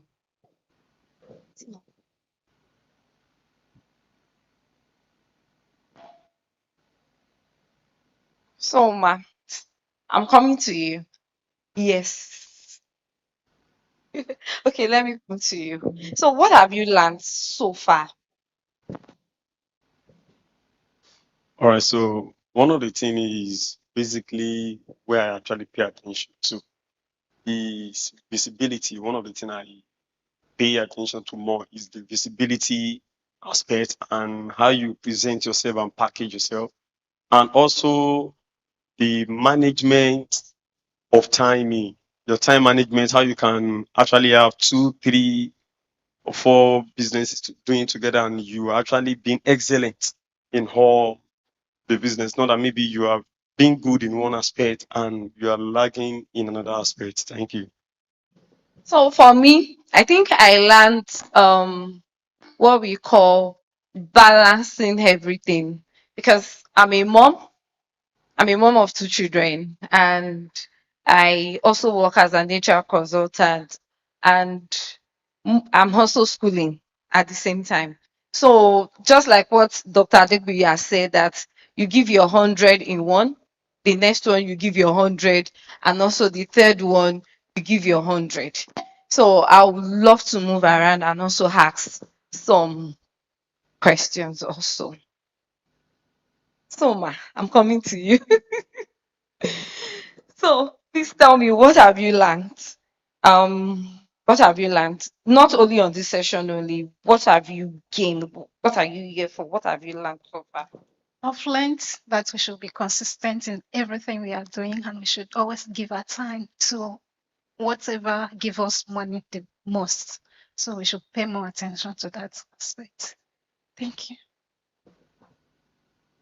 Oh, thank you. So we'll be having the business grants competition, and I would like to invite the competitors. and their weaknesses.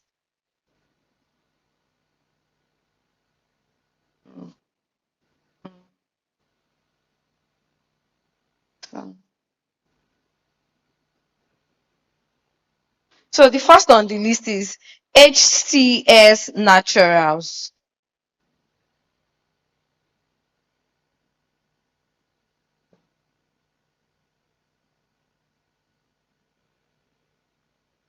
Can we have HCS Naturals?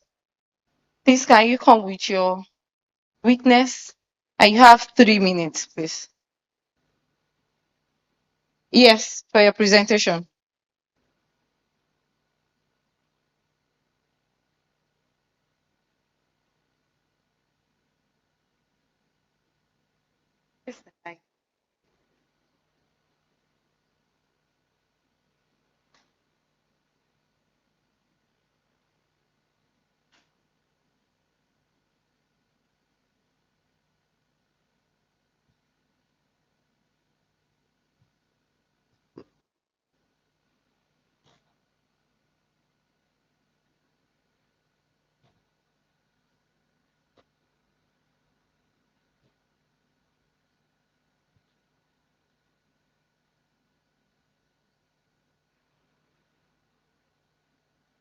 Your time counts now.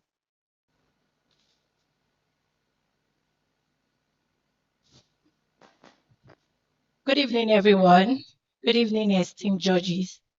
My name is Deborah Johnson, and I'm the founder of HCS Natural Fruit Drinks. And this brand was founded based on personal experience on addiction to sugars and carbonated drinks. And what we do majorly at HCS Natural Fruit Drinks is that we uptake fresh fruits and natural plants from local farmers. Then we process and package them into healthy and affordable drinks and beverages. We have two major line of products. We have the juice and also the dried fruit snacks. The major problem you saw in the market was that many people struggle to stay away from sugars and carbonated drinks. We also saw that after harvesting of fresh fruits, farmers lose a ton of this to post-harvest loss because most times fresh fruits they can stand a very long time after harvesting, 2 weeks, 3 weeks. So the solution we brought on board is that we collect this, we buy this from local farmers, we process them, package them into healthy and affordable products. We have fruity zobo, pineapple juices, watermelon, and we also have our dried fruit snacks, whereby fruits are being dehydrated and they can be consumed as snacks. Also, our traction so far shows that there is a market in need of these products. And by this, since we started, we sold over 5,000 of our bottles. And last month, we launched the snacks product, which by this, we sold 20 units of that also. And by this validation from the market, we could see that many people want to heal healthy, but the problem is that they could not find it. And also, we are taking these grants so as to be able to purchase. Presently, we operate manual by using a kitchen side food dehydrator to dehydrate our snacks and also cut via flat plates. So we are seeking the grant of 500,000 naira to be able to purchase a food dehydrator and also a stainless steel table cutter for our fresh fruits. And by this, the impact that this will have in our business is that we'll be able to process fresh fruits with a shorter duration of time and also maintain NAFDA certification standard. And this will make us move closer to achieving that. Thank you.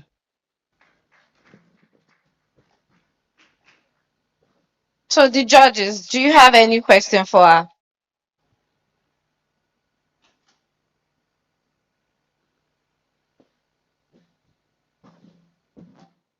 All right.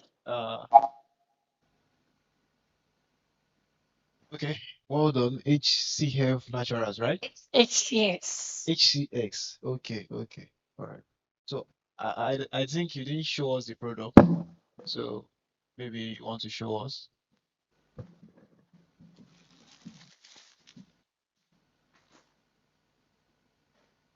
Okay. Okay, there are two variations. Is this edible? Yes, exactly. Oh,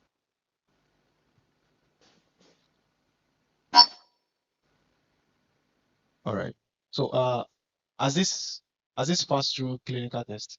No. We started this last month Okay. to test the markets, Okay, do you know what clinical test is? going through NAFDAC laboratory test. And Yes, but at least you said it has not passed through clinical test. So selling it means you are selling poisons. Do you get? So if I say has it passed through clinical test, meaning that maybe you've consumed it and then okay, nothing happened to you. yes. And Okay, we've had but people buy. so if the one you're talking about is laboratory test, it's different from clinical test. You get? Okay. So okay. So for the laboratory test for NAFDAC and et al. So have you passed through that also? No, we've gone to make an inquiry about that, and we were told that to get this, we must have a standardized factory, Okay. whereby the industrial machine, the cutters don't pass through Okay. cutting knives. Okay.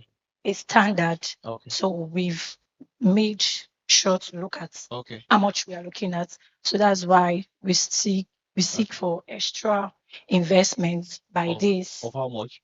Presently, the 500,000 is to get a dehydrated, an industrial dehydrator machine Okay. and a steel table to be able to cut the fruit. So Those are like prerequisites moving us toward achieving that goal. so when you get that, you want to make more production, right? Yes. But you are making more production without the validation of NAFDAC. So how does that coexist? Well, through our market, after the sales of our You products, didn't get what I'm saying. Now, you are trying to put yourself into more problem. Do you get? You have a business. You validated the market. You said you sold 5,000, right? the bottles of the juice, Only. the fruit snacks, we sold 20 Okay, between so last 20. month and now. Okay. Now you sold, let's say you sold 5,020 in total for your products, right? Now you are seeking 500,000 naira to buy an equipment for you to help to fast produce or to help you do massive Increase. production. But then you have not validated it with NAFDAC based on their standard. When you produce en masse, now and NAFDAC seizes your market. So how do you make up for that? Because you've not actually gone through. Do you get what I'm trying to say? So I don't think you need 500,000. Yes. You need actually more than 500,000. Yes. Do you get? And also, I don't think what's it called? Another thing I think you should do. So I think it's a very, you know why I'm interested. I like the business, right? I like the business because I think while I was in Lagos Business School in 2019, I remember that there was a lady. The only thing she does is she doesn't even produce. She supplies. And as at 2019, she was supplying more than 120 supermarkets every week. Yes, and she has NAFDAC. Do you get? That's why. So it's a scalable business. But then, if you don't know what you need to, if you don't know what you need at every time, you end up losing the business. So that's why I was like, have you validated that? Do you get? So basically, so and also, I noticed that you didn't make anything about, you didn't make mention of anything like projection. So do you have a projection? Okay. Yes. How much did you use in starting the business? Presently, for the fruit of in Both. total, Yeah, like both. we've spent up to over 500,000. 500,000. And how much do you currently have? Currently, have about after presently in cash in total, we have like 70,000 naira. So in terms of if you are valuing everything you have based on your products, it's like how much? If I both the assets and Just the products that you have in both the production. products I have, Yes. we have like 100,000 naira products. Okay. I think your numbers is still kind of, but okay, it's fine from my end. Well done. Thank you. Yeah.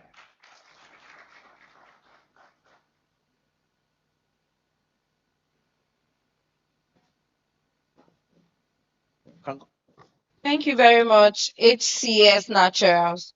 So the number 2 on the list is Jedediah Smoothie. Please, a round of applause for her, please.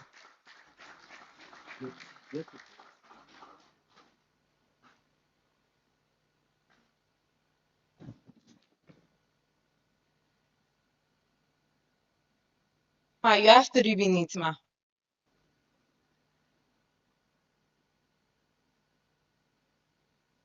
My name is Modupe Jedediah, and um, I'm the founder of Jedediah Smoothie and Pub. Sorry to cut Oh. you. Sorry. I just to all the participants. So when you come, so say your name and just go straight to the point. And when you are asked questions, just go straight to the answers. Like you don't need to merry-go-round around. Do you get that? So that to save us time and then to know what your intention is about the business. Do you get that? Thank you. Okay, so some of our products include I make pop, juice, and smoothie. So one of the problems that we encountered is getting a juicer properly, a proper juicer to ensure that we meet up with demands. And that's why we're asking for grants to ensure that we get the juicer. So we've been able to make, in the last 6 months, we've been able to sell to at least 1,000 persons. It's on our financial projection. So we've been able to sell to at least 1,000 persons on our financial projection. And we're asking for grants to be able to get a juicer.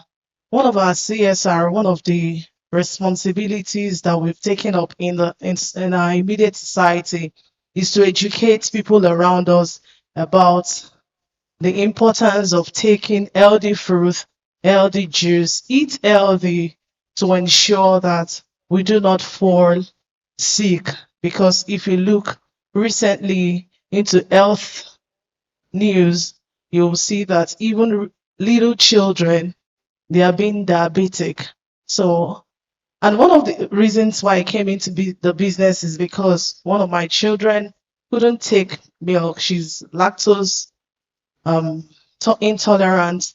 So that brought me into the business. I had to make research and I saw that, okay, there is something we can really do to help children and also to ensure that we do not give our children this regular kind of drink that is added with additives, which is not good for their health. So that's how we got ourselves into the business. And we're asking for grants for a juicer. Okay.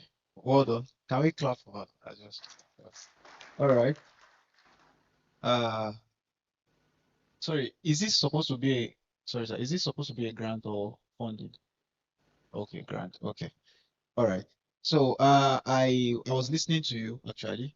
So but I think what you needed to put first was what you put at the middle. Now, the strength of pitching is this. When you are trying to pitch, you okay, all right. So you try to first capitalize on the problem. Do you get? You are stating the problem, then you are stating why you are creating the solution. Do you get? Because the problem will inform us why you are creating the solution. Do you get it? Now you are going to your fact and figures afterwards. After Alright. that, then you are going to your maybe your numbers, what you have done. Now, I'm not sure you actually told us. Maybe you've sold out, you've given I it did. as a test samples or something. I mentioned.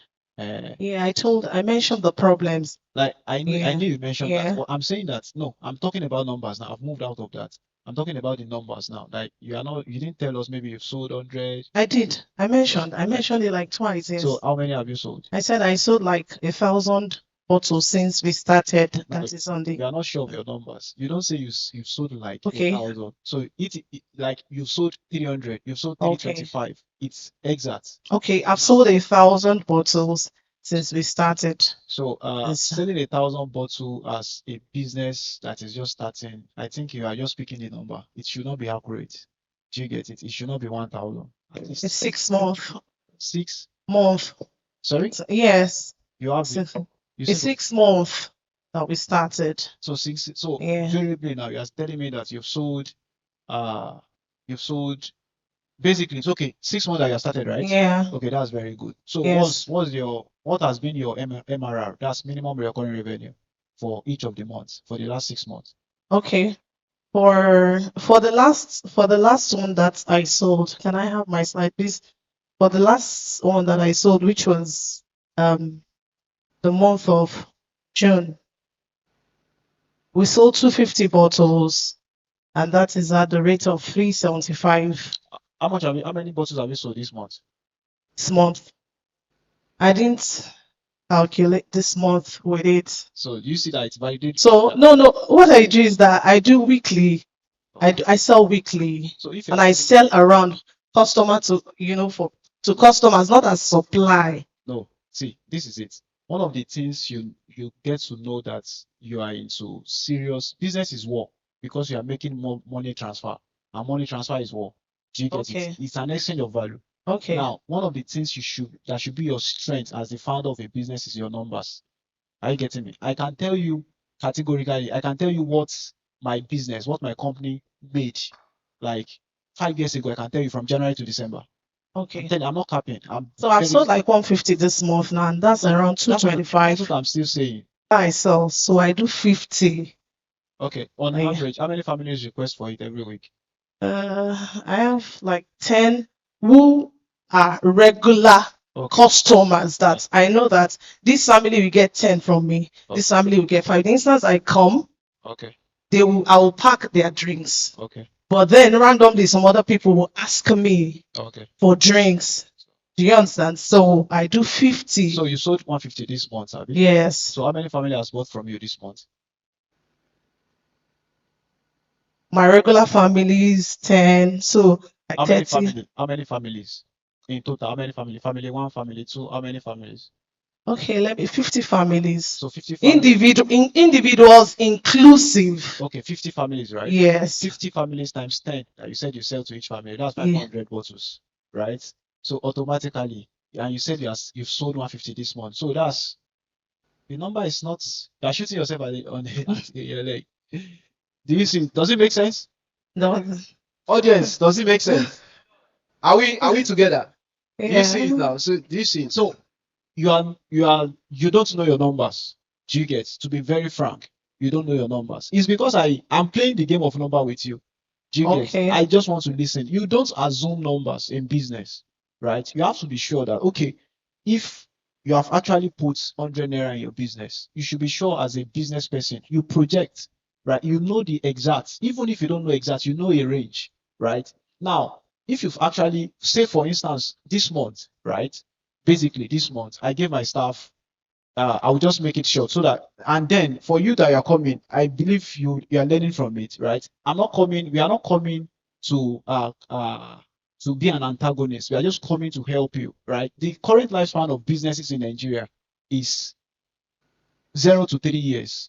After 3 years, they die, irrespective of the funding, right? Irrespective of the funding, we've had a lot of businesses that were invested into $1 million US, $300,000, $500,000 that went down.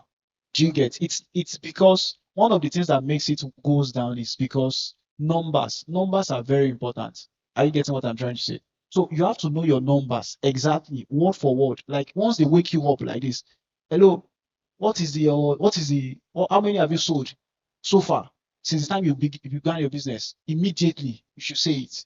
If whatever doesn't make you know your numbers would always weaken your business. That shows if peradventure you are producing this en masse and then you are selling to all 36 states in the country, say you are supplying to all 36 states in the country, then if you don't know your numbers, you can just wake up. See, there's difference between cash flow and profit. Now, you can be having cash flow of sales without you knowing your number. You will not make profits, and then you keep making money, but in the long run, you are making money to what? To losing a lot of money. In the long run, you close the business. Do you get it? Thank you. Yeah.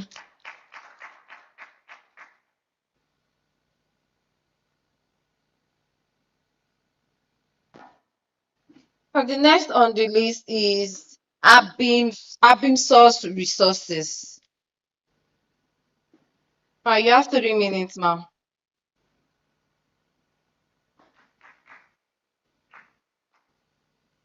Good afternoon, everyone. I'm William Sabimbola. I'm into spice production. Sorry? I'm into spice production, Okay. purely organic spice. What's the name of the brand? It's Abipsos Resources Venture. okay. Okay. So purely organic brand. What brought me into this is that from the research, we know that every Nigeria, when I say all Nigeria, make use of condiments or spices in one way or the other. And of recent, we have seen a lot of problems caused by all these condiment consumptions, too much of it, some kidney, some diabetes. So I now went into it that what can we do? Can we actually cook without adding condiment to your meal and just go for purely organic spices? That is how I came about this natural spices purely made from our local seed. And the names of spices that I did here is I have the garlic powder. I have the all greens. All greens is made from cardamom. It's made from coriander leaves. It's made from broccoli. It's made from algae leaves from organic plants. Then I have the pepper soup spice also, ginger, garlic. Just smell it. It's quite different from the one you get from the market because these are specifically hygienically made by me. Yes. Okay. Okay. Thank you for that. All right. Just calm down. All right. Okay. Question. Actually, any question I ask is it's a form of conversation. So I'm just trying to checkmate your idea, right? What's the difference between this and what the Hausa guys will sell on a random day market? Yeah, the difference here is that outside guide do not take hygienic into considerations. Okay. They just do anyhow. You can see them produce something and they're spitting around it. Okay. I took my time because I dehydrated myself. Okay. So, and then wash everything that needed washing before dehydrating. Okay. But before you started making this, you still buy from Hausa and eat? I don't. So where do you buy? Okay. Oh, you mean the sauce? Yes. You know their seed. Okay. So that can be contaminated. You didn't answer my question. Yeah. Before you got this idea, you've been buying from the Hausa guys and you've been eating it. No, before I got into the idea, I normally use Maggi before. I don't use natural spices. So what do you use? I normally use condiments. Yes. So how do we validate that? From the market, from the Yoruba sellers. So who are those selling the seeds? The seed is from the Hausas. Okay, where are you buying it? From my customer in the market that sell this is Hausas. But you know their seed, they are not powdering form. So that is where the hygienic consciousness come into being. Do you know where major seeds are coming from this country? Where what? Where major seeds are being planted for these stuff? It's majorly from the north. Mention one of the places in the north. The places Kaduna, Sokoto. No. Where is the food basket of the nation? Food basket of the is just. No? Food basket of the nation. Plateau. Am I wrong? Benue. Oh yes. I'm sorry. Oh yes. Pardon me for that. Okay. Okay. Let there be decorum, please. Oh, we are enjoying it, Abby. Okay. All right. You said it's different from what people sell. Yeah, and you specifically made everything everybody would say. I would hear everything word for word. So it's better you don't shoot yourself. All right. You said because they were specifically made by me. So who are you? I'm CEO. Okay. Abipsos Resources Venture. All right. Specializing in spices, purely organic. All right. Now I want to host. Listen, I want to buy this now. I want to buy this as a franchise. Look at it. I'm coming from an investment perspective now. I want to buy all these things as a franchise from you. Now, and I want to be supplying to the peak of pyramid. Peak of pyramid means highest, like people that are very rich, they are wealthy, right? I'm not supplying to the baseline of the pyramid. Like 1% of 10% of 100%. That's the people I want to supply to. And then nothing concerns you if I'm selling for $1 million per whatever. I just want to buy it as franchise. Now, one of the things I'm considering is I'm considering the fact that it's it has passed through all systems of neatness and everything. Now, if part of what I'm presenting as a bronchial to them to know that okay, this thing is actually it's actually germ free and all. Out of those things that you've given me, I write it was specifically made by Abimbola. Do you think they will buy it? It's based on my arguments. So what's Because your why is it beside some people want to buy something, they will ask you, are you the one that drew it yourself? Or Okay. do you get it from some from a source? Okay, I want to ask you a question. Have you bought from item 7 before? From where? Item 7 before. Item 7, of course. Okay. Since the time you've been buying from item 7, have you ever asked them, those people selling those food, that were you the one that cooked that food? No, we don't. We just. Do you even know that it's machines that are cooking those foods? No. So why are you not saying that? So now, what you are saying is meaning that you are thinking from the level whereby you don't want to scale the business. Okay. So a business that is still making people ask that were you the one that cooked it is still a business that you are not. It's still a trade. All right. Do you get?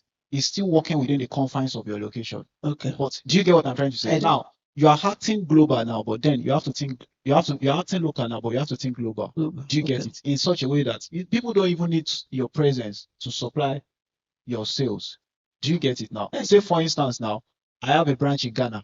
I've never been to Ghana, and I started my business in Ghana, and then I have more than 15 staff in Ghana that we pay monthly in Ghana, and then we sell to Ghana. We import almost all the products from that I sell.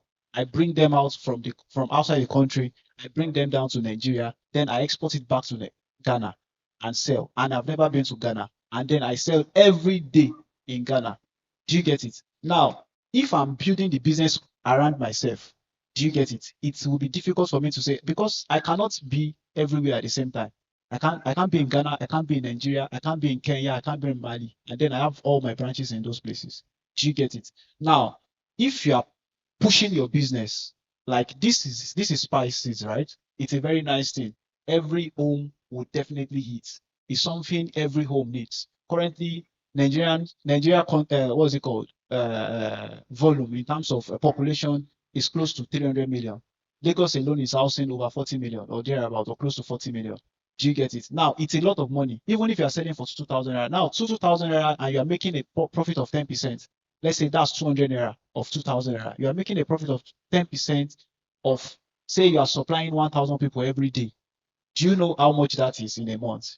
Do you get it? So, but then saying that, okay, you are making this, number one, you have to have a unique selling point, making it different from the regular thing Hausa people buy. Because I'm sure that the ones Hausa people buy is not expensive as this.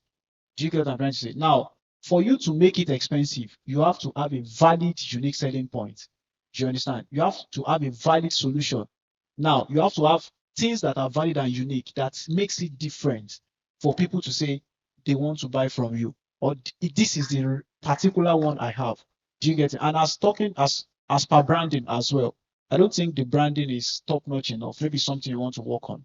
Do you get it? Basically. But then going forward, I think one of the things you can start considering or working on is that first, how can every house, even from my church, have it first? From your local assembly, have it. Now, going forward as well, then you're now to start thinking about how you can actually rebrand, how you can actually make it a face of business whereby it doesn't require your own personal inputs. Do you get it? Either you like it or not. Do you get it? So, and then going forward, then you not start thinking about dominance, business dominance, before you even start thinking about scalability. Thank you. Thank you. Thank you very much. Hello, Mama. Okay. Yes, just something to ask. I like your product, yes, and for the fact that it is natural. Um, in as much as I'm interested in it and even in the things that you use in making it, I just want to say when you'll be branding again, you can tell them to include the quantity. You can see this is not filled. I don't know what the measurement will be. Grams, 50 grams. Do you have an idea? Do you have an idea of what tell me? More than 5 grams. Okay, so we'll be exact next time, but I like it. What other, I mean, so there's a product for boiling meats, right? What was that one called? Allspice beans. Okay. And also the one in your hand. Curry. For stew? For boiling, for stew, for boiling your meat or marinating your fish, your meat. You use that for All your natural. jollof rice. For Which one can we use for jollof rice? that curry, you use curry And I also. won't have to use Maggi, season cubes. No, if you are using curry, you also have to use allspice beans. Okay. And I will not use Maggi. You won't use Maggi. And it will still have taste. Yeah, you still have the taste. Even from your fish, your taste starts from your fish, from your protein. Okay. There's a way you will do it that you will enjoy your meal. Good, good. Thank you. I have your number here. Thank you.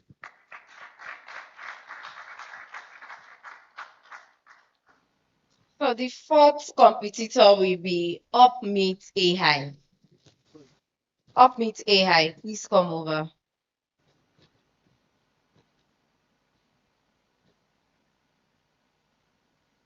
Minutes. You have 3 minutes.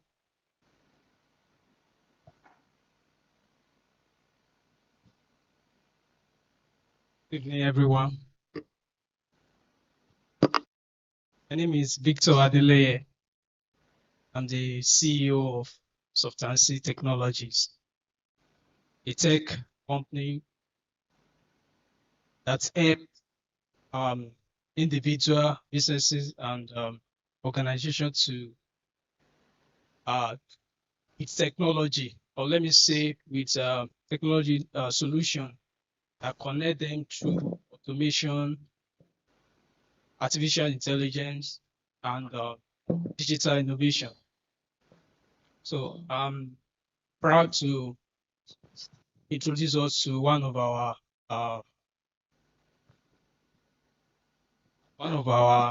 flagship innovations, which is Upmeet.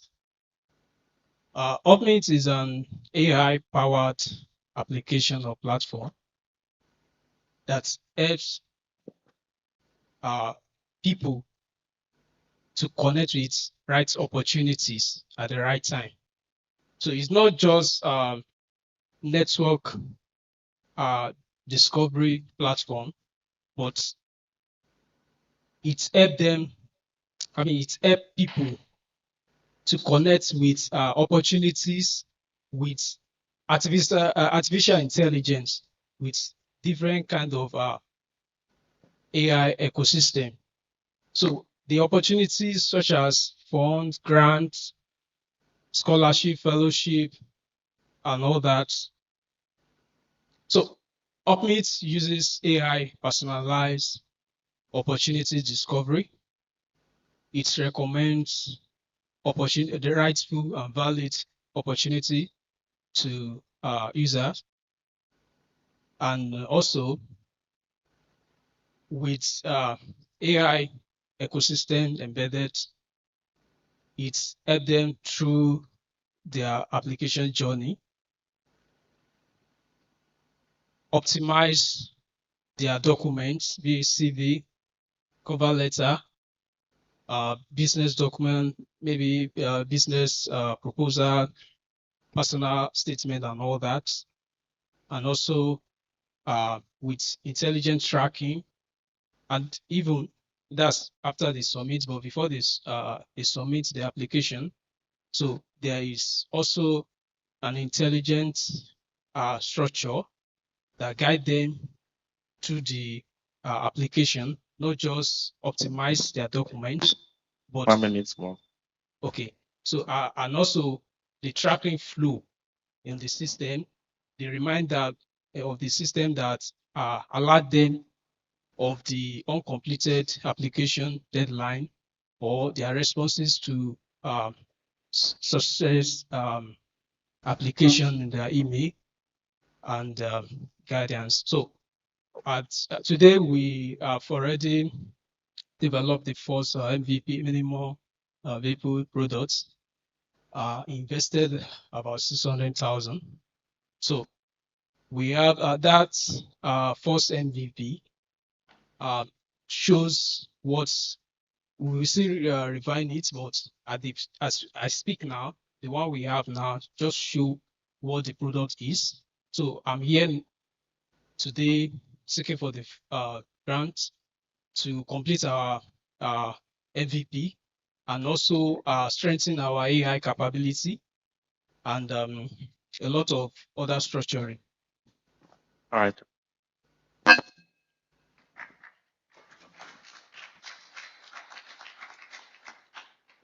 All right. My question is this up meet, right?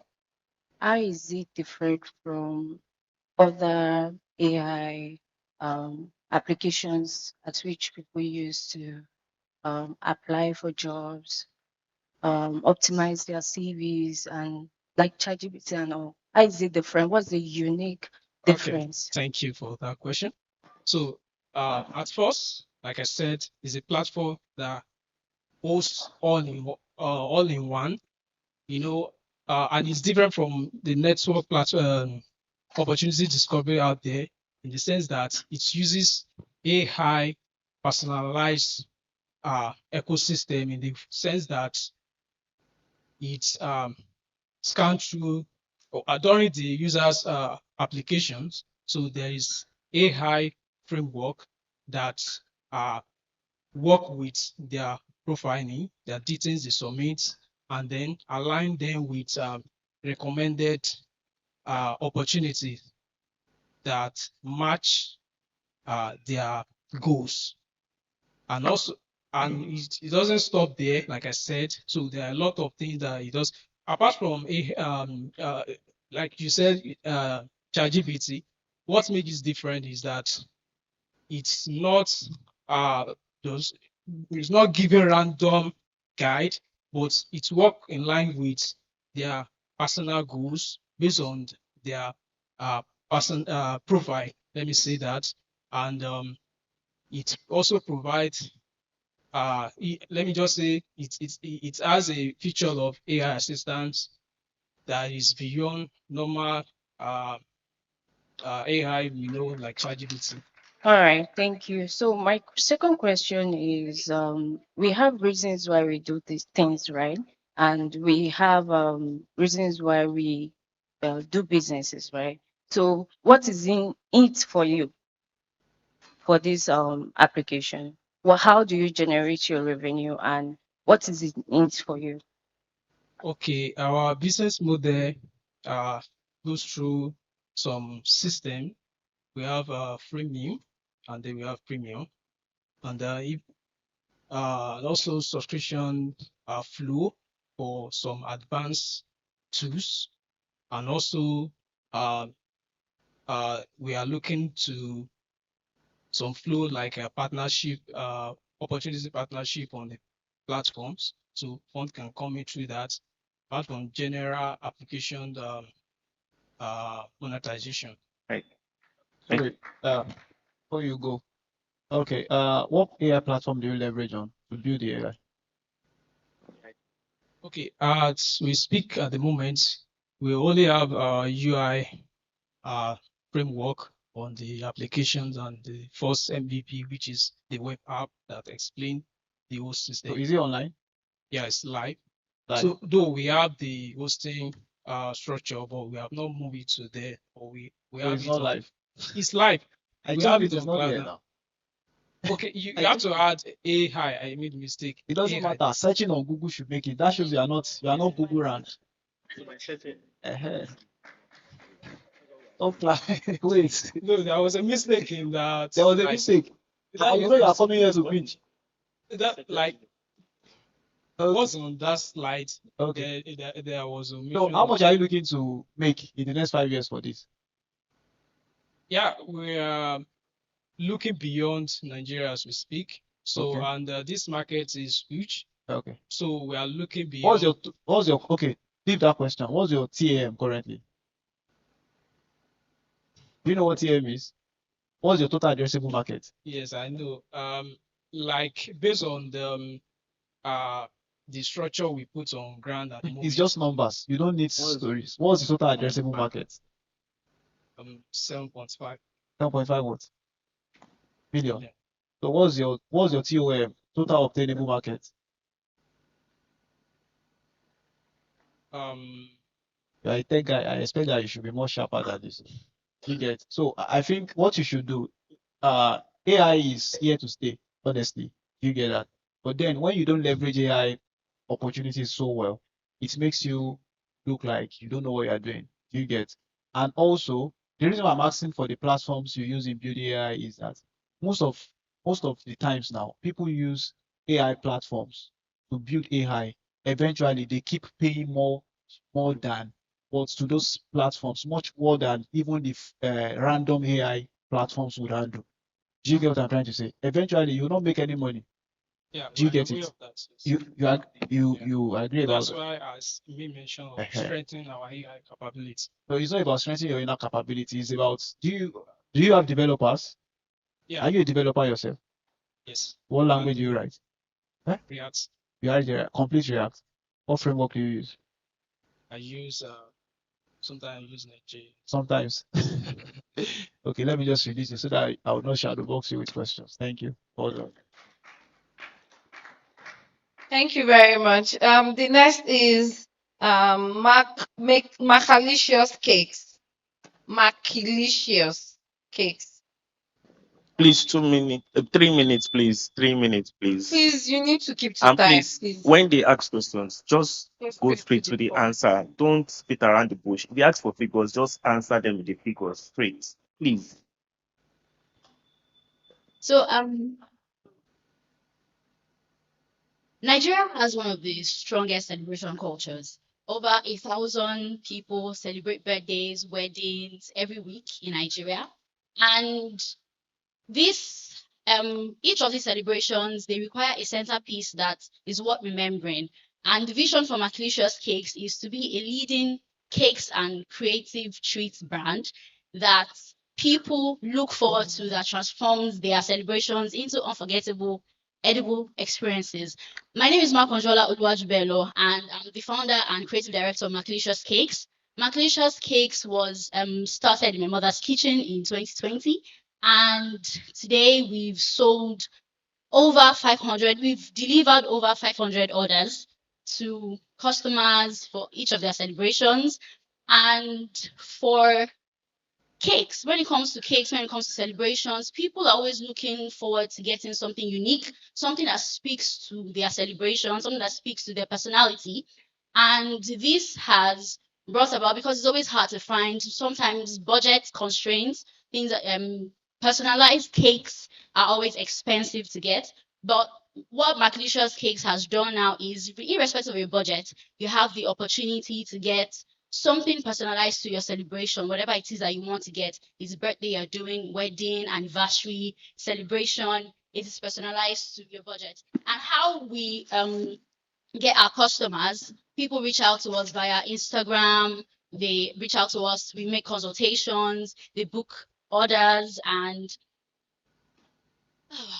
we move from we take it from their celebrations to creating something personalized for them, and we go into the baking cycle. So I'm just going to like quickly rush. So for our baking cycle, currently we were asking for a grant of 1 million naira to be able to increase our production capacity. So currently we have an oven. I'm using this size just to say the kind of oven size that we have. We can only bake a capacity of 3 cakes at a particular time. And for a baking cycle, to ensure that our customers get their cakes fresh, it takes 2.5 days from prepping, market runs to getting to delivery. So now if we only have is a one-man team currently. So if we are doing maybe like 3 cakes, I mean, it's not only cakes that we can bake at a time, but just using it to give like a size of what it is. So if you have like 3 cakes, the production capacity does not allow us to like get more order, like to be able to fulfill more orders, especially during peak periods, maybe like Valentine, that we have sales. We have a limit of orders that we take because we put a cut based on production capacity, concern in terms of oven, in terms of our mixer, and in terms of the man production, the man team. So we're asking for 1 million naira to be able to upscale, to be able to increase at least 6 to 8 cakes per cycle, and to also hire more hands, and to have to get and also get an industrial mixer to be able to like increase production. Thank you. I love it.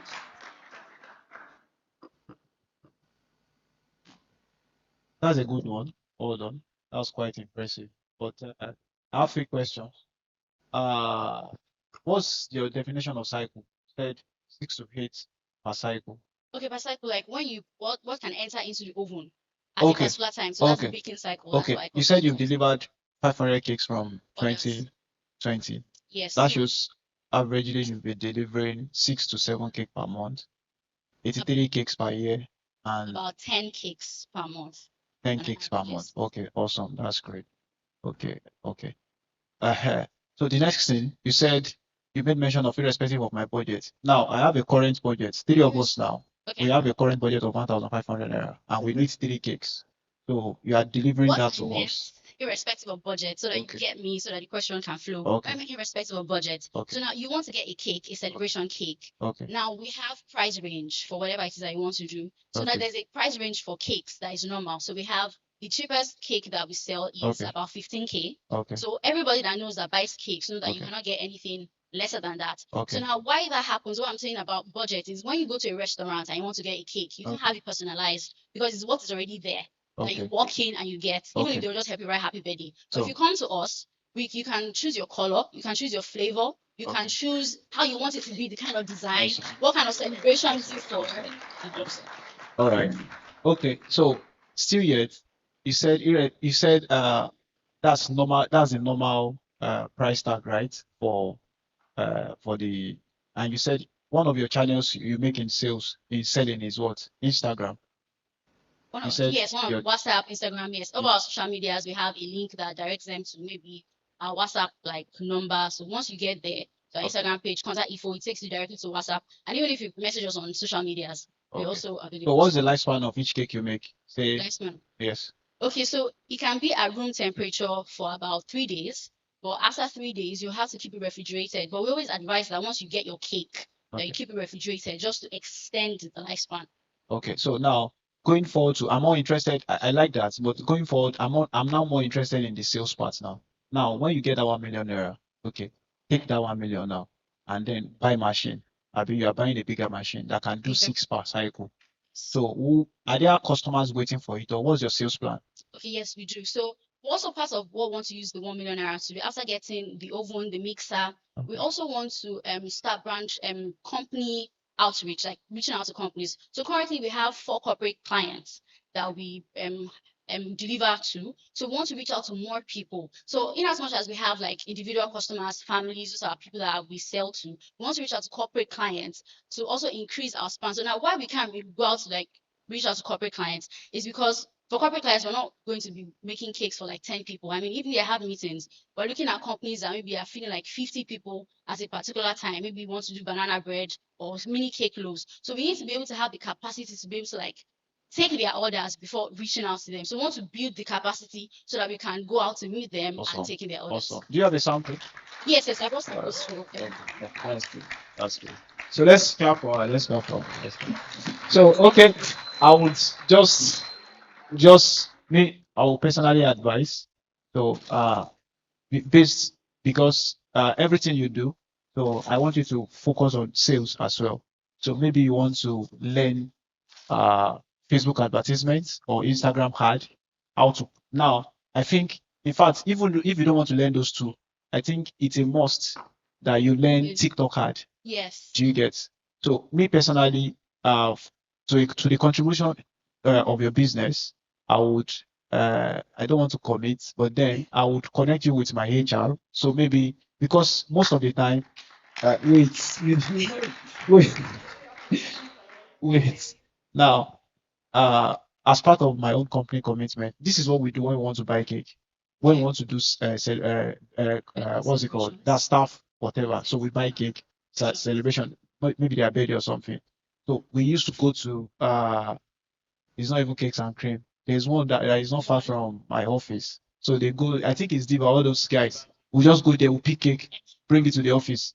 Go there, bring it to the office. So one thing I can now do is I'll tell my HR, then we'll pre-inform you. Maybe you said 2 to 2.5 days, Abby. No, I said that's for baking, but we take pre-orders. We also say 24 to 48 So hours. maybe we want to be doing that. So instead of doing that urgent, whatever that they will now bring, because me, I don't used to eat those cake because most of the time it's just vanilla cake or something. And most of the time they will pack what's it called? Icing sugar. Half of the cake is icing. Do you get? And half of the rest is cake. So I don't, but then we don't have choice. Let's just use our snap. Let everybody and go. Do you get that? All right. Thank you. Well done. Please a round of applause for Macalicious Cakes. Do you have any announcement? Okay. Any question or announcement? Thank you very much. Nice jacket as well. Thank you. Yes. So my question is, if I don't eat your cake now, do you have an idea of when it's gonna expire? When it's going to expire. So right now they are freshly baked. They've also been put in the freezer before coming here. So if you don't eat it now, by the time you get home, I can assure you it's perfectly fine. But I advise, because it's a small quantity, like humid, the environment, you just put it in the freezer or fridge. No, fridge preferably. When you want to have it, put it at room temperature.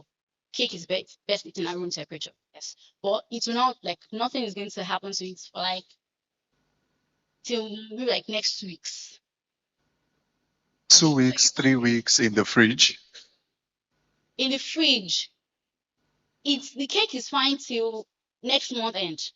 You're sure? Yes, I'm very, very sure. Yes, as long as it is kept refrigerated. Not the refrigerated that likes to go for like 2 days and to come back. Constant refrigeration, the cake is fine. Okay, thank you. Still an important point for other products too. Expiry dates should be on it. Yes. Please come. She has a question. Okay, macalicious cake. Macalicious cake. Okay, well done. Awesome presentation. So I wanted to ask, right? Either you get this grant of 1 million naira or not, where do you see your business in, let's say, 5 years? In 5 years.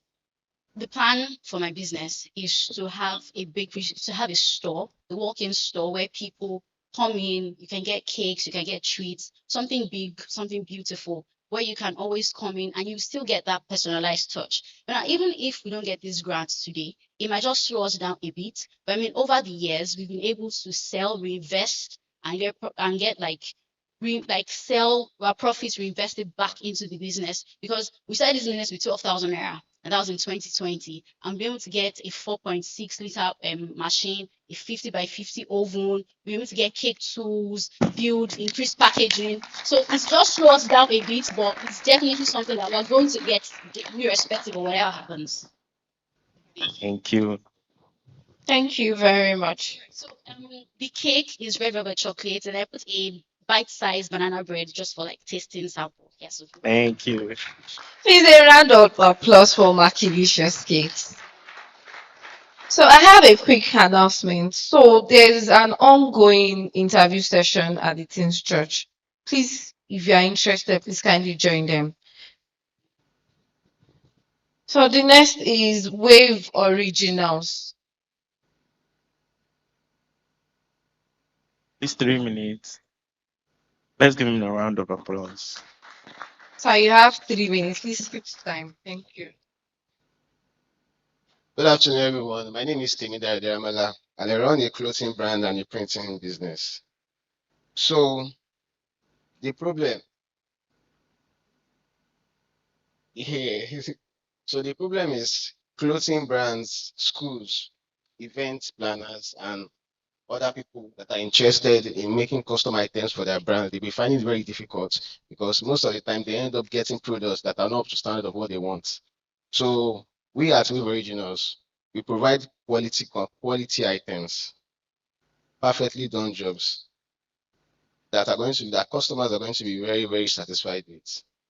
And our target audience, we target SMEs, churches, event planners, clothing brands. Those are our target audience. Those are most of the people to customers we make it for our customers to wear.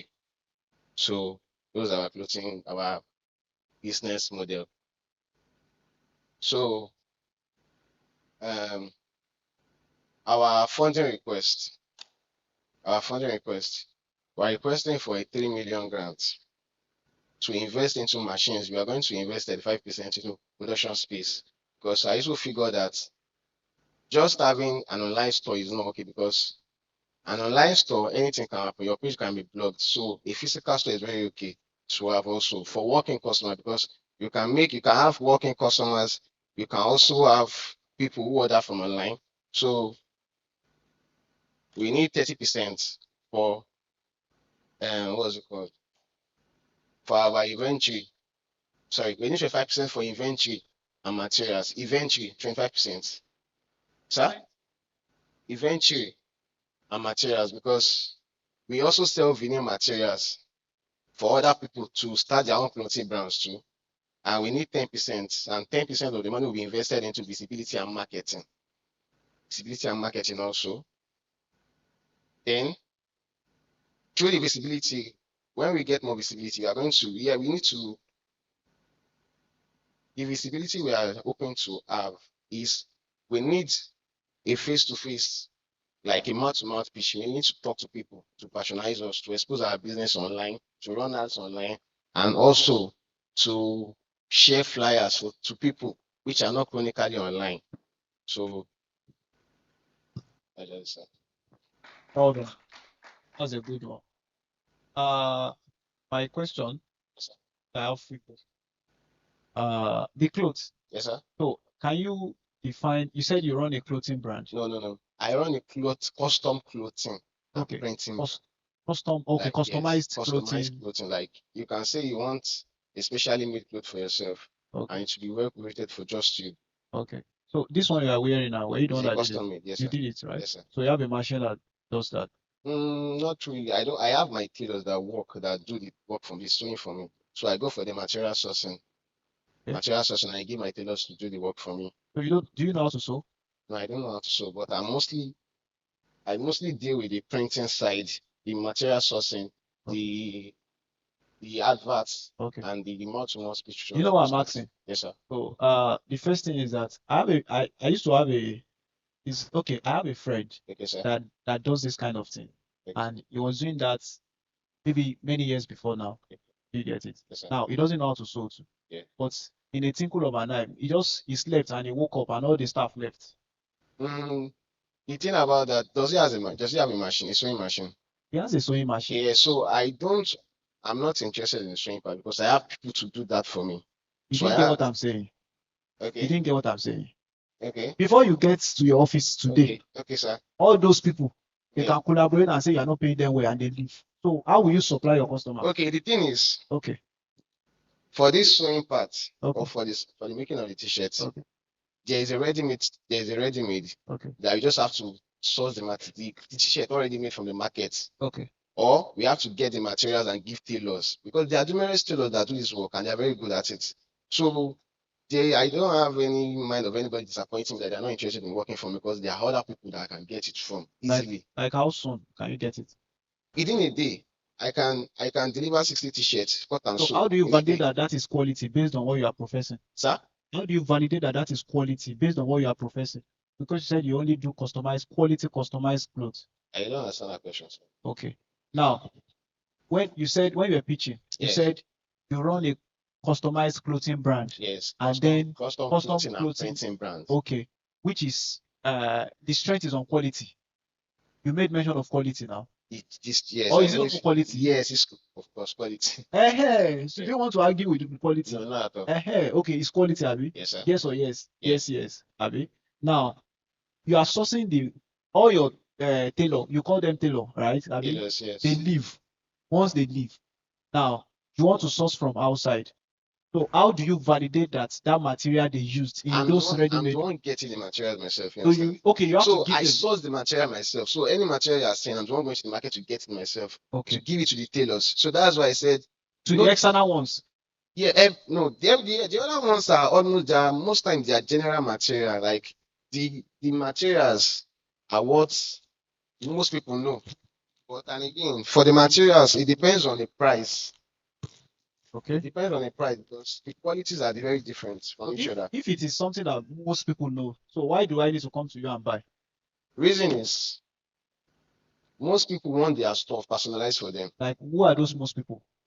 Almost everybody. Like, who are Churches, they want their logo, their church name, their programs printed on their clothes. Okay. Clothing brands want to sell their t-shirts, Okay. their personalized designs. Okay. They are going to make their designs and give it to Okay. sell it to their own clients. Even people that resell to their customers too. They want to print on their own clothes Okay. and sell to their customers. Okay. People that are doing events like this one now is for a birthday. Okay. They are willing to print on their t-shirts to wear for their events. Okay. So there no there is no way it can be blocked because one, they will always need it. It is very, very much it's very, very in demand. Okay. So Yes, sir. okay. Okay. That's fine. Yes, So lastly, so who are your target audience? SMEs, churches, clothing brands, businesses that are selling, normal individuals, government organization, people, anybody interested in branding, and So most times everybody are interested in okay, branding. how many do you sell per month? At least I make for other people at least 150 to 300, depending on how the month is. 150 pieces to 300. Every month. Yes, every month. So what do you make on average? What's the ratio? I'm not saying you should say the exact value. So if you put, let's say the landing cost, sorry, I'm using landing cost because, but okay, let's say the production cost Okay. at final production for Okay. this clothes is 2,000 naira. So on a scale, on a ratio of profit, Yes, so sir.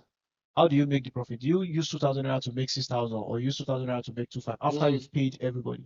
Okay, mostly for the profit margin of this, the profit ranges from 50% to 30%, depending on the quantity. Because After you've paid after all production, after everything, after spending all the money. Okay. Because sometimes the profit only depends on the quantity. Okay. So the higher the quantity, most time, the lesser the price.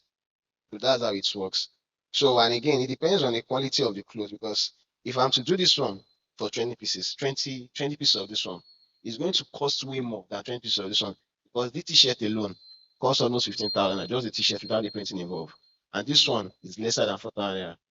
So if you are doing 20, if you are doing 10 of this, it's still going to cost you more than 10 of this. So Okay. I think lastly, I think one thing you should try and work on. okay, sir. So you made mention of if you have the money, you would use 10% to invest in Visibility and marketing. visibility. Yes, sir. I think that is wrong. Do you know why? Sir. Why is because people that are making a lot of money in fashion Yeah. are people that are selling inferiors. You know They're why? selling what? They are the ones selling inferior products. Okay. Do you know why? Because when you close your eyes and open your eyes, they are the one you meet on TikTok. They are the one you meet on Instagram. Eventually, they will deliver to you. You will like it. You will buy it. Afterwards, in a few weeks, you are already complaining. Are you getting what I'm trying to say? Yeah, I So understand. if you invest in visibility, Yes, sir. now you'll be able to take a market share of people that are also pushing their brands online. Okay. Does that make sense? Yes, So sir. try and increase if you get the money, Okay, I sir. would advise, if I was the one, if I want Okay. to start a clothing business today, Yes, sir. even without sewing or without knowing how to sew, you Yes, know sir. what I would do? If I have 100,000, I would first go and learn the skill of visibility. After Okay. learning it, I would take maybe 70,000 naira to invest in visibility. Now, when there is demand, you know how to supply. Okay, sir. Do you get it? When there is demand, like someone just call you and say, guy, we need 1,000 pieces of that t-shirt. You don't have the money. You have energy to go and borrow money and push the business. Yes, sir. But you have materials everywhere, and then you have sewn all these clothes everywhere. Then at a point, you start wearing it and start doing charity. The reason for me saying visibility is Okay. most of my customers are through referrals and working. It's because you've not learned the best way of visibility. Yeah, That's what I'm so saying. okay. The game of fashion is the game of internet. Do you get it? Yes, sir. That's why everybody wants to die on what the video has won. They will be like, even if it is Igbo made, they will go and buy it. That's why you see people wearing another name called, instead of seeing Balenciaga, you'll be seeing another name. You'll be seeing it spelled forward. You'll be seeing Nike instead of Nike, that kind of thing. Because they just want to feel among. Okay. It's what they see.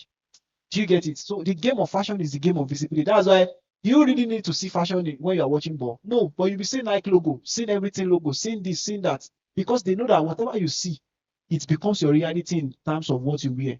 Do you get it? So you will invest more in your visibility, then you can always source for money for production. Okay. Do you get? Okay. So currently, what you need now is when you get the money, invest, look for ways to create leads for yourself. When you create lead for yourself, you'll be able to find ways to sort it. By the time you make that money, then you can now stabilize the business. Do you get it? So you have to look for sourcing for way for. You have to start thinking of how all of us here can patronize you. If all of us makes demand at once, do you get it? You'll be able to find a way to find money to produce for us. When you produce for, if you make 1,000 and all of us here, you have actually made more than 100,000. Do you get it? And that time, by the time you gather that money, eventually when you gather that money, then you can now use it to stabilize the business. At that time, out of 100 of us that have actually bought, maybe 10% will be returning customers based on the quality you produce. Now you retain us, then you invest more the money in what? Visibility and scalability. Okay. Thank you very much. Thank you. Please, a round of applause for Wave of Originals. So the next person is Dave Tutorials. A round of applause for him, please. Our youngest participant, French from secondary school. Good afternoon, my honorable judges. Good afternoon, my co-hosts, my host, and everyone. Good afternoon, ladies and gentlemen. My name is David Inioluwa Olarinwaju, and by God's grace, I'm the founder and administrator of Dave Tutorials Academy. Now, what is Dave Tutorials Academy? Dave Tutorials Academy is an online coaching center which has been established to primarily teach students and teenagers on mathematics, English, and counseling. Why do we choose in mathematics and English? We've discovered that mathematics and English are the two common confusing subjects in the secondary school. And that's why we are using the approach and also adding the counseling session into our curriculum so we can enable students understand the right path to success. Okay, now why does Dave Tutorials Academy exist? We want to raise excellent students. The world we are is distracted. I see my peers, I see my fellows, I see my young people of like-minded young minds. I see them just going astray because of the lack of the right guidance. And I've thought of it that, okay, what can I do? I meditated, I stood up, I sat down, I meditated again, and by God's grace, I found out that what causes this degrade in the academical performance of students and in their career, finances, and social life is the lack of right guidance. My personal experience, why do I, a young mind, want to educate people of my own mind, people of my own age? Why do I want to educate them? My personal experience ranging from the primary school, I attended a public primary school, and from there I crossed over to a secondary school, the Reeves College in the same locality of my primary school, Aladelola, Ogun State, which was highly populated. My primary school was highly populated, and my secondary school was not that so popular. And I can tell you that the experiences I had in my primary school were enough to make students lose focus in life, ranging from inadequate infrastructures, peer pressure, peer influence, and a lot of distractions that could make teenagers and students lose focus in life and cause a great downfall in their academics, in their lifestyle, in their social life, and in their career totally. And now this idea, what is the initiative? In the year 2024, I sat down and thought of what I could do. And by God's grace, I've created an online academy, and which is called Dave Tutorials Academy. And in this same academy, the portal was created in the year the same year 2024 in August. And also by God's grace, I have just finished my SSS qualifications as senior secondary school qualifications. I had to slow down on the startup because of my education, just to finish my secondary school, which I'm done with now. And I'm glad to announce to the house that I'm very optimistic that my West African senior secondary school examination will be great. Thank you. So in addition, the legal compliance and regulatory system, the academy the academy needs business registration, needs to be registered. Infrastructure such as laptop, phone, earphone, and other facilities such as internet subscription, marketing needs to be carried out so we can get more students. And we've calculated everything. I have the details with me, but time has limited my message. I'm very sorry. Thank you for listening to me. That's a good one. Thank you for keeping to time. Okay, that's a good one. I'll be gentle with you because because you are a young, growing, bright child, right? So, but I would advise that you take something in consideration. Before Samson died, like someone just before the guy, it's not Samson in the Bible. What's it called? Samson in the Bible. There's a guy called Samson. It was one that he used to build Pastor Tenji at a time. Pastor Tenji, while he was in the university. Now I know you are going to the university soon. That's why I'm saying this scenario. Right? While he was in the university, while he was in part 4, more than 200,000 people writing WAEC has downloaded the software to pass exams. You get, but eventually when he died, right? So the stuff just went off, right? Now, eventually, do you know of what's it called? What's it called? What's the name of this Shimshagaya startup again? Yes, Ulesson. Thank you. Do you know of Ulesson? Now, yes, Ulesson in 2024, I think they raised about $3.2 million. Now, it was after that Pastor Denji died. So the man, Shimshagaya, is one of the smartest people that I've seen so far. He was the one that sold Konga, right? He sold Konga for $10.1 million. Now, he now used out some of that money to invest in education, edtech. Do you get it? Now, that's the point I'm driving to a point for you. Do you get it? Because you still have time. And what you are doing is something great. Now, after that, now today, I think Shimshaga is printing money because currently he has Miba University. I think the least course he does per semester that they pay is 200,000 per semester, and everything is online. Are you getting it? He's printing money with EdTech, and then he's solving problem. Do you get it? Now, there's another one called Class 54, right? I personally know the founder of Class 54.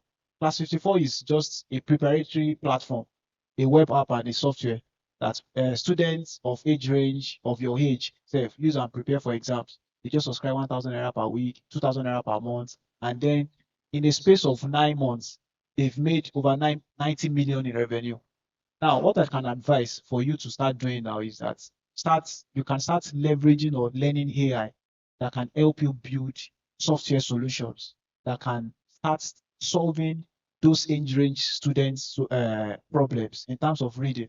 Because now, as of today now, the average span of people that uses internet in Nigeria is 1.5 per person. That shows on average you would have used internet twice, almost twice, than the time you would have thought of reading your book or checking other thing. That's what it means, right? You would have used your phone, like your mobile phone, twice before you can think of saying you want to write anything on paper or something. Do you get? Now, if you start learning AI that can help you deploy software solutions that can build this thing into software as a service, and then you just, even if it is just dropping it for free for the meantime, do you get it? Now, and you start introducing it to young ones that they can use it, prepare for their jump, prepare for their WAEC in a space of no time, in a space of 1 year or less. You get it? It's going to amass serious solutions to people, and then it's going to amass a lot of wealth to you as well as a young guy. Do you get it? So it's a project I would advise that you do, and you call it maybe not too young to run. You get it, and then you run with it, and you give yourself a space of 1 to 5 years. Then you see it that in the long run, maybe more than 3 million Nigerians are using it. 3 million students are using it to prepare for their exam. Well done. Thank you very much, sir.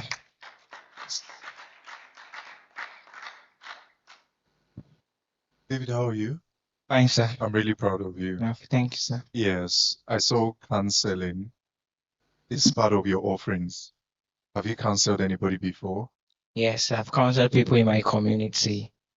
What are their ages? They range from just basically secondary school students. So you were counseling them on Academics, career, social life, and finances. Good. So what's next for you now? Once you see your WAEC results, did you write JAMB this year? No, next year. Next year. So next year, what are your plans? You want to go into the university, right? Yes, sir. So how do you think you can combine this and still studies? Okay, so thank you, sir, for that question. Presently, our tutorial structure is Mondays, Tuesdays, and Wednesdays during holidays, and this starts 2:30 p.m. to 4:30 p.m. That's 2 hours. So the thing is that when I get to school, by God's grace, I can reschedule the arrangements to favor me and also favor the students, and also recordings will be available, and other online educational resources will also be available. So that can also give them can make them busy while I'm studying, and after my studying I will go back to that. Thank you very much, sir. Okay, okay. You can also leverage other platforms like YouTube and Yes, TikTok for yes, additional income. yes, working on that. But I really do hope that this doesn't distract you, especially when you get into year one Yes, and you're no overstressed with all of yes, this. God yes, be sir. with you. Thank Yes, you. amen. Thank you, sir. What I would suggest, David, is as you are entering year one, especially because it's a very critical year, try to have more of your videos physical when you are doing your lectures. Try to record it and start first of all with the online versions of your courses. Then once you stabilize after year one, or you now know your schedule and take time, like take charge of your time, you can now do maybe upon request physical classes. So any of these classes you are having now, try to record it for your other Okay. Yes, sir. your new year. Thank you, sir. A round of applause for Dave Tutorials. So I would like to call on, sorry,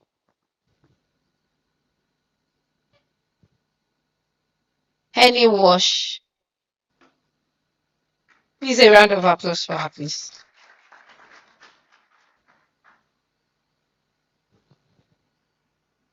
Uh, Okay, good evening, everybody. My name is Justina Uzezi. I'm the representative for AnyWash. Unfortunately, the founder couldn't make it here. So the journey started back in 2023 when life gave the founder the unique opportunity of starting over as a laundryman. And in 2 years of operating the laundry service back in Abeokuta, he discovered several pain points that both customers and laundry vendors suffered. So AnyWash is a mobile first platform that connects individuals and businesses with verified laundry service providers, offering reliable service, secure payments, and convenience. We operate a B2C and B2B business model, generating revenue through commissions on every order, subscriptions, and sign-up fees from laundry vendors, and an in-app advertising. Our journey began between 2021 to 2023, and we operated as a laundry business to deeply understand the challenges faced by both customers and vendors. Um, by 2025, we had onboarded over 1,900 users, secured 30 B2B contracts with hotels and hospitals, and also won $6,000 in grants funding. In 2026, we officially launched AnyWash on both Google Play and App Store. Our go-to-market strategy is straightforward. We acquire individual customers through social media platforms like Instagram, TikTok, Facebook, and WhatsApp while reaching laundry service providers. So today we're seeking a 1 million naira grant to accelerate our go-to-market strategy. The funding will be used to strengthen our digital marketing campaigns, onboard more verified laundry vendors, expand customer acquisition, and build strategic partnership that will increase adoption of the AnyWash platform. Good. Thank you. All right. Yeah, well done. Are you a co-founder or you are just Unfortunately, I'm not. I so who are just you? joined. I'm the marketing executive. I just joined AnyWash. When did you join? I joined this month. This month. Did Yes. they by any chance told you that the $6,000 they got in grants, what they use it for? Okay, so from the little explanation I got from him is it was used to build the app. Was it was it an actual funding or they gave them based on, there's difference between 6,000 naira full cash. They can give them based on facilities. Do you Okay. get it? Maybe based on resources. Was Yes. it given based on resources or given full cash? Okay, so he usually, I think it's a combined amount of Oh, different. you should not think. Was Okay, it a grant or it's a grant actually so from different funding. So I honest, yeah, sources actually. Okay. So that's what he used to build the app, get tools to start up the business. So why do you need 1 million naira again? Okay, so currently, because do you know the value of 1 million, $6,000? It's like yes. 8.2 million. Oh. Well, it didn't just come once. It's an accumulated amount from years back. Either years or days. It's here 8.2 million. Yes. So what are you looking for again? 1 Okay, million so naira. now, like I mentioned earlier, we recently launched on Apple Store. We're currently on Google Store and Apple How Store. many downloads do you have on Apple Store? I can't give a figure right now, but I know we currently need that 1 million for the go-to-market campaign. We will need to do a lot of fundings when it comes to putting our app out there. Wait, go to market. Yes, For which one? for the app itself. But you already have a go-to market for the business initially now. You can start with your existing customers to onboard them. Well, so currently most of our customers are just in Abeokuta. We do not have our customer base in Lagos now. And you've not covered Abeokuta now. Well, we have covered some parts of Abeokuta. You have to cover all the parts first. We want to focus more on Lagos. Why We are want you to start focusing the on Lagos? business. Where in is the Lagos. business operation? Well, like I said, we've just launched and we're still trying to onboard. You didn't get what I'm saying. Now, you want to focus now in Lagos. Yes. Where is the headquarters of the business? Abeokuta. Or you don't know? Or it's complicated? So we're both in Lagos and in Abeokuta. Where is your where is your office in Abeokuta? Our office in Abeokuta. Abeokuta, I don't know. Where is the office in Lagos? We don't have a physical office. So Okay. it's more like remotely for everybody. So Okay. there's no physical office. So now you want to wash my clothes. How will you disappear and collect it from my house? So from what I just explained, Okay. we're not the one offering the laundry services. So what? We are going to help other laundry people to connect on the app. People that do not have that proper visibility to get customers around wherever they are. Okay. And also for students as well. We are more like creating jobs for everyone. People who do not have that visibility to reach out to customers, whether in Lagos or just their community, and maybe they just have like a small shop. They can just go on the app. It's more like when you're booking a ride, an Uber for laundry. So I think I would use the word an Uber for laundry. So it's for people who do not want to stress themselves going to look for laundry services around. You just go on the app, you click on the app and look for. Wait, I understand. It's Uber. I understand. Okay. But then you know that the truth is that clothes, you know that clothes is a very sensitive thing. Yes. Do you know? Yes. Now, in your own mind of mind, be true. In your own mind of mind, will you give your clothes to a random laundry person that you don't know, you just met online? Of course I will. You will? Yes. Eh. Firstly, the app would make sure that Okay. you confirm whoever you're trying to reach out to. So what are the considerations the apps is built on? Now, we have a lot of consideration in terms of location, yes, in terms of credibility of the dry cleaner, in terms of pricing as well, in terms of packaging as well, in terms of branding, in terms of neatness of wash as well, in terms of even the kind of whatever they use and wash it. Do you get it? In terms of perfection and delivery. So what are the things around it? And another thing is that that's first question. The second question is that now I've been able to get a dry cleaner from your platform. Yes. I check you out. I'm no more using you. I connect directly to the person. So what are the things you are putting in place from the app to make sure that I keep using it through? I keep going through your app because the kind of app you are building, from what you have explained, it's a one-off use.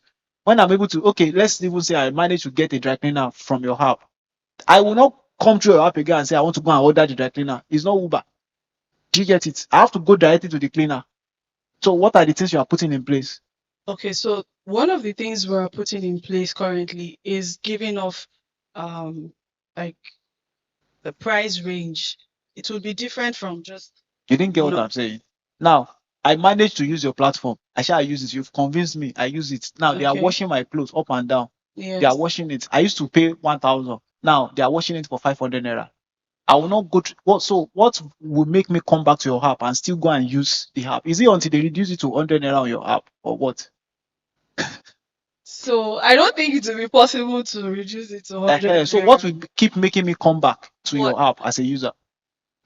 I think one of the things that would keep you, like, make you want to use the app is Okay. convenience.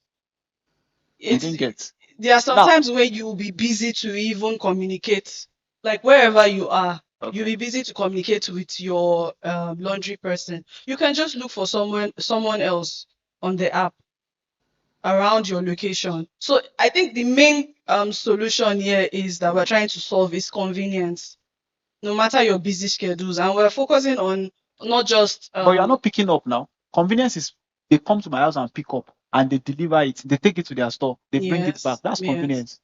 So, but you are not doing that. It's from the app you're getting that convenience as well. No, you didn't get what I'm saying.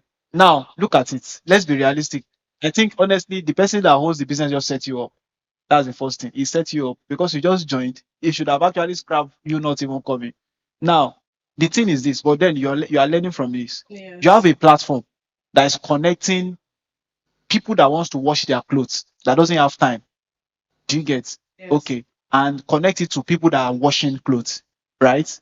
Now, the first thing is that if I'm being connected, most of these people, honestly, they don't have a method to come into my place to come and take my clothes. That's the truth of the matter. Abi, do they have, or you have a model that after you have connected me, I can use, they can use, I can use the platform to be using to pick up my clothes and deliver it. I think that's one thing that the founder is also working on, even though I do not have like. I think there's still a lot of stuff to work on. No problem. Thank you. Thank you. Thank you very much. A round of applause for Any Wash. So we are having Trustless Africa. Please come over. Thank you. A round of applause for him.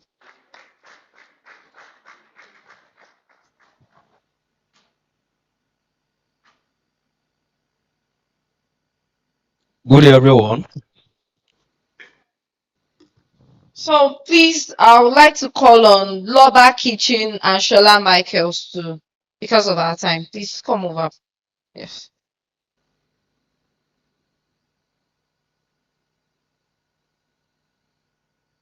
Yes.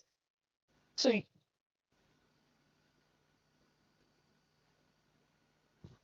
you have 2 minutes. Sorry.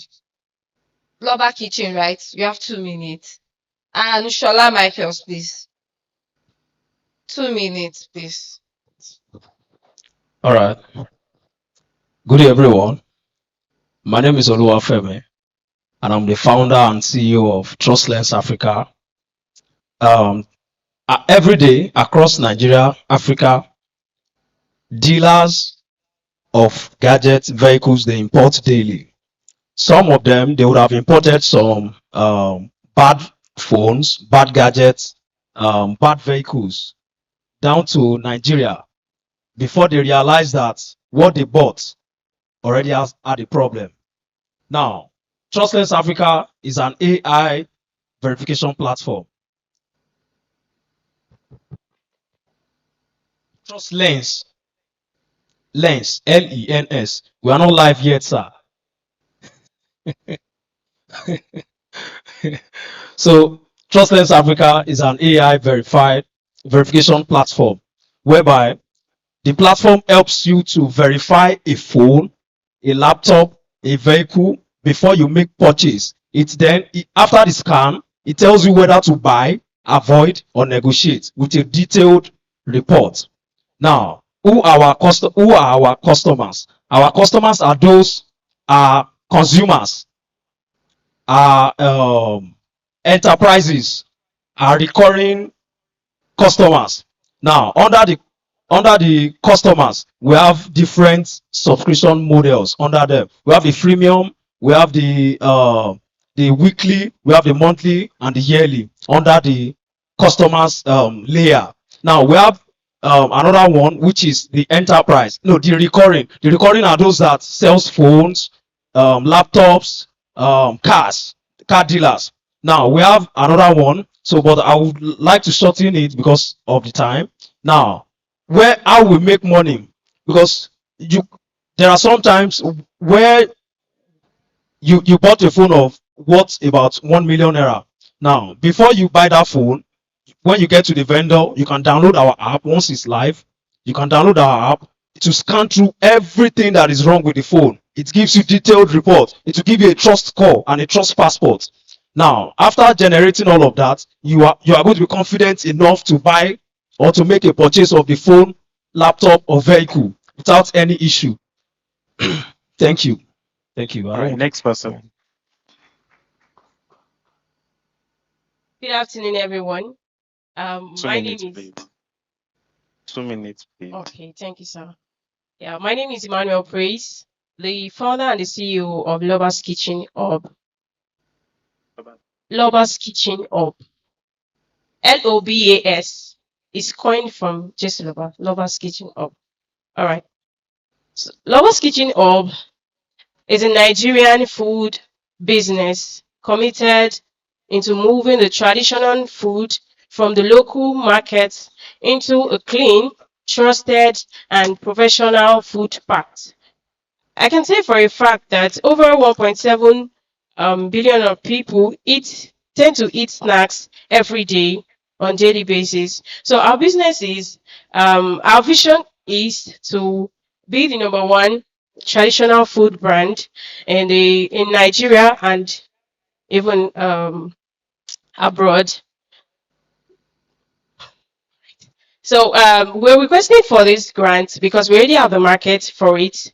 The NYC camp, we have a slot that it was given to us to sell snacks, the likes of kulikuli, kilishi, zobo, tiger nuts, and kokoro. And our business is registered. The NAFDAC registration is ongoing, is going on presently, and I think that's all. Lots of time. Good evening, everyone. My name is Olushola Fatubo, founder of Shola Michaels Ventures. I know I have witnesses in the house of people that have used liquid foundation and loose powders that cause them skin blemishes. After you've used it for a while, you discover pimples, acne, and boils. I've seen people that have used cosmetics that gave them sunburn and dark cycles, and they are still battling with the issues today. That's the reason why Shola Michaels Ventures have decided to make research on how can we actually deal with these problems. Haven't gotten the results of the research, as in known what it takes to take care of sunburn, dark cycles, boils, and pimples. While using cosmetics, we have decided to incorporate nutrients, plant extracts, and vitamins into liquid foundation, loose powders, face primers, and every other skincare cosmetics in order to deliver wellness as well as beauty to our cosmetics users. I have witnesses in the house. I cannot bring all my customers. We actually started in 2013, but we got registered in 2015. While I work in order to fund my business, because how many people will believe that a Nigerian, a Lagosian can actually make liquid foundation and loose powders that are safe and natural for the skin? These cosmetics have been on their faces. I made it for them while we were starting the program, and it's still standing. And when you pour water on it, or when you try and sleep and wake up, it will still be on their face. It's sweat-proof, it's waterproof. It actually treats pimples and boils. If we have anybody having pimples and boils here right now, we can actually take a little foundation and place it there. Within 2 minutes, the pain will reduce, and it will not grow again. It will just go down. And that's the end of the toil. Thank you. Actually, we are looking for 6 million naira grants because we have a very large business. We have about 70 to 90% of ladies in Lagos that actually make use of cosmetics, and they are willing to pay for whatsoever cosmetics that are safe and natural on their skin that will not cause them any skin issues. Thank you, man. Time is up. 35% of the Time is up, man. okay. Thank you very much. Okay, that's a good one. So round of applause. Okay, that's a good one. Okay, I would. Okay, I will. Let me start from her. Okay. So I will go backward. So just calm down. Thank you. All right, calm down. So calm down. Okay, this is the thing. All right, sir. Uh, this is skincare nature, right? Yes, sir. Okay. Now, skincare is one of the biggest industry when it comes to money market. Thank you, Money sir. market. Are you getting it? No, Yes, it's sir. fact. It's not. I'm not complimenting it. It's something that is fact. Yeah. You get either you want it or not. Skincare is something that is a big market. Are you getting it? Now, one of the and the reason why I know is because one of the products I sell in my company, right? We have a skincare product. Do you get? And then we recently tested a skincare product. We recently just tested it. Like we tested it a few days ago. And then it's not exaggeration, I can show you. We've had more than 200 requests of that product. The product is not even in Nigeria yet. I was forced to say, okay, let's push for the ordering of the product. Are you getting it? What I would advise is that you have a very good niche already. Thank you, sir. Now, it's not about people seeing it or whatever. The first thing first is that try and work on your branding.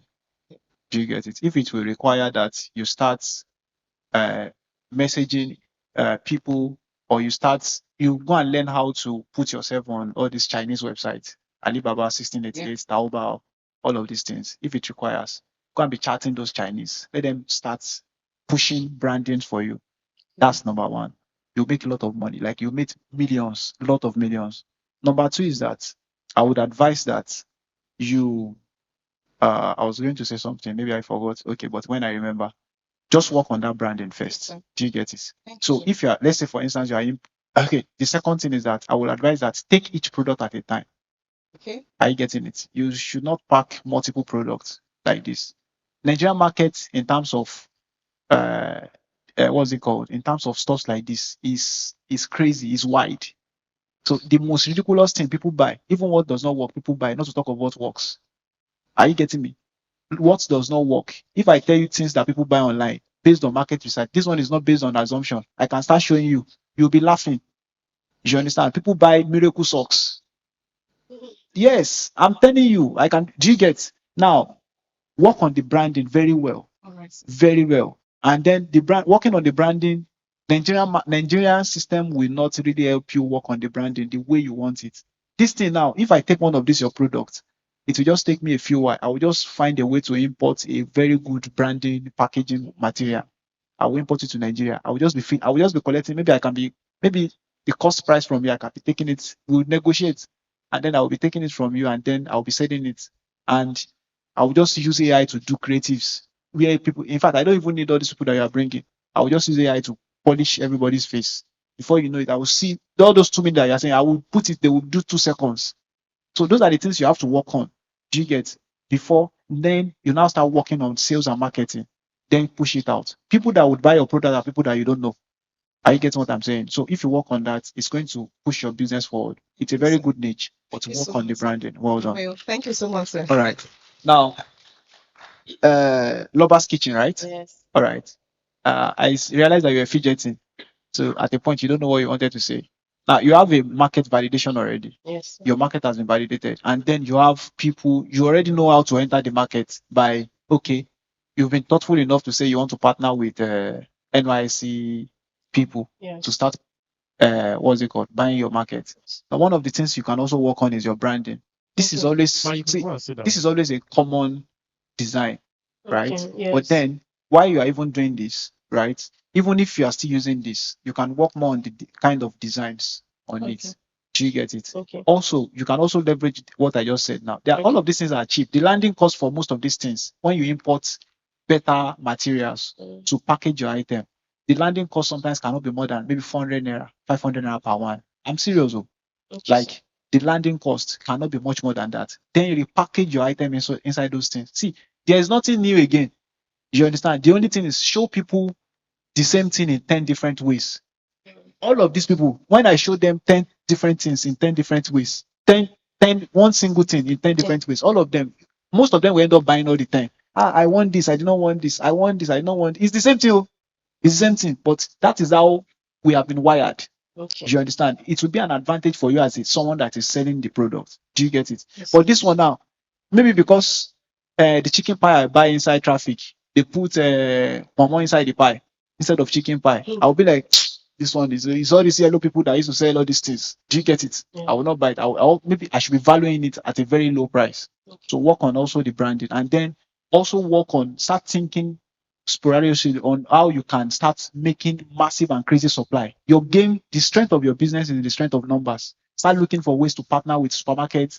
There are more than 300 supermarkets on the island. There are more than 500, 1,000 on the mainland. Start looking for ways. You don't need to start from the biggest ones. The ones that are the regular ones. Yeah. You understand? So please test it. Give them free.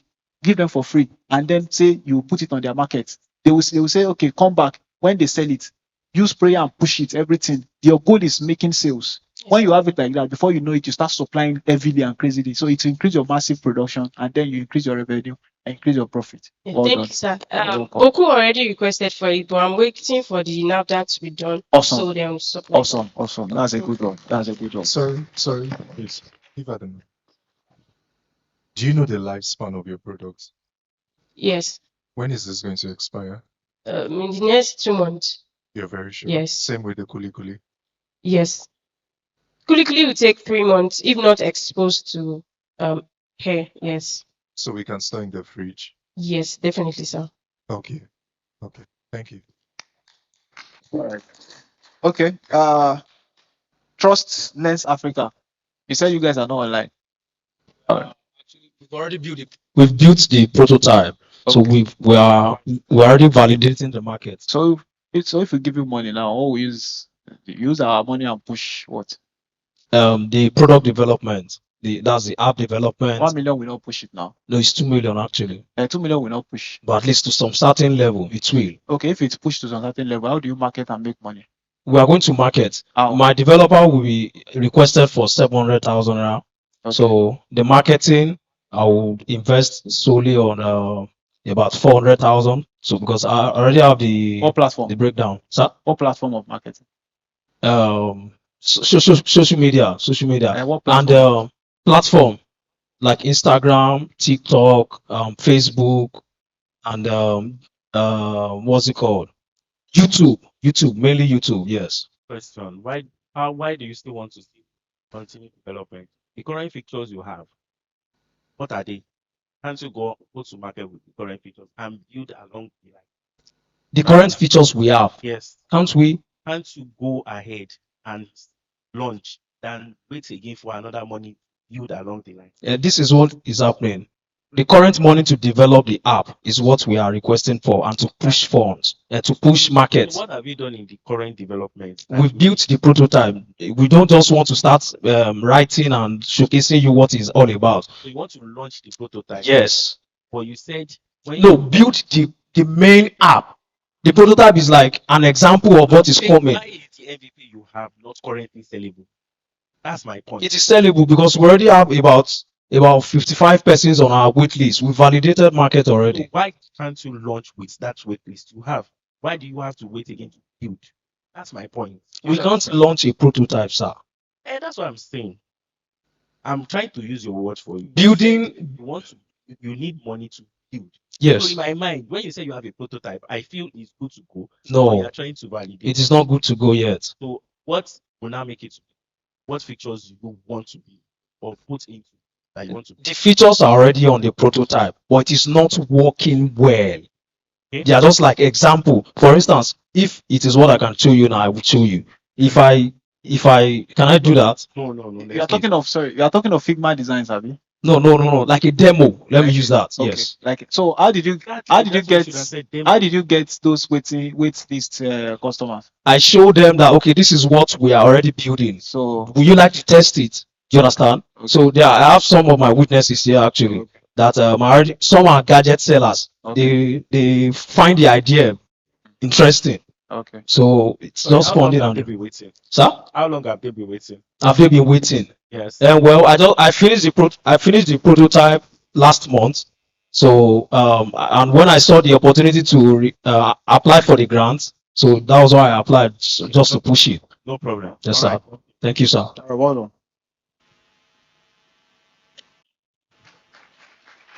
All right. Okay, we have job ladder coming up.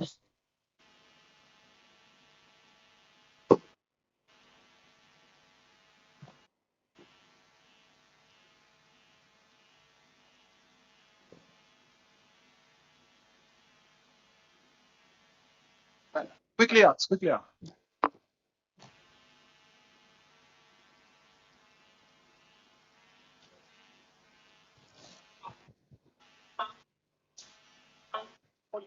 Okay. Yes, you need to install it, and then it verifies. All right. So After, that's hold on, after you that is, if you want the full feature or on the app, you you said make yes. subscription before you get all the detailed problems about Yes, your I phone. get your point. All Now right. my question is, you said it's not just phone that you are using it for. Yes. You're also using it for cars. So how Cars. do you verify that on car? Okay, there is what we call Bluetooth OBD 2 scanner. Do you understand? That's Bluetooth OBD 2 scanner. Our app is going to it's going to be in connection with that Bluetooth. It's going to merge with, it's going to work with that Bluetooth OBD scanner. So when you actually buy a vehicle or you want to make a purchase of a vehicle, you insert, there is an OBD port under maybe the driver side or maybe the passenger side. You insert the OBD scanner. Do you understand? We are not selling that yet. Do you understand? We have That's an hardware now. yes, that's an hardware that I know. the user Yes, I or know. the buyer wants to use on our platform. We are going to tell the person, okay, your engine is misfiring, not just code. The ones that are on the market will just tell you code. They can tell you C002. So you that an ordinary user, you won't be able to translate. Do you understand? So we on our app will tell you, okay, the reason why this code shows is this, That's and we'll great. give you solutions to it. Well done. All Well right. done. So a round of applause for all the participants. Let's clap for them, please. All right. I'll just give my let me say my general remark, so that we learn from it going forward, and also the audience too can also learn from it. So for the people that actually pitched, you all of you have actually done well, honestly speaking. So all of you have actually done well. And it takes courage and grit to come up here and pitch to the audience. Do you get that? So well done. Now, from my point of view now, I would advise that every one of you, are you getting what I'm saying? Should invest in knowing your business very well.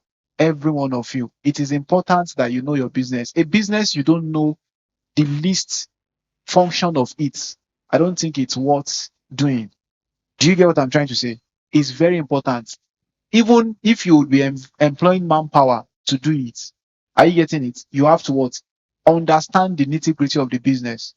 Number two is that you have to invest in knowing the numbers in your business. If you sell one today, or if you produce one today, know the cost, know the time, know the seconds. Do you get? It's very, very important, because it helps your tracking of growth easy, and then it helps your business solidify at the early stage. Are you getting what I'm saying? And also, the last thing, which is the most important thing, is that irrespective of the kind of business you are doing, irrespective of how fine it is, irrespective of how beautiful it is, if you don't understand sales strategy, or how to sell, or how to make that business grow in terms of sales, exchange of money from people down to your business, and then you are offering the product or the services, eventually you still be frustrated out of the business, because cash flow is what sustain a business. Do you get? But not just cash flow. Now, profit is what now scale the business till forever. Thank you so much. Thank you.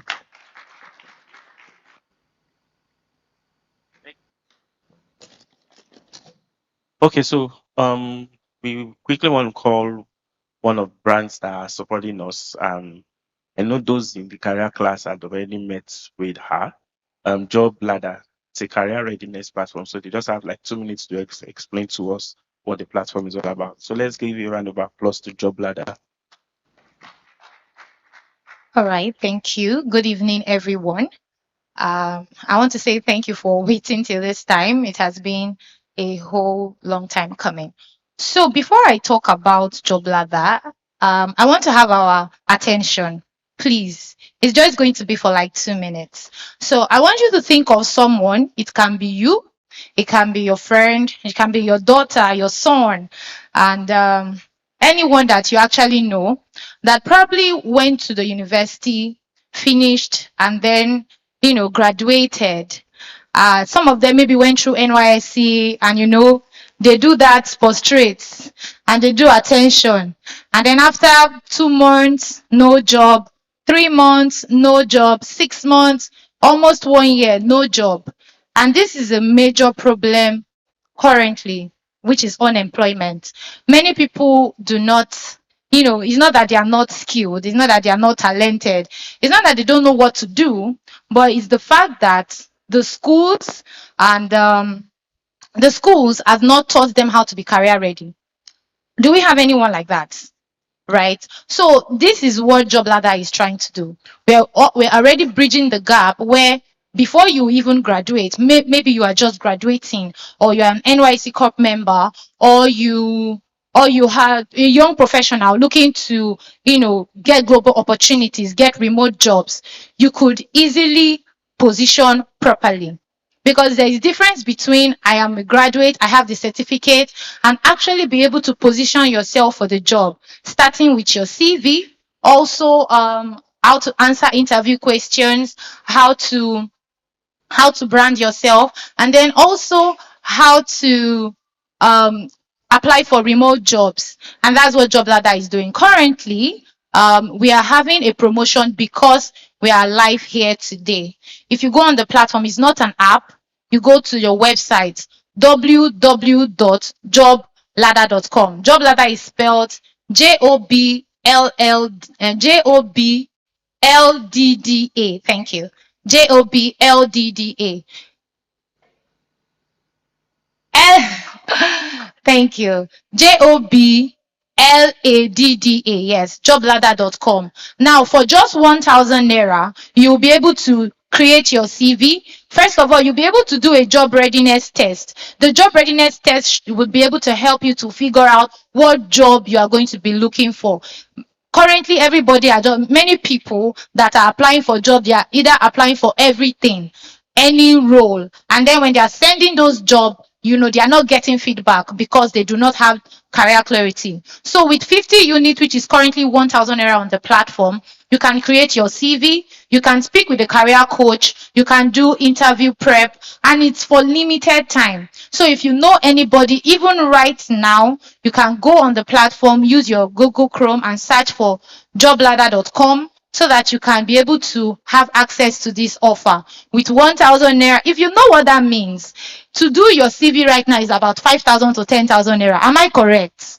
So if you know what that means, tell somebody that knows somebody to go on the platform, create their CV, book a career coach, do interview prep, and right there on the platform, you are able to look for a job that matches your career. So I'm sure that we are going to solve a big gap by helping that young person, that graduate, to get a job on time. Thank you very much. My name is Fumilayo Tumale, your favorite teacher. Bye. Okay, so hope we enjoyed ourselves so far. So we won't be announcing the winners, but some of the benefits the winners will get grants. Already there's a WhatsApp community for every single participant that has already presented, both from the virtual selection to today. Then fluid business and operating system that has payroll, HR, and everything. They are giving um, three of the top three winners free subscription for their platform, and they are also giving them mentorship trainings, and this is so the journey is just starting for them, not just ending in the competition. And as much as possible, we're encouraging in each and every one of us in subsequent editions to put yourself out there. The final winners will be announced later, but we just wanted you to see that before they got here, there was a process and they are still in the process. So thank you so much for staying till this time. They will get notified for the final winners and they will announce it publicly in the church in like maybe tomorrow or next week. So we'll get everybody who came on board to also be here to join us. We'll find a way to do a virtual kind of launch to announce the winners. Thank you so much.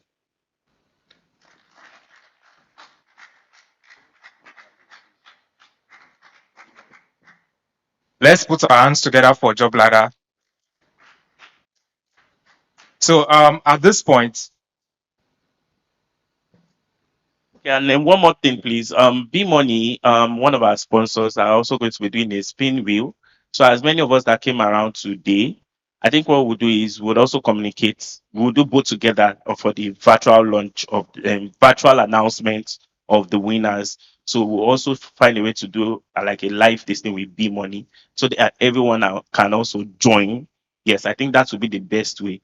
So please just look out for it. Free gifts are available during the this thing, cash, branded items and the rest. So just look out for our mail this week or next week for the virtual launch and